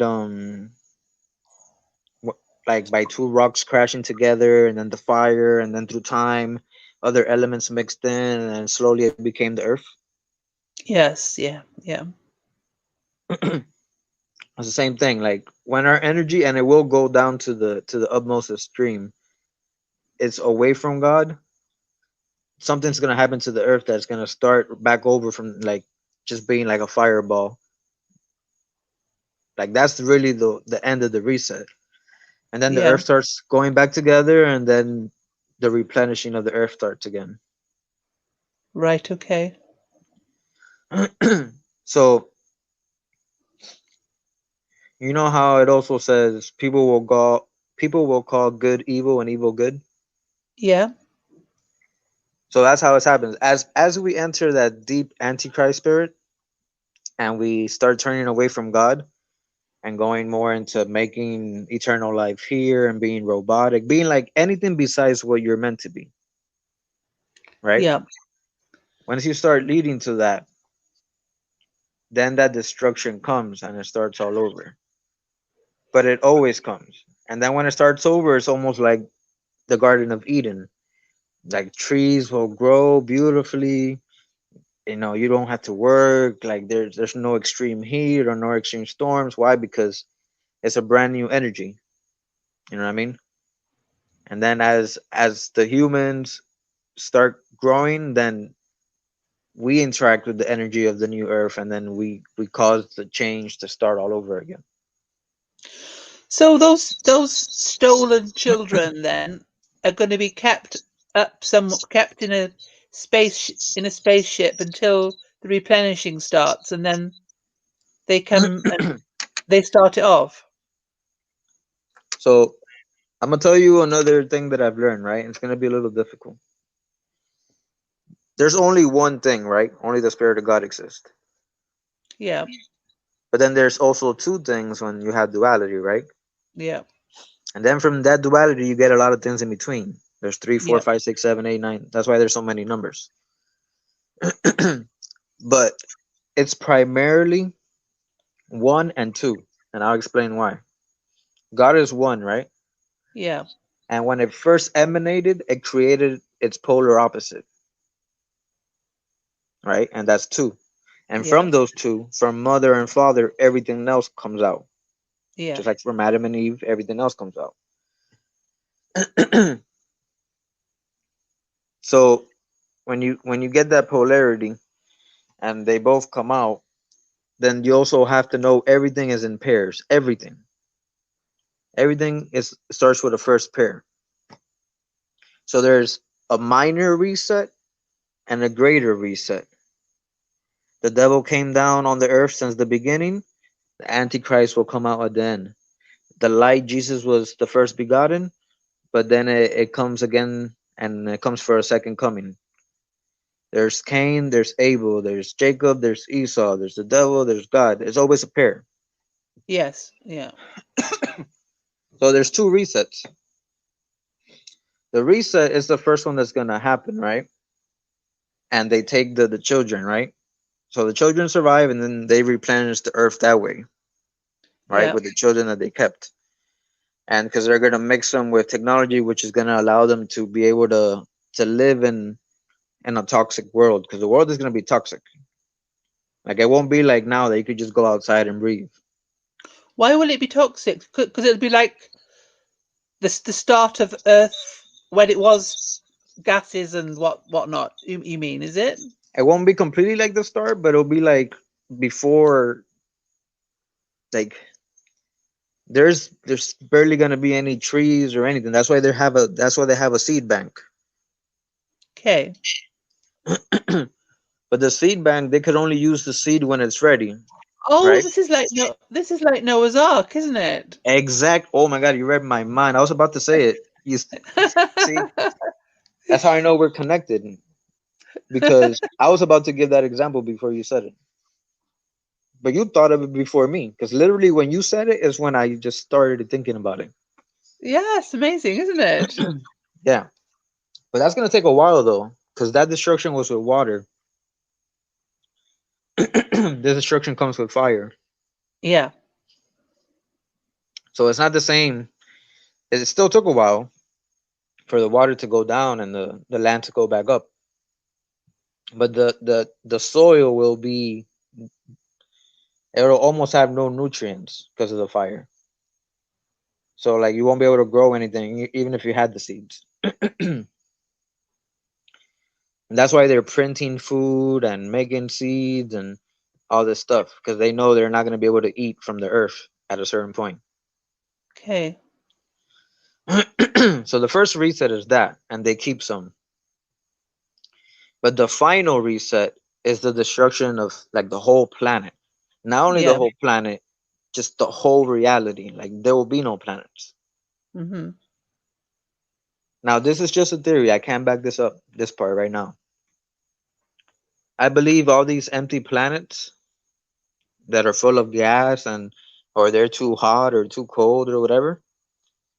That those were planets that the reset started in other places until they destroyed that planet, and then they jumped Right. to another. Okay. So the new Earth might not even be on Earth. It might be like on another planet. Okay. That's why they're trying to go to Mars and all these places. I was just thinking that thought about Elon Musk. Yeah. But there will come a point where there will be nowhere to hide. And that's why the Bible also says like everything is an image, right? So the Bible says that at the end, right, that these evil people will be hiding in caves. I don't know if you read that part. Yeah. Yeah. Like they'll go underground. But it says that that won't even help them escape. Like they won't be able to escape the destruction even if they do. Now, Derek thinks that this is what's coming up this time, that they're going to be, they're building these underground places, they're going to hide. And he thinks it's going to be this time that they're not going to escape. They could escape if they go to another planet, but what they can escape is the ending of this reality altogether. No. And that will only happen when all souls leave this reality. Do you know, So until then, the resets will continue, whether on this planet or another. the increase in autistic children? Say that again. You know about the increase or the perceived increase in autistic children in the past, I don't know, 20 Yeah, years, I suppose. yeah. Was that caused by vaccinations, and is there a plan why they did that? It's caused by vaccinations and um and a lot of other things. It's not just that. And the plan is, if you can't use your brain correctly, right? Yeah, They're thinking that it's gonna be harder for you to get knowledge, right? Because yeah, you will only know what you're capable of knowing. yeah, So they're doing that to get that into the DNA, right? So when yeah. that time comes for the reset, those children are basically autistic and dumb and all this kind of stuff, and they're easily Right. programmable. Because what they're trying to do is they're trying to trap the soul, so the the soul has a limit in connecting with the father, and since it can't connect, it can't escape this reality, and thus making this reality eternal. That's What did what they're trying to do. That doesn't mean they're going to be able to achieve that. what did they do with the vaccine? What ingredient did they? I suppose you probably can't answer that, but how they did that? It's basically just using a lot of elements of death or corrosion. Mm-hmm. Like the baby cells is Yeah. death, and aluminum gets easily rusted. Yes.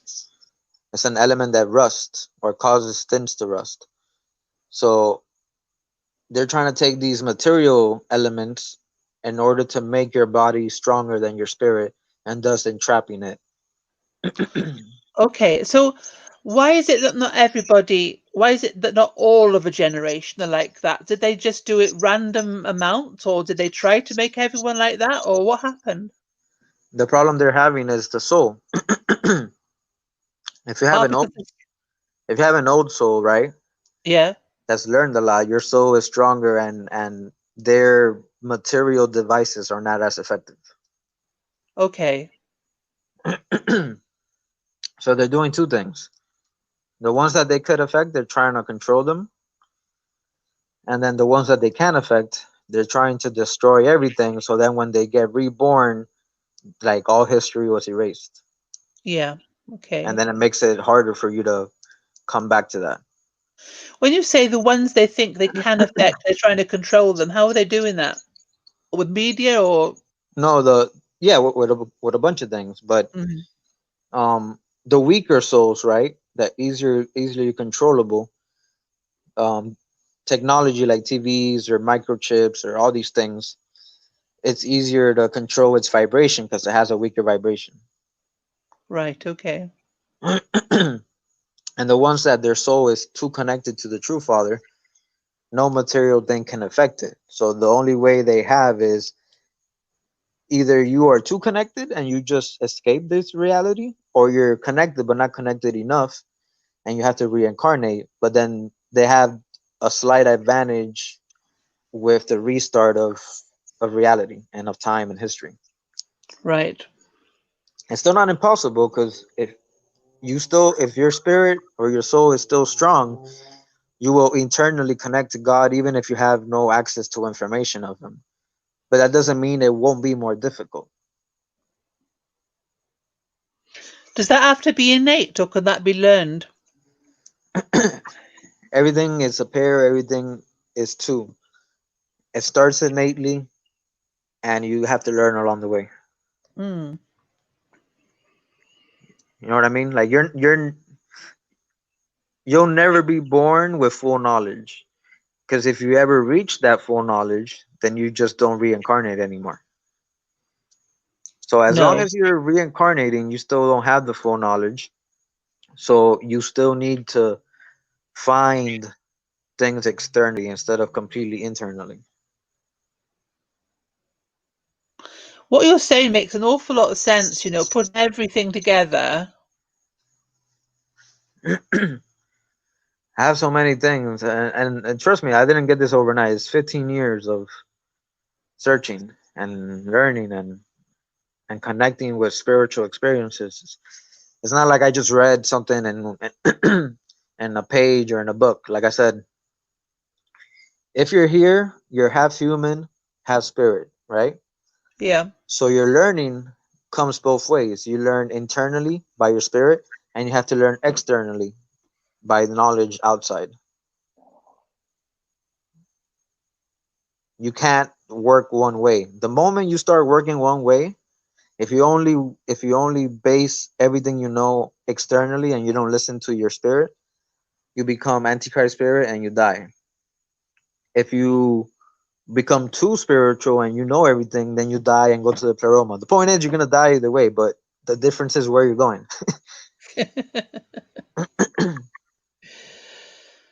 Yeah, so coming back is not going to be nice because, as you say, it could even be a different planet which is inhospitable.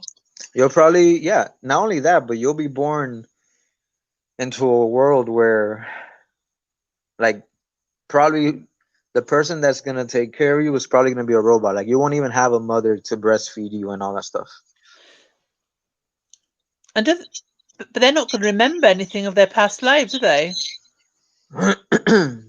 um, if the soul, is kind of strong, like I said, if it's not completely weak, then yeah, they'll have like deja vu moments and dreams and stuff like that. But it's gonna be up to them to put that together. Yeah. But what I'm saying is, it won't be like now. Right now, you're in Aquarius. You're in the age of information. Right now is the time to learn. Whether you're gonna leave this place altogether or whether you're gonna reincarnate into an antichrist type of society, if you don't learn now, you're gonna be lost later. Yeah. That's why this moment is crucial. It sure is. So either you get out, or if you're coming back for another round, you better start getting buff right now. Start going to the gym. Spiritually, I mean.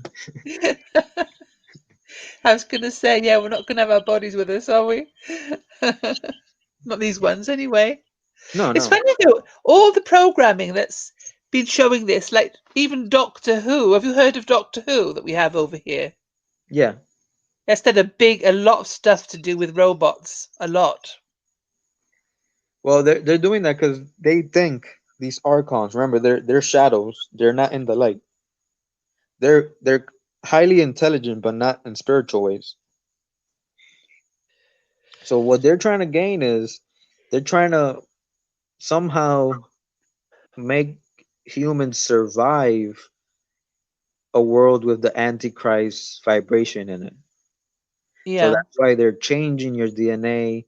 They're mixing you with robots. They're gonna do a bunch of things. They're gonna change your food, so because they're hoping that your body could adapt to the new way of living. But just for their purposes, though, I Yeah, presume. yeah, just for them. Yeah.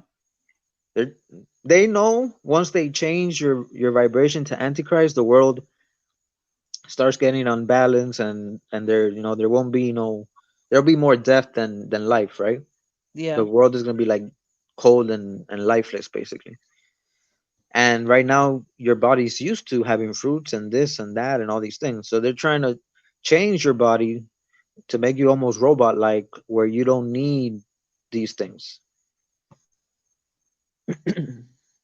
Yeah. Right? So that's their purpose, but it won't work because once they do that, it'll be just a short space until everything completely goes away. Yeah. And no material thing that they could create will exist. So they're trying to achieve that. I can't say if we're in the final round. I just know that maybe the Earth being one of the only planets near us with life could maybe mean that the final reset is about to come. You know what I mean?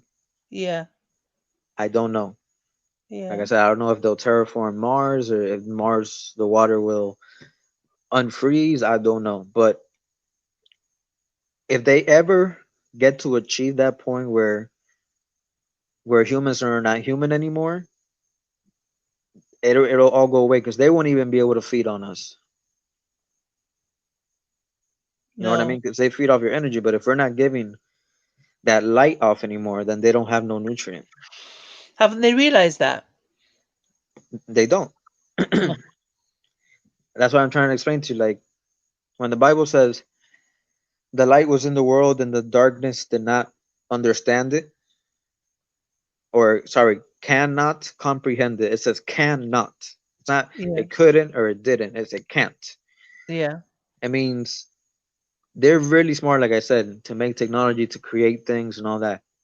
But they're not smart enough to understand the laws of the true Father. Remember, they're feeding off you because they don't have any light. So since they don't have it internally, they don't understand it. And that's why they think they could steal it from you in order to survive. They don't understand that it's going to come to a point that if they steal from you, they're not going to have anything left. And it's the same thing they do with the resources in the planet. They take in and take in and take until there's nothing left. They're like a vacuum. Yeah. They are. And that's I've, why the black hole is a vacuum. They called it the black hole because of that, because it embodies emptiness, darkness, shadow, yeah. and that's what they are. Like a black hole is the representation of the archons, while the sun is a representation of the true Father. Okay. But that's just what they are, a representation. It's not the real. Like they're not like the black hole is not the real archons, and the sun is not the real true Father. What is a ghost? Okay, from what I understand, and this is not my subject of expertise, but from what I understand, everything is energy, right? Yeah. And since there's time, energy works with time. So like, and because there's space and all that. When you you turn on your radio, right? Yeah. The sound bounces off the walls, right? Because it moves, it extends. That's what sound does. It vibrates all across. So since you're made of energy, right? Yeah. If you die in a way that in the moment you die you are in extreme fear, Yeah. you your your body, your spirit, right, leaves the body really slowly, right? Because it doesn't have enough love energy. It's like mostly fear energy. And what that does, it kind of like it makes it extend and it kind of like stays here for a while. And that energy that you leave off, it does like a recording. You know what I mean? Yeah. Like it repeats something that you were energetically and emotionally attached to. That's why a lot of ghosts repeat. Like if you see them, they're doing what they used to do, right? Like they're going to the room, or they're sitting in their favorite chair, or they're in the kitchen. Like they do these things, or you usually see them in the same room, in the same spot, and that's because that energy got stuck there. Yeah. What about a And demon? Go on, sorry. it's kind of like, how they say the stars, like you get the stars, and they say that the stars are actually dead and the light is just traveling across. Yes. Well, it's kind of the same way. Your light or your spirit, when you have a low vibration, which is basically when you die, right? When you die with a, not when Yeah. you die, but when you die, and it was a horrific death where you're in fear, it causes that light to extend or reflect, and it stays here. Now, not everybody could see it. If you have a lot of light in you, or you're connected to God, you're more likely to see these things than people that are not. Like ghosts are not visible by everybody. No. And now you might say, oh well, there's skeptics that have seen ghosts, right? Well, they still Yeah. believe in ghosts in one way or another, because if not, they wouldn't be trying to see a ghost. Or you know what I mean? Like deep inside, they have a feeling that there is a such thing, right? There is a spirit, there is something else, and that's what causes somebody s- that's not knowledgeable in spirit and stuff still be able to see this phenomenon. And it's literally repeating for a while. I don't know for how long. I guess it depends on the event and how the person died and how much fear the person had. Um, but it eventually stops. But it could take years. Like a ghost could be, it's the energy of a person could be in a place for hundreds of years. Yeah. Oh, what about demons? Before I get to that, so just so you understand, like the ghost is just residual energy. It's not the spirit of the person. No. The spirit goes, but it just leaves a little bit. Kind of like, I'll give you this mental image. Um, I'll throw a bunch of glitter up in the air, right? And you're gonna Yeah. see the glitter shining slowly coming down, right? Until it Yeah. hits the ground. Well, I threw it in the air, it went up, but you still see it for a while until it's gone. Yeah. And that's what a ghost is to me. Like just residual energy from that being, because it left its body in a state of fear. Okay. And a demon, from,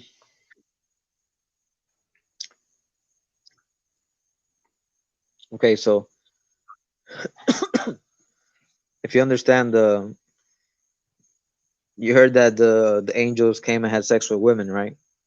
Yeah. Okay. Well, I believe it wasn't literal sex, it was a manipulation of the DNA.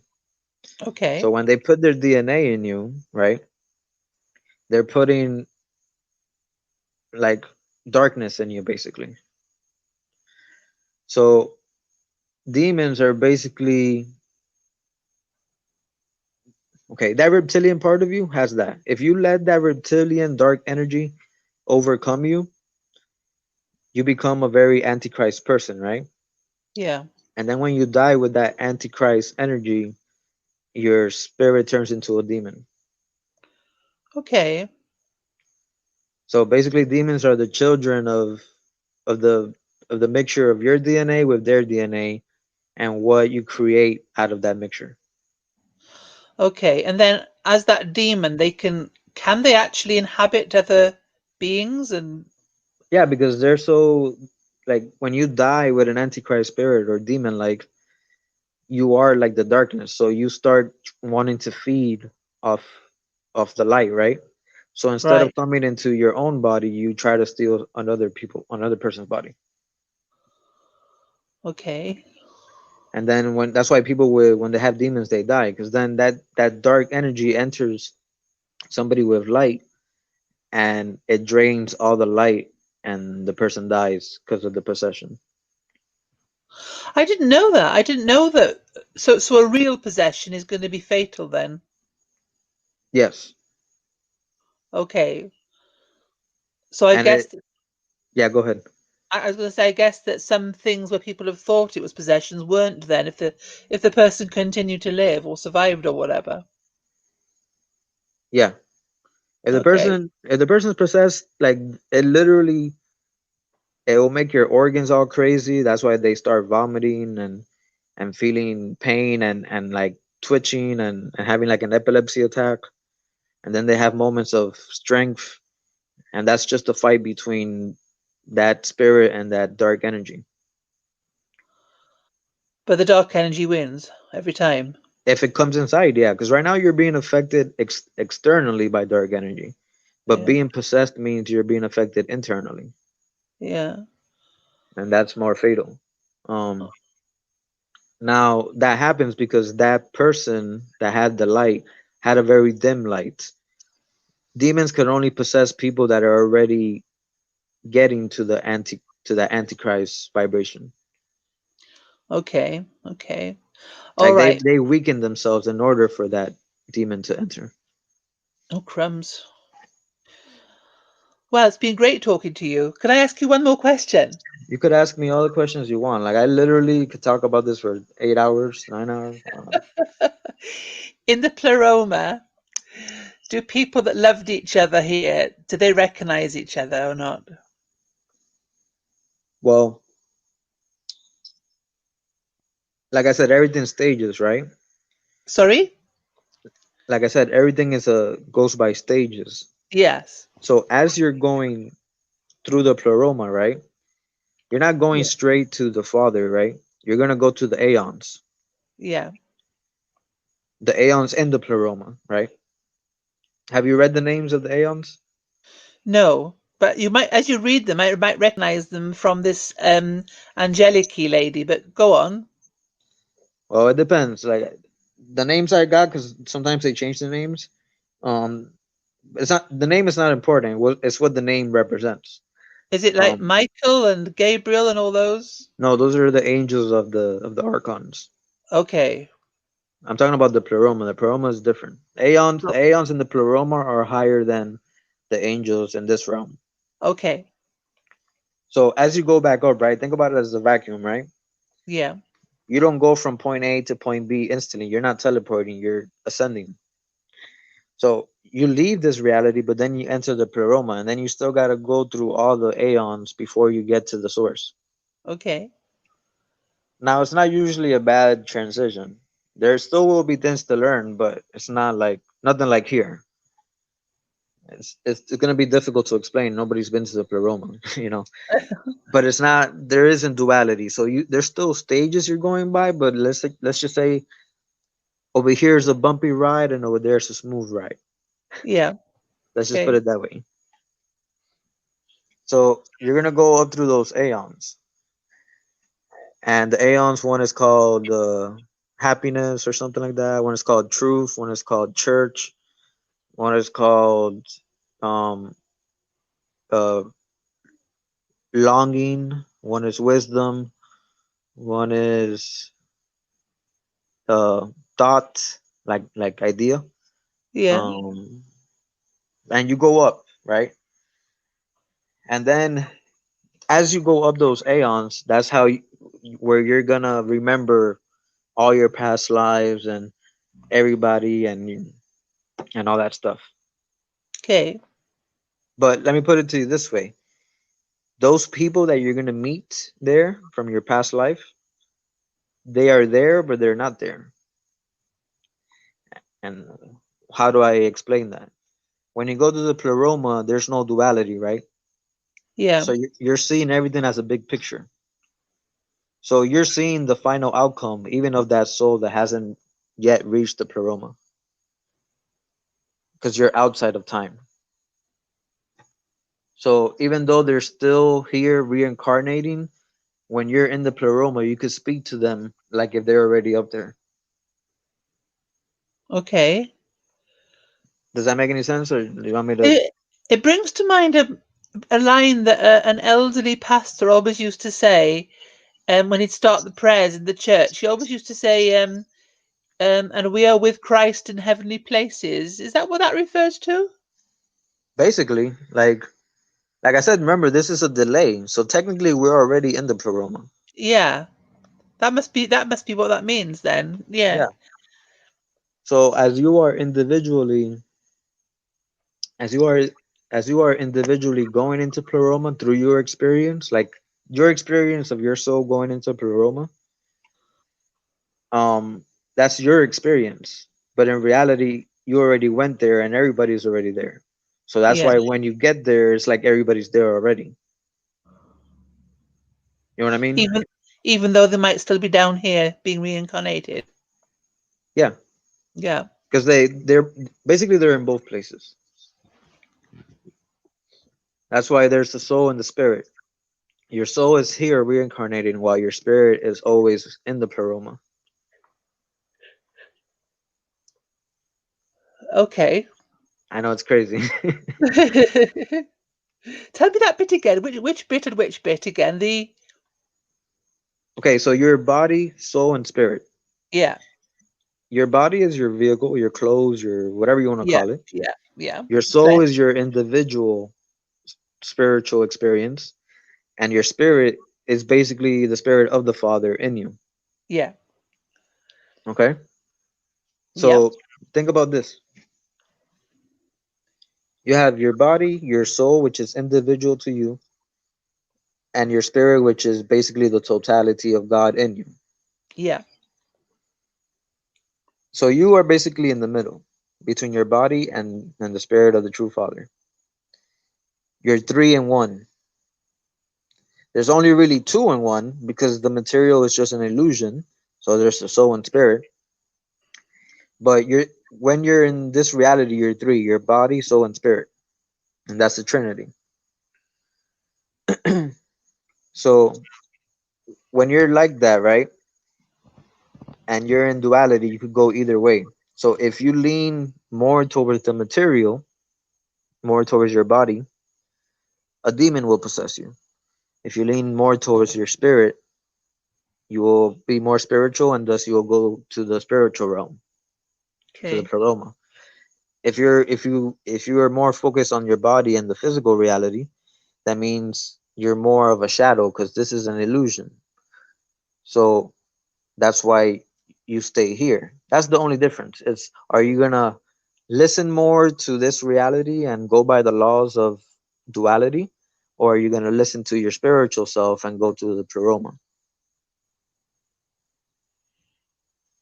I got you. But which did you say? And so when there's two, you said it's your spirit that's in the pleroma and your soul going through the reincarnation. Is that what you said? Yeah, like the soul is basically the extensions of the spirit of the Father, of Yeah. the true God. Like when he does, aeons are basically aspects of him, and souls are aspects of the spirit because they come from the spirit. Doesn't your soul come from God? That's why you're Yes, supposed to save your soul. All of right. course. Yeah. So you come from God, but it still comes from God. There's nothing except Him. So your soul is your individual reality, or a part that the true Father is knowing about itself. You still with me, or am I Yeah. confusing you? No, no, I'm with you. Okay. So when you're in this reality, you have a soul, and the reason you have a soul is because you have a body. Because without a body, you can't be individual. You'll just be No. part of the spirit. So your body is what makes you an individual. And then through that body, you could either feed your soul by doing spiritual things, or feed your body by doing physical material things. Yeah.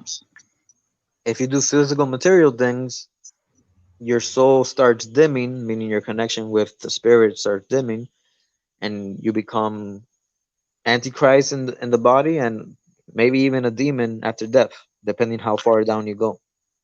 That's why those things that are not spiritual are called sins, then, aren't they? Sorry, say it again. The word sin is used for those things, I suppose, that are not spiritual, the things that make you more shadowy. Yeah. You know the actual definition of sin?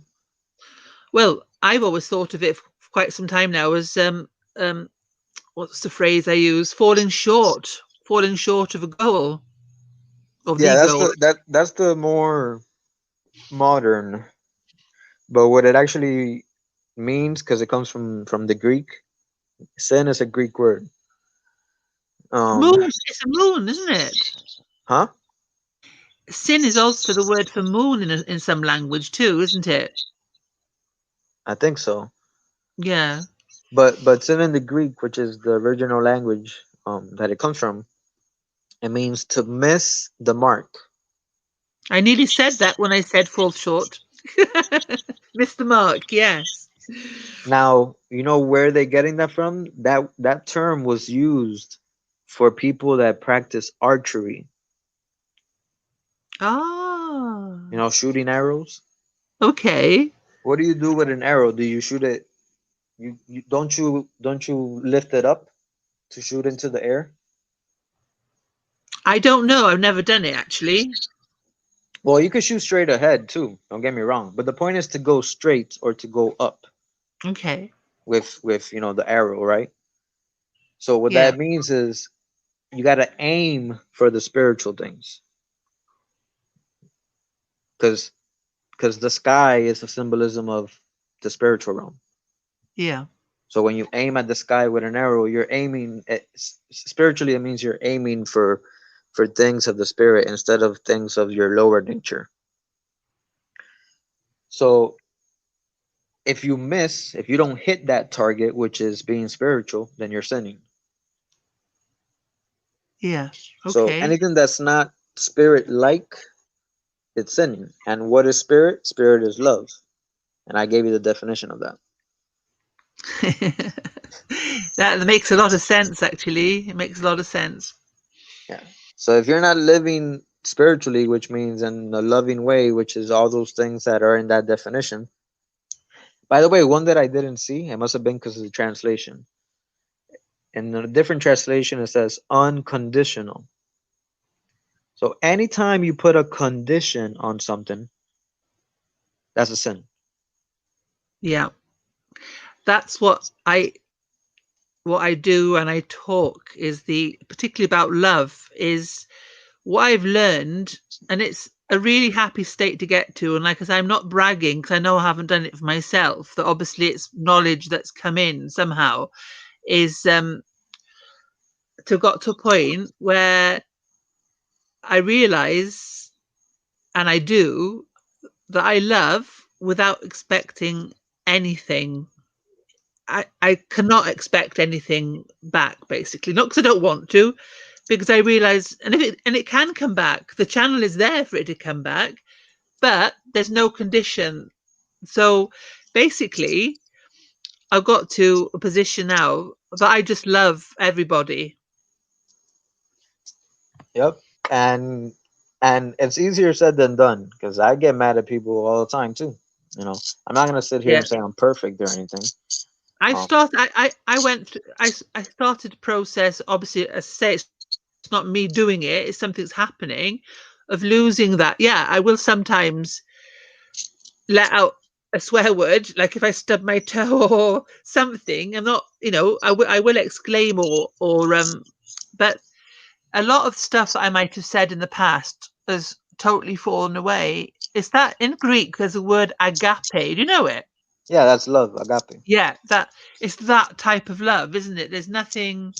It's not like having a crush. It's nothing like that at all. It's No, no, no, it's completely different. yeah. It's even higher than the love you have. You have a lot of love for your family, but it surpasses that totally. It's something totally different. It's just like it feels like your heart's reaching out to people. Like Now, what? let me tell you this, right? And it's difficult because everything you experience first goes through your body. Just the way Yeah. I told you, everything goes through the lower heart first. Yes. So everything's gonna hurt. But the point is, you're never gonna get to the point where it won't hurt or you won't sin. It's impossible. But the No. point is being able to repent. Yes. That's the point.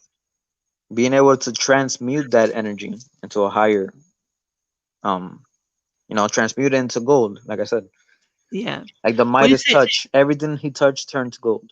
when you say about repenting, this is the thing. I told you I'd still do, say wrong stuff sometimes, but I know as soon as it's happened, I know it, and I've repented practically the same moment. Yeah, and repenting, they say it's not just feeling bad; it's turning away, right? Yeah. Now, I this is think the trick. about I Go think ahead. about it after and think, right, okay, how did that happen? And hopefully not going to happen again because it's been thought about, not just, I don't know what the word is really, but anyway, you carry on. Yeah, the goal is not to do it again, but if it does happen, which it could, because there's nothing new under the sun. Every Everything in life repeats. Yeah. So the point is, when you do fall down, you get back up. That's the main story. They're trying to trick you, right? When they tell you, oh, if you don't repent, or if you don't believe in Jesus before he comes, or if you don't do this, if you don't do that, they're putting conditions, Yeah. and that's not love. I know that's what I've been saying to pastors before. I said, where's the love? It's just scaring people into saying the sinner's prayer, and then they backslide because they don't really understand what they've signed up for. So, Yep. But you know why they do that? Remember, fear is the beginning of wisdom. yeah, If you tell somebody that's not ready, hey, it doesn't really matter what you do as long as you feel bad later, you'll be okay. Their lack of wisdom will make them do things on purpose. mm, You know what I'm saying? Like yeah, knowing this is bad, but I'm gonna do it anyway because God is infinite love. And even though it's true, but if they do it intentionally, it's gonna affect them worse. You know what I mean? yeah. Because now they're gonna delude themselves into a lie. So that's why you can't tell just anybody these things because it could actually be harmful to them, to their journey. Because if they're too binded to the ego, they will use like the truth as and turn it into something negative. You know what I mean? Okay, Like just like you use this material world that's a deception, it's a lie, just like you turn that into good. yeah. If that person isn't good and he gets a hold of this knowledge, then he will turn that good into evil.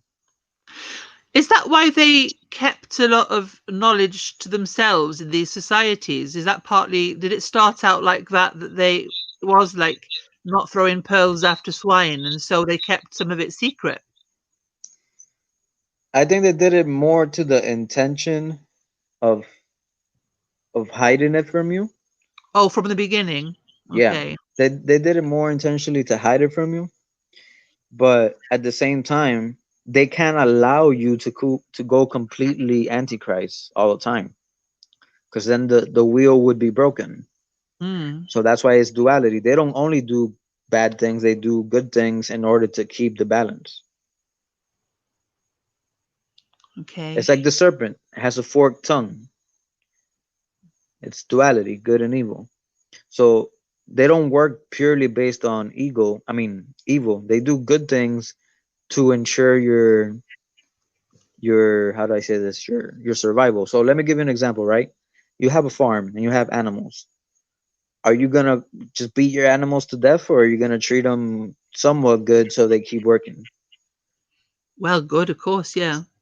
Yeah, you're not gonna just go there and start stabbing it and destroying it. You're gonna treat it like an animal. You're gonna treat it as less than you, but at the same time, you're still gonna feed it. You're still gonna give it water, Yeah. and it's the same thing with the archons. So that's why they don't hide it because oh you're not ready for it. They hide it because they don't want you to know it. But at the same time, like I said, if the spirit isn't ready, the truth will actually make them go all the way to the opposite direction. Yeah. So it's a defense mechanism. They do it for their survival, but God allows it for our survival. Yeah. Yeah. You understand Where? you know what I'm saying? Yeah. Where in the US are you? In Florida. Oh, right. Okay. No, I It's was four thinking. it's 4 in the morning for me. It's 9 here. I was thinking about the what we're hearing about a lot of earthquake activity on the west coast and fires underground in Oregon.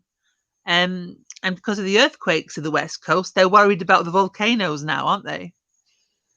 Yeah, they're worried about Yellowstone, and also something funny. Like it's not the first time. Like I said, it's happened before. Almost everything has happened before. Yeah. But in northern Florida, there was actually a shallow earthquake, and that is super rare because Florida is a very flat place. Okay. So to me, that's a sign. You know, The like thing is, it's what's happening. What they're saying what's gonna happen. Like there's gonna be earthquakes in diverse places. How do they know this? Because like I said, they're weakening our connection to God. Thus, they know the the cause and effect of that. yeah, I've noticed that being said just last week that there's been earthquakes in places that are not no, they're not anywhere where near any known fault. That was what they specifically said. But then there's another idea that they're possibly preparing their underground places, and that's what's causing the earthquakes. Well, they could do both because things like your ears. I'm gonna give you an example. You have two ears and they're connected. If I speak into one ear, you're gonna hear it too, right? On the other one. Yeah. Hmm. Well, they can make us antichrist like, and we will change the energy and the earth will go through changes, or they could purposely cause chaos and that will bring your energy down at the same time. Yes. And it's the same outcome. Yeah. I don't Understand what suppose I'm we're going saying? to know. We're not going to know which it is, I guess. It's a mix of both. Everything's a mix of two things. Everything's uh two pairs, inside and out, up and above, hot and cold. Nothing works on its own in this reality. Mm. And what do you? If you what's your I don't want to be rude. I don't know how, because some people react differently to this question, but what is your ethnic background? Because you've got a slight accent on top of your American accent. Yeah. Um I don't react too negatively, but you know, it's common to when somebody asks you where you're from, it's because either they think you sound funny or they want to know if you come from a smart place. But you have to forget that negative thought, and I've been working on that. So I'm gonna answer you, and I'm gonna believe you that you mean no ill. Genuinely, genuinely interested. Yes. Yes, I come from Cuba. Okay. I came when I was 5, so I've been Okay. here most of my life. Oh wow. Now, the reason I have an accent is because it's in my body, and I have to speak Spanish with my family constantly. Yeah. So Oh, when you, I'm not complaining about your accent. I just wondered, that's all. It's nice because I met a Cuban lady a couple of years ago. She lived over near where I'm living for a short time. Now, what was her name? I'm so tired. I should remember her blinking name. Oh, Jasnai. Oh, Yasnai. That's right. yeah, we love our Y names. Yasnai. That's right. She was married to an acquaintance of mine that she'd met when he went out there on holiday. But sadly, it was, well, it seemed to be like one of those marriages where it was more based on need, which I'm not criticizing because there was a big difference in, well, in the economy over there to the amount of, well, what resources this man had available to him over here. But anyway, he died and she went back to Cuba, so that was the end of that because he was quite ill. Oh, it happens. Like we leave Cuba, most people, because it's communist and it's very oppressive. Yeah, Um, but a lot of people they leave Cuba and they only have like their husband, yeah, And it sucks being alone and a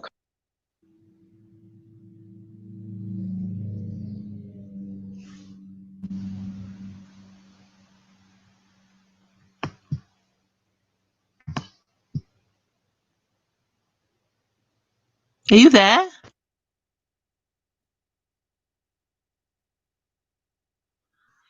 Can you hear me? I can hear you now. Yeah.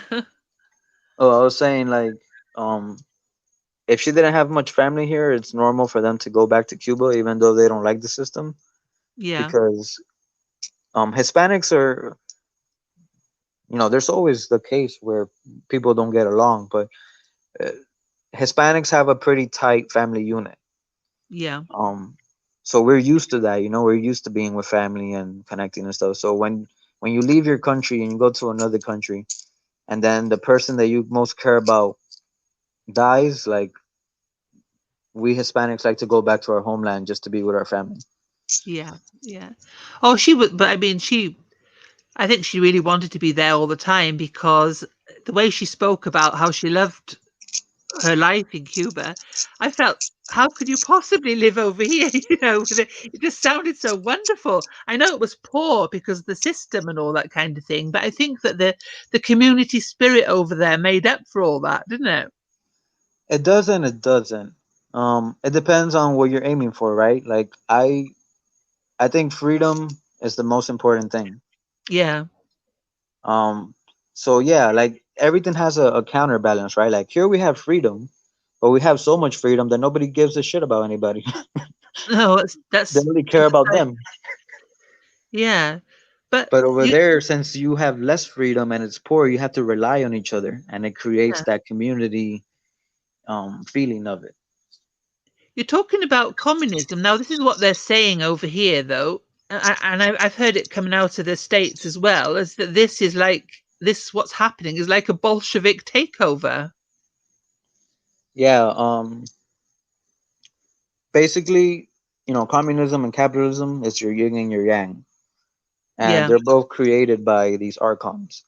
yeah, Um, so what they do is they go from one extreme to another, right? So in the past, whether it's the Egyptians, the Greeks, the Romans, whatever, people like you and me, yeah, they were really poor and oppressed. Like, yeah, they could even eat a few grapes if they wanted to, and like, they lived in small, broken down houses and all these things. What happened was, as the wheel goes on, right, our spirit becomes stronger, and then they had to change the system in order to keep you enslaved, to make you think you're free. yeah. They had to change it up. So they give you this freedom, which is called capitalism, because it gives you the freedom that if you try hard enough, or if basically the possibility exists for you to be rich, right?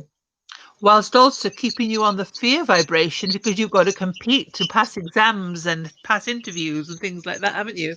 Yeah, it takes away the simplicity of life, Yeah, because they're making you be like a freaking rat in a cage, and they're taunting you with the piece of cheese. Here, come try to get it. Come try to get it.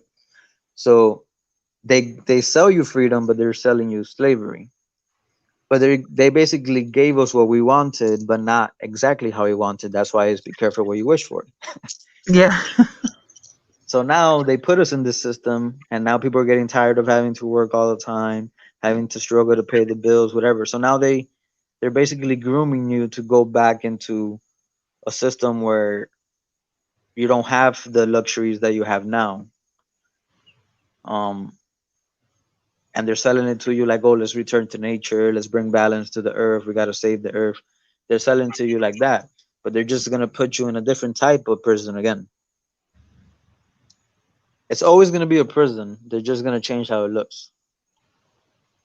So that's what why about they the, that's why they let capitalism get so corrupt, because then you seeing how the corruption of capitalism and freedom, and the you know because freedom is dangerous, plain and simple. yeah, Once you see that, and you see it over and over, and they feed it into your brain, then you are going to beg to be protected and to be a slave.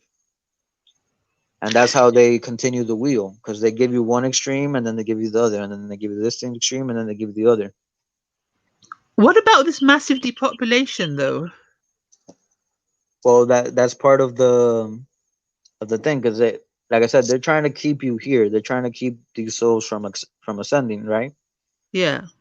In order for them to have that technology to make everybody like a robot, basically, there needs to be less people. Like there isn't Yeah. enough resources to feed everybody. Like to feed everybody the technology and the food that they feel is needed to make you dumb down like a robot slave. You know what I mean? Yeah. So that's why they do depopulation, because they know there's too many people right now. First, they let you grow a lot. Like they wanted population to get this high Yeah. because you are building your own cage. They use your hard work and your dreams and your goals in order to build this ultimate prison that they're working on. Yeah. So they let you grow because they need a lot of workers, and then when the system is ready, then they depopulate in order to make you easier controlled. So how are they going to do that? Well, like I said, they're trying to use technology. Mm. But if you research history, you'll see that there's slight evidence of that happening. Oh And when yeah. you go into the research, you see that it never works out. That's why I say they're gonna fail, because it hasn't worked before. Why is it gonna work now? Mm. It's partially worked though with the great starvations that have happened and things, hasn't it? Yeah, but I mean, they had their point is to entrap your spirit where you can't have it connect or grow. Right? They want to keep you stagnant. Mm. Okay, you know how when you die, when you're alive and you're in the hospital, you see that thing that goes up and down, up and down, up and down, up and down. Yeah. Yeah. That's called the sin wave. You know that, right? Oh yeah, I know that. I've been in hospital watching that. Yeah. So being alive in this world is like that. It's up and down, up and down, up and down, up and down, right? Yeah. Your spirit is completely apart. So what they're trying to do is keep you alive, but make you spiritually dead. So spiritually, they want you to flatline. Oh, so it's that type of depopulation. So you're not really a person anymore because you've Yeah. lost your spirit. Hmm. No, but there will be like physical depopulation, but it's gonna be most of them are gonna be uh what I said at the beginning, the people with no soul, Yeah. because They I don't need believe, them. yeah, exactly, they don't need them anymore because you're already programmed. They were using them to bring you down, right? But if they Yeah. already have the technology to bring your soul down, then they don't need that anymore. Well, how do they identify them? Well, I think just like they could use the technology to read, the magnetic pull of the planets and stuff like that, then they Yeah. could read our electromagnetism, and I think they go based on that. Okay. Because the higher your vibration and the brighter your soul, the more you are connected to the rest of creation. And if you're connected to other things, that makes your electromagnetism stronger. Yeah. How do they feel about that though? How do they feel about what? About a person's electromagnetism magnetism being stronger? Well, they don't want that because they know if it gets stronger and stronger, that soul will leave. And not only will it leave, if it gets stronger and stronger, it influences change in other beings. So So it's a chain reaction. Like if you connect a lot with the truth, people around you will also start connecting to it. so I mean, what's the outcome for someone like that then when they're depopulating? What's the outcome for who? The person that's got the stronger soul and is not the soulless one. They don't want the soulless person. You're saying you'll start with them, but what about the person that's strong? Well, the person that's strong is either gonna die, right? Yeah. Because they're gonna try the ones that why you think they're trying to get kids, right? Because kids Mm, are pure, they have good energy, right? mm, But they're lacking the knowledge that comes with growing up. mm. So they're easier to control. So they're taking those. The ones that are human adults that are really connected to it, they have to kill. Right. And and they're either gonna leave into the pleroma or they'll reincarnate into another body that they're gonna make. Yeah. But the ones So that they're gonna take out completely are the soulless ones because they won't serve a purpose. They'll just be mindless eaters with yeah. no resources for them. But how are they going to commit this mass murder of the others? Well, they told you, with the changes in the earth that they're gonna cause indirectly and directly, Oh, I see. Okay. So it's not and through wars and stuff. they're going to have wars as well? Yeah, it's all together. It's a lot of people. They're only really taking a small group Hmm. because there's really only a small group of souls. Like compared to the amount of soulless beings, the people that have souls are are the minority basically. Oh, okay. God, that's scary. It That really- is. so we're like walking around with a load of zombies? Yeah, Like, that's why it's called, The Walking Dead and all these things. yeah, They're just playing into that. yeah. And vampires is the same thing. Yeah. So they don't want the vampires either? No, they created the vampires. What I'm saying is these soulless beings, the symbols for them are zombies and vampires. Anything Yeah. that feeds off somebody else to survive, that's a Yeah. soulless being because they don't have their own energy. They just put it in a material way. Oh, I'm gonna drink your blood or I'm gonna eat your flesh. Like Yeah. Jesus said, drink my flesh and I mean drink my blood and eat my flesh. So With the Go ahead, yeah. these really bad criminals that we hear about then, these bad people that are doing really horrible stuff. So they're not part of this then. They're soulless themselves. If they're doing like child sacrifice and Yeah, drinking that's blood what and yeah. yeah, yeah. So That person still is either possessed, right? And the yeah. dark spirit took its energy, or it was a spirit that it went so much into the anti-god, antichrist vibration that when it reincarnates into that type of person. So Yeah. you could actually, your soul could diminish, and that's what causes you to be like that too. So it's not just born like naturally like that. No.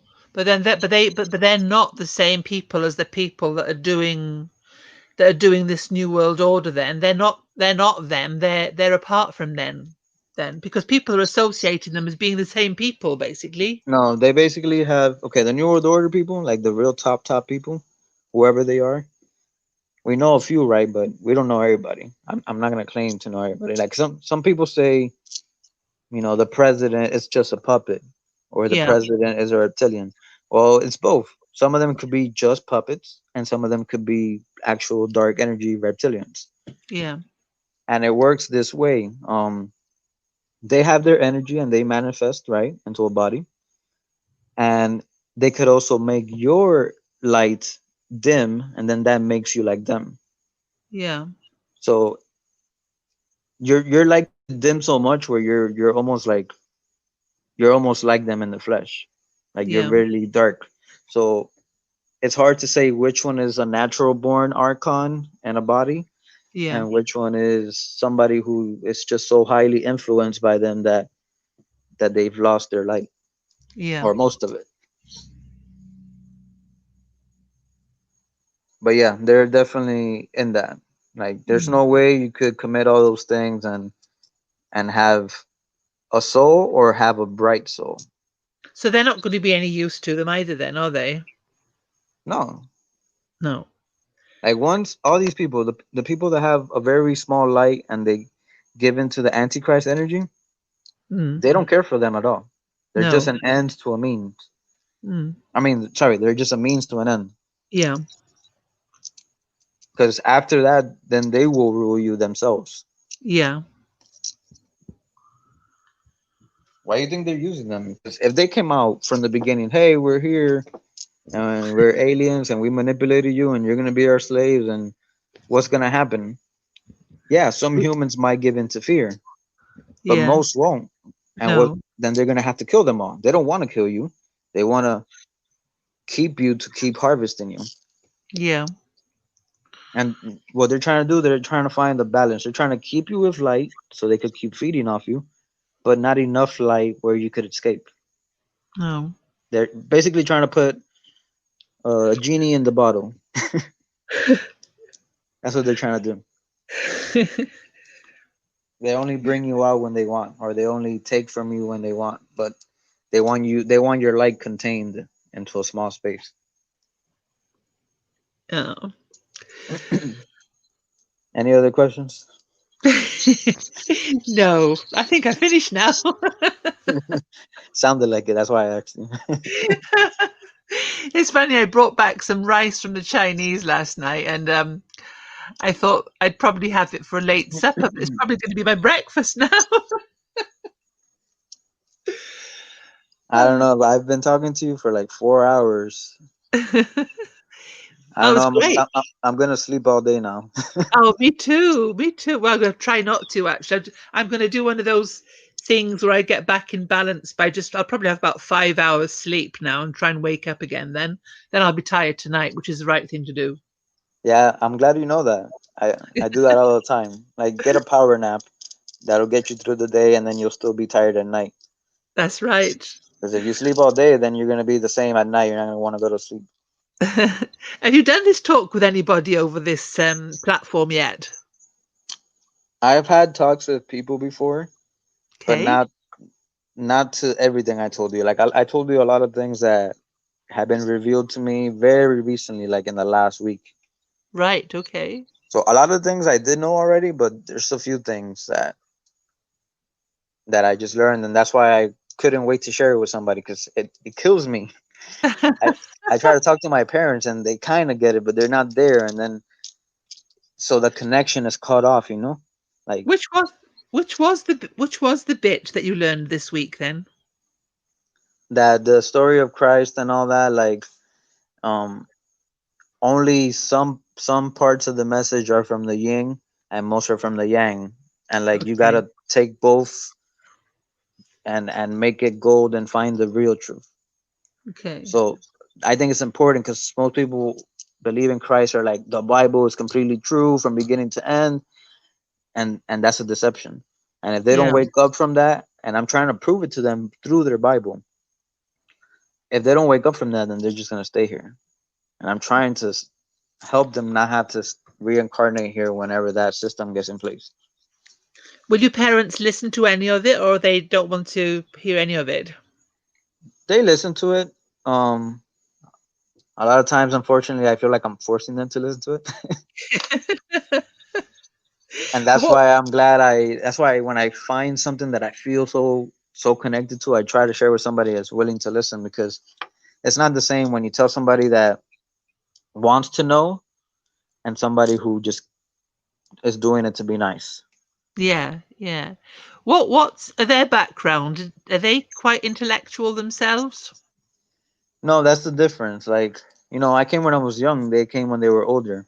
In Cuba, Yeah. you're very limited on what you could learn and stuff. They control a lot Oh, of information. So like, I since I've been little, I've had the opportunity to find these things and learn and study, and they haven't. So like when I come to them with these things, they're it's too much of a paradigm shift for them. yeah. Oh, I have got one more question. I know we're tired. I don't need a long answer, but there's something popped up on YouTube just in my feed, probably because I was looking at something that may have related about targeted individuals. Have you heard of them? Yeah. Basically, that goes along with the soulless beings, Yeah. which basically, like I said, they could know your energy, right? They could know Yeah. if your spirit is high or not. And then if it's high, they try to surround you with soulless beings to suck up your energy.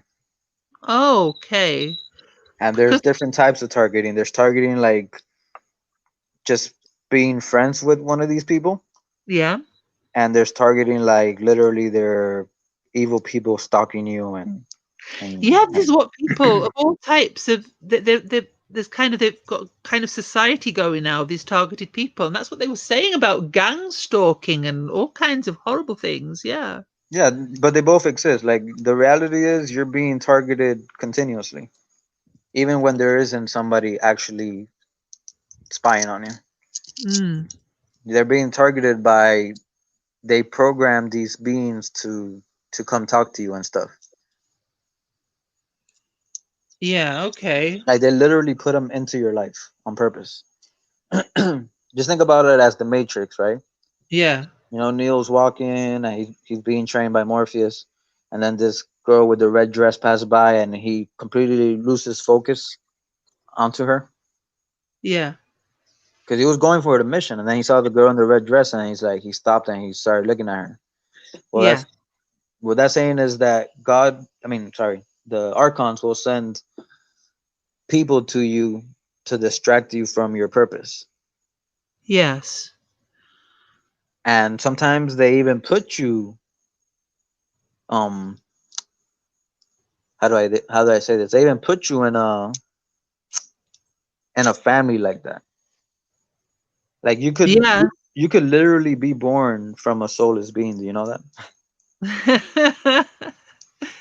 I think I might have been. Oh, tell me about blood type O negative as well. All right. This I need to study more, but from my understanding, there's two things. One, people believe that the negative means you're more connected to the reptilian bloodline, Okay. which most likely you'll be a soulless being. Like if that's the theory, right? Like because Yeah. you don't have the RH. The RH comes from monkeys. Yeah. The monkeys were here. They were like one of the first things on Earth. Like the reptilians already existed, but I mean they came here after. So Yeah. you might say, "Oh, this is evolution." Well, it technically is because evolution is true and it's not. We weren't really monkeys, but we were humans that were very hairy and very bulky, and we weren't very smart, basically. You're The not first, talking about those Neanderthals now, are you? Because they've been saying recently that Neanderthals were very smart. yeah, but not smart like us though. I don't know. Like, trust me. What the point is, there were humans that were very. All they knew was nature, because they're. Yeah. It was at the beginning of time when our bodies were made. Sounds like a nice existence in a way, though. Just only knowing about nature and just Yeah, being and not thinking too much. So but go on. So, unfortunately, you're not meant to stay that way either. Like, actually, them mixing with us is necessary yeah. because we needed to get the intelligence side from them. So So we that so get. Go ahead, yeah. there's two ways of this O negative thing. So one is that you might have a reptilian bloodline, and what's the other?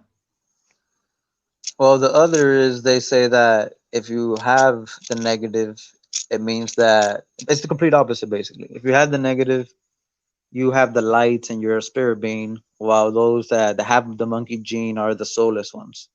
Okay. I only wondered because people have been saying in these random channels and chats, sometimes it comes up that they want to exterminate the O negative type. Yeah, that's why that's the reversal. They're saying that the O negative are the people that have a soul and stuff, right?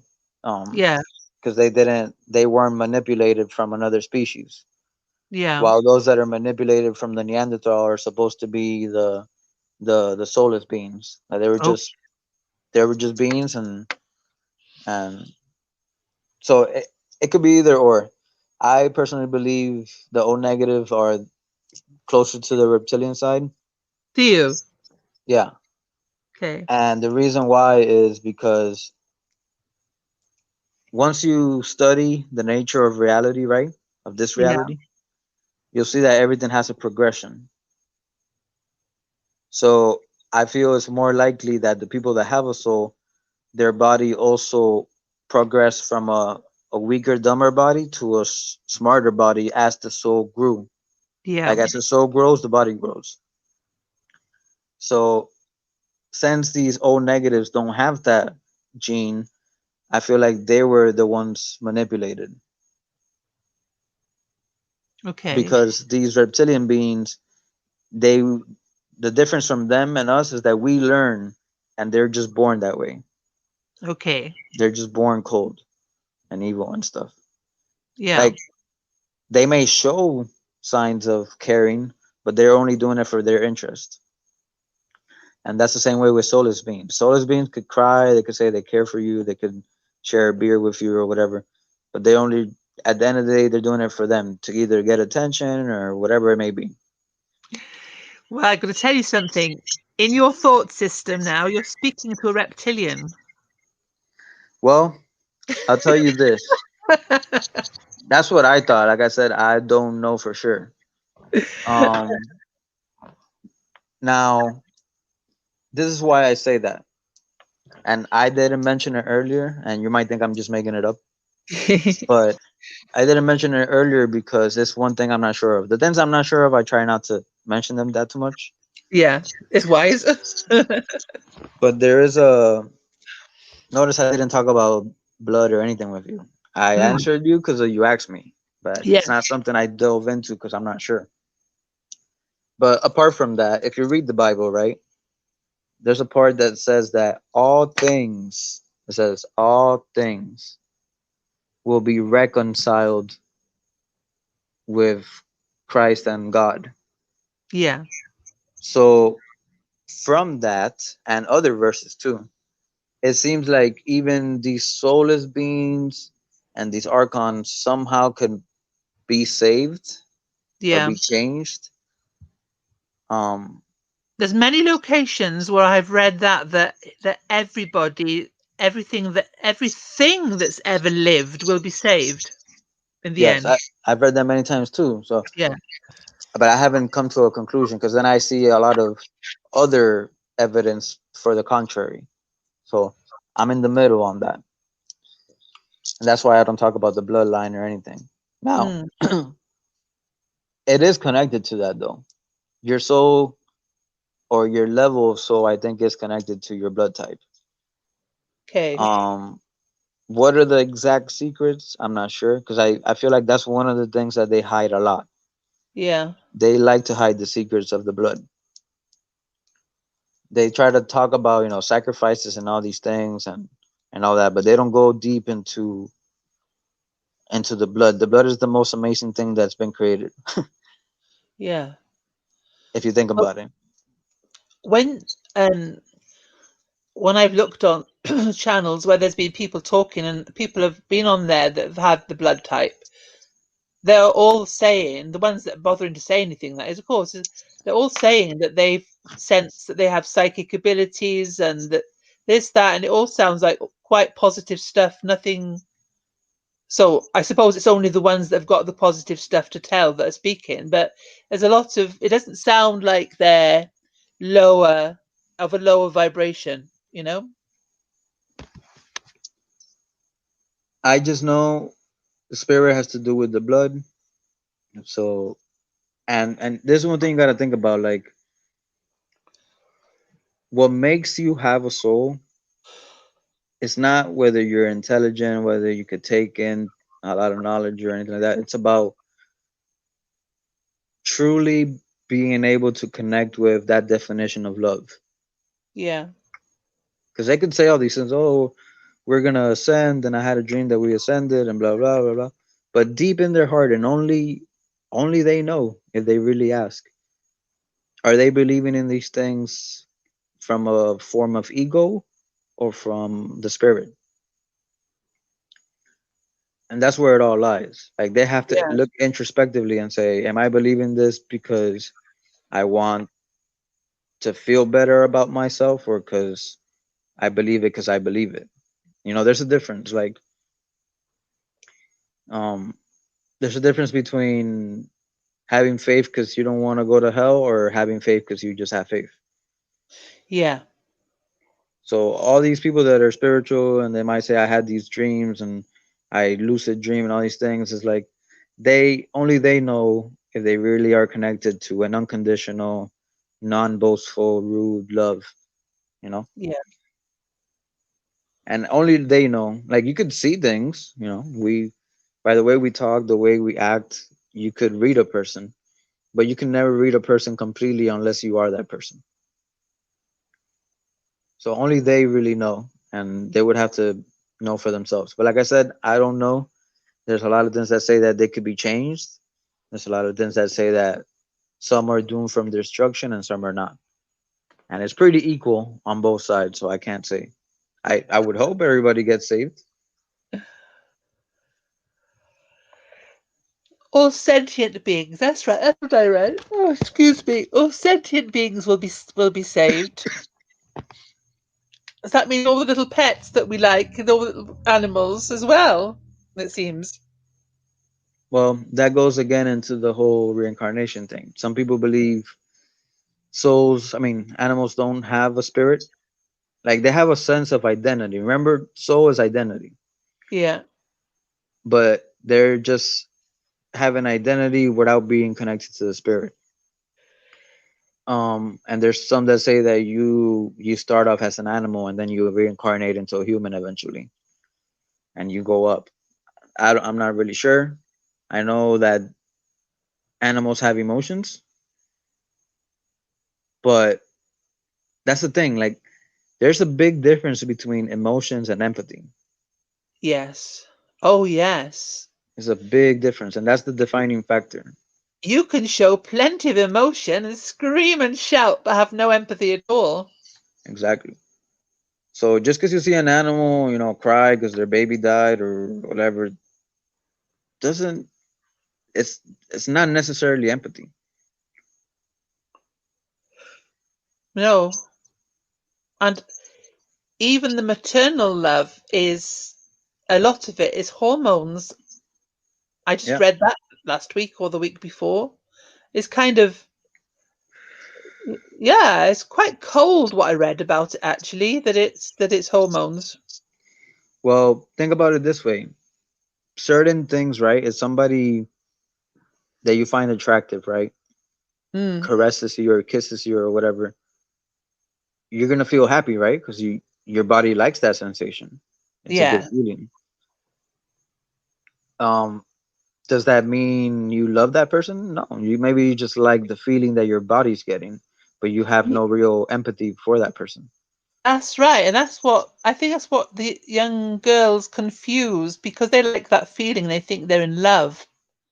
And this is a big deception as well in the world, isn't it? So they play up to this with the movies they make and the songs to kind of confuse all that touchy-feely thing with love, and it leads a lot of people astray, doesn't it?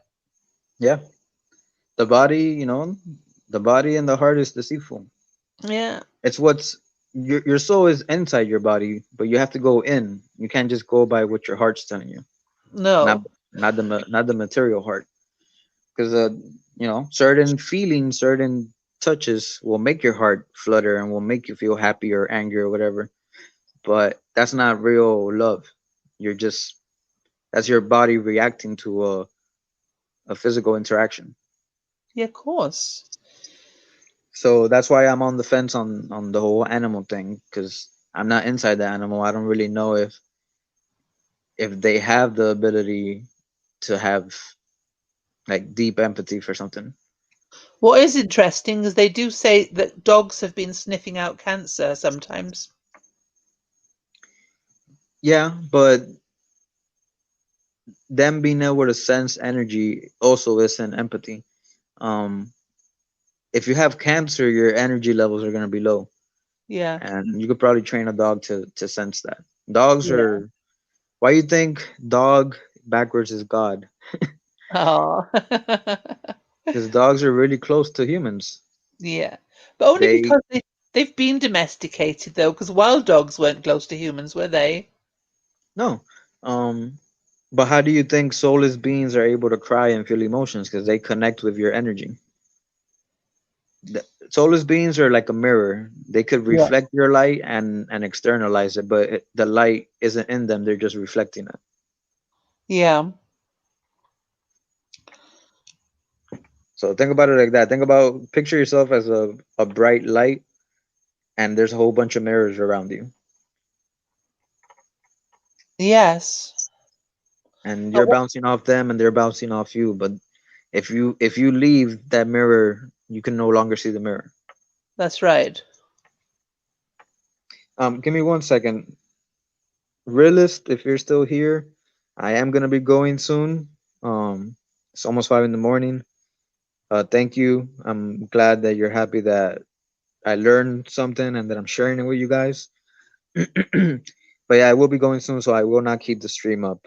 But if people are interested to hear more, I could go back on tomorrow. There's so many things I've learned throughout 15 years. So if you guys want to listen, want to take the time, I'm more than willing to share with anybody who's willing to.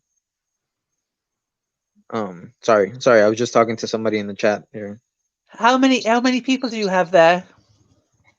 Earlier we were up to 5, I think, but right now we're Oh. just down to you and the realist. Like I've spoken to her before, so that's why she likes to talk to me because we've had long sessions like this before. Oh, right, okay. When they were on the chat, could they hear me? Yeah, they could hear you So, and me. oh, so right. So a lot of I wonder if that answered some of their questions listening to all that then. Yeah, that's why when I do this, I like to have at least one person speaking to me because like Yeah. that we bounce off each other and sometimes we answer questions that somebody else has Yes. Yeah. because it really is like and like I work best like this, like when I'm talking with somebody that really cares and we're picking each other's brain. Yeah. It's easier, it's more natural for me for to give you an answer than if I have to sit down and think of what I'm going to say in a video. You know what I Yeah. mean? Yeah. Yeah. I like it more natural flowing, and that's why I like to do this. Everybody tells me, "Oh, make a video," but it's I can't work like that. Like when you ask me a question, I may know it sort of already, but at the same time, sometimes I get revelations as you're asking me, and they Yeah. just come out. That's good. But was I going to say I saw you on Derek's channel from his earlier live stream. Where did these other people find you from?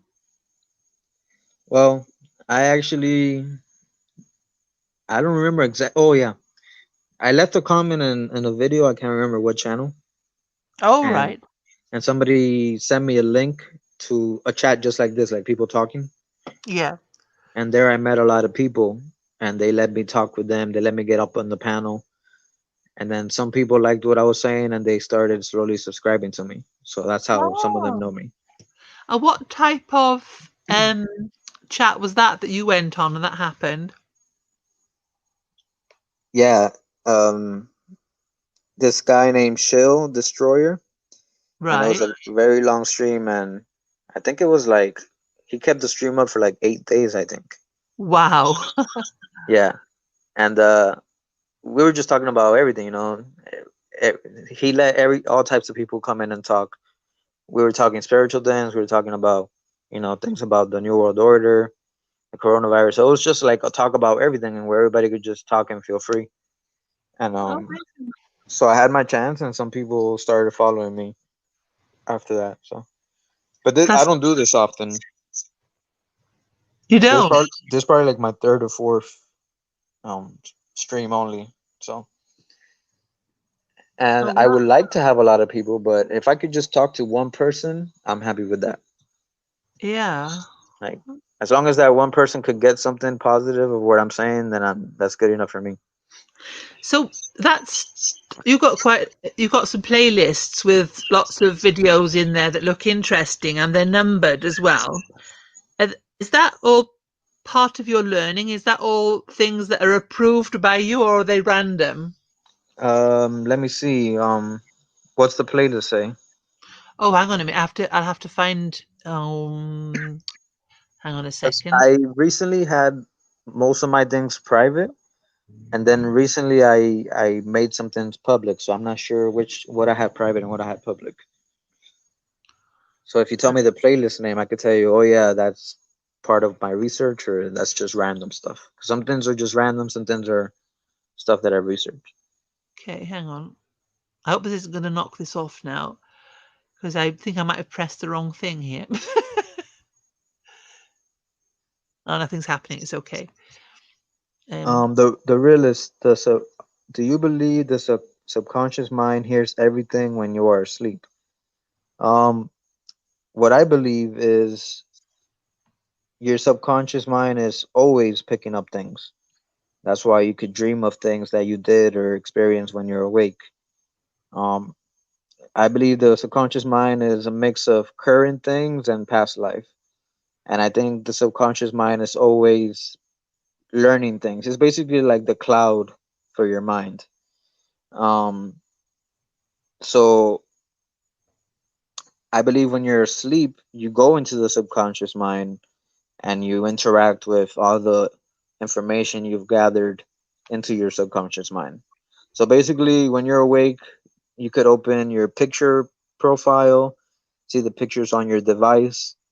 But when you go to sleep, you could tap into this large infinite cloud, if that makes any sense.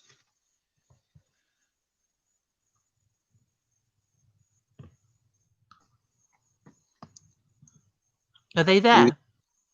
well, they're typing in the chat, so All right. I'm probably waiting for them to answer. So you could ask me or whatever you were doing.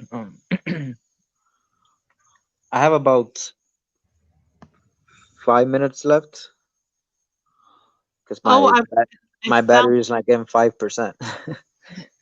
I found them now. The playlists. So you've got Scary Reality, Climate 2018, um, Watch Now 131 updated yesterday. So are they all interesting? Yep, all of them are interesting. The climate, it's just a small playlist of crazy things that happened in 2018 regarding the climate. Okay. Um, I haven't really collected. I know it's gotten worse, but I haven't really collected any more of those videos because they're not really important. It brings more fear than anything else.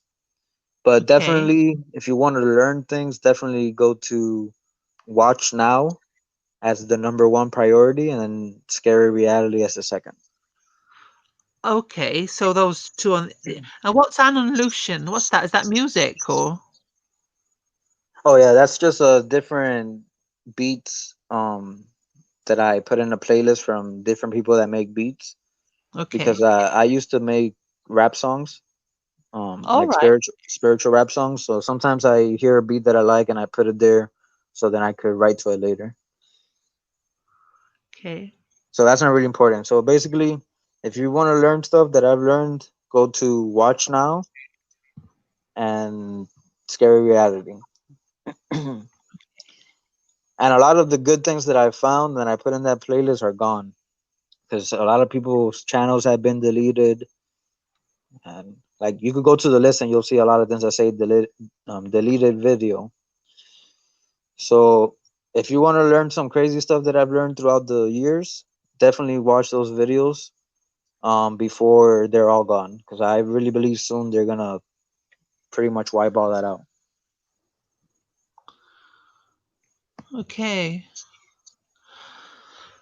Right. Well, I'm going to go now. Thank you very I'll, much. no, thank you for your time and for for be willing to listen to me. So That had something like a dreamlike quality, I must say. what this whole thing, The whole talk, yeah. it is like it's supernatural because when I've had conversations like this with different people that want to know the truth and already know some of it, um we always end up finishing each other's thoughts or thinking a thought before the other, and that's why I like these interactions because it makes me feel the oneness that actually exists. Yeah. Yeah. What I can feel now inside is like um kind of an adjustment to what you've been saying, actually.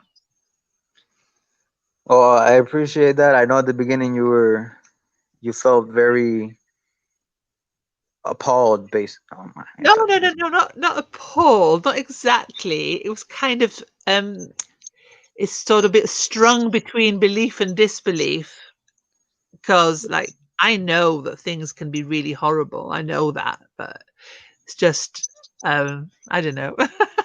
Just yeah, not exactly appalled. The things were appalling, but I didn't feel too appalled because I'm used to hearing appalling things, I suppose. One of my favorite verses from the Gnostic scripture, I forgot what book, because I hold these informations, but I'm not like gonna remember every single verse and stuff. Um, but it says, when you find yourself, first you will become troubled, and then you will be amazed. And I've come to experience that in my journey. That's why it connects with me, because I experienced Yeah. that. Like, first you're very troubled by everything that you're finding, and then once you put the pieces together, you're just amazed at it, where the amazement takes away the fear aspect. Amazed how it all fits together, for one thing, I suppose. Yeah, because once you put it together, then the chaos goes away, and chaos Mm, causes fear.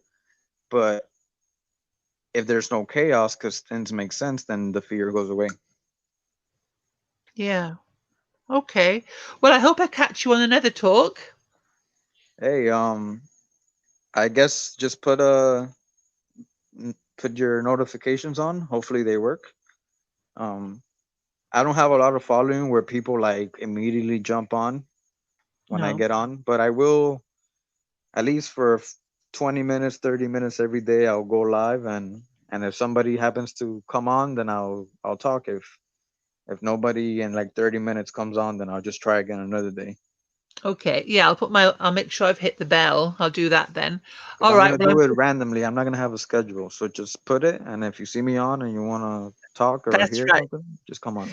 Yeah, I'm pruning, got quite a few subs and I've been pruning them bit by bit over the past couple of days to things that I think I just don't need to watch them anymore. Like I said to you, like it might be the last talk I watch because I'm just don't there's I've gone off all the fear porn truth channels that are telling everything like all right, I've got what I needed to hear from them. I've had the information, but I don't want to keep hearing the fear porn repeated again and again, you know? So I probably won't be listening to them anymore.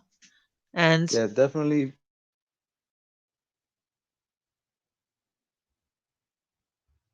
you won't? Your phone has gone, hasn't it?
Anybody still here?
If anybody's still here, good night or good day.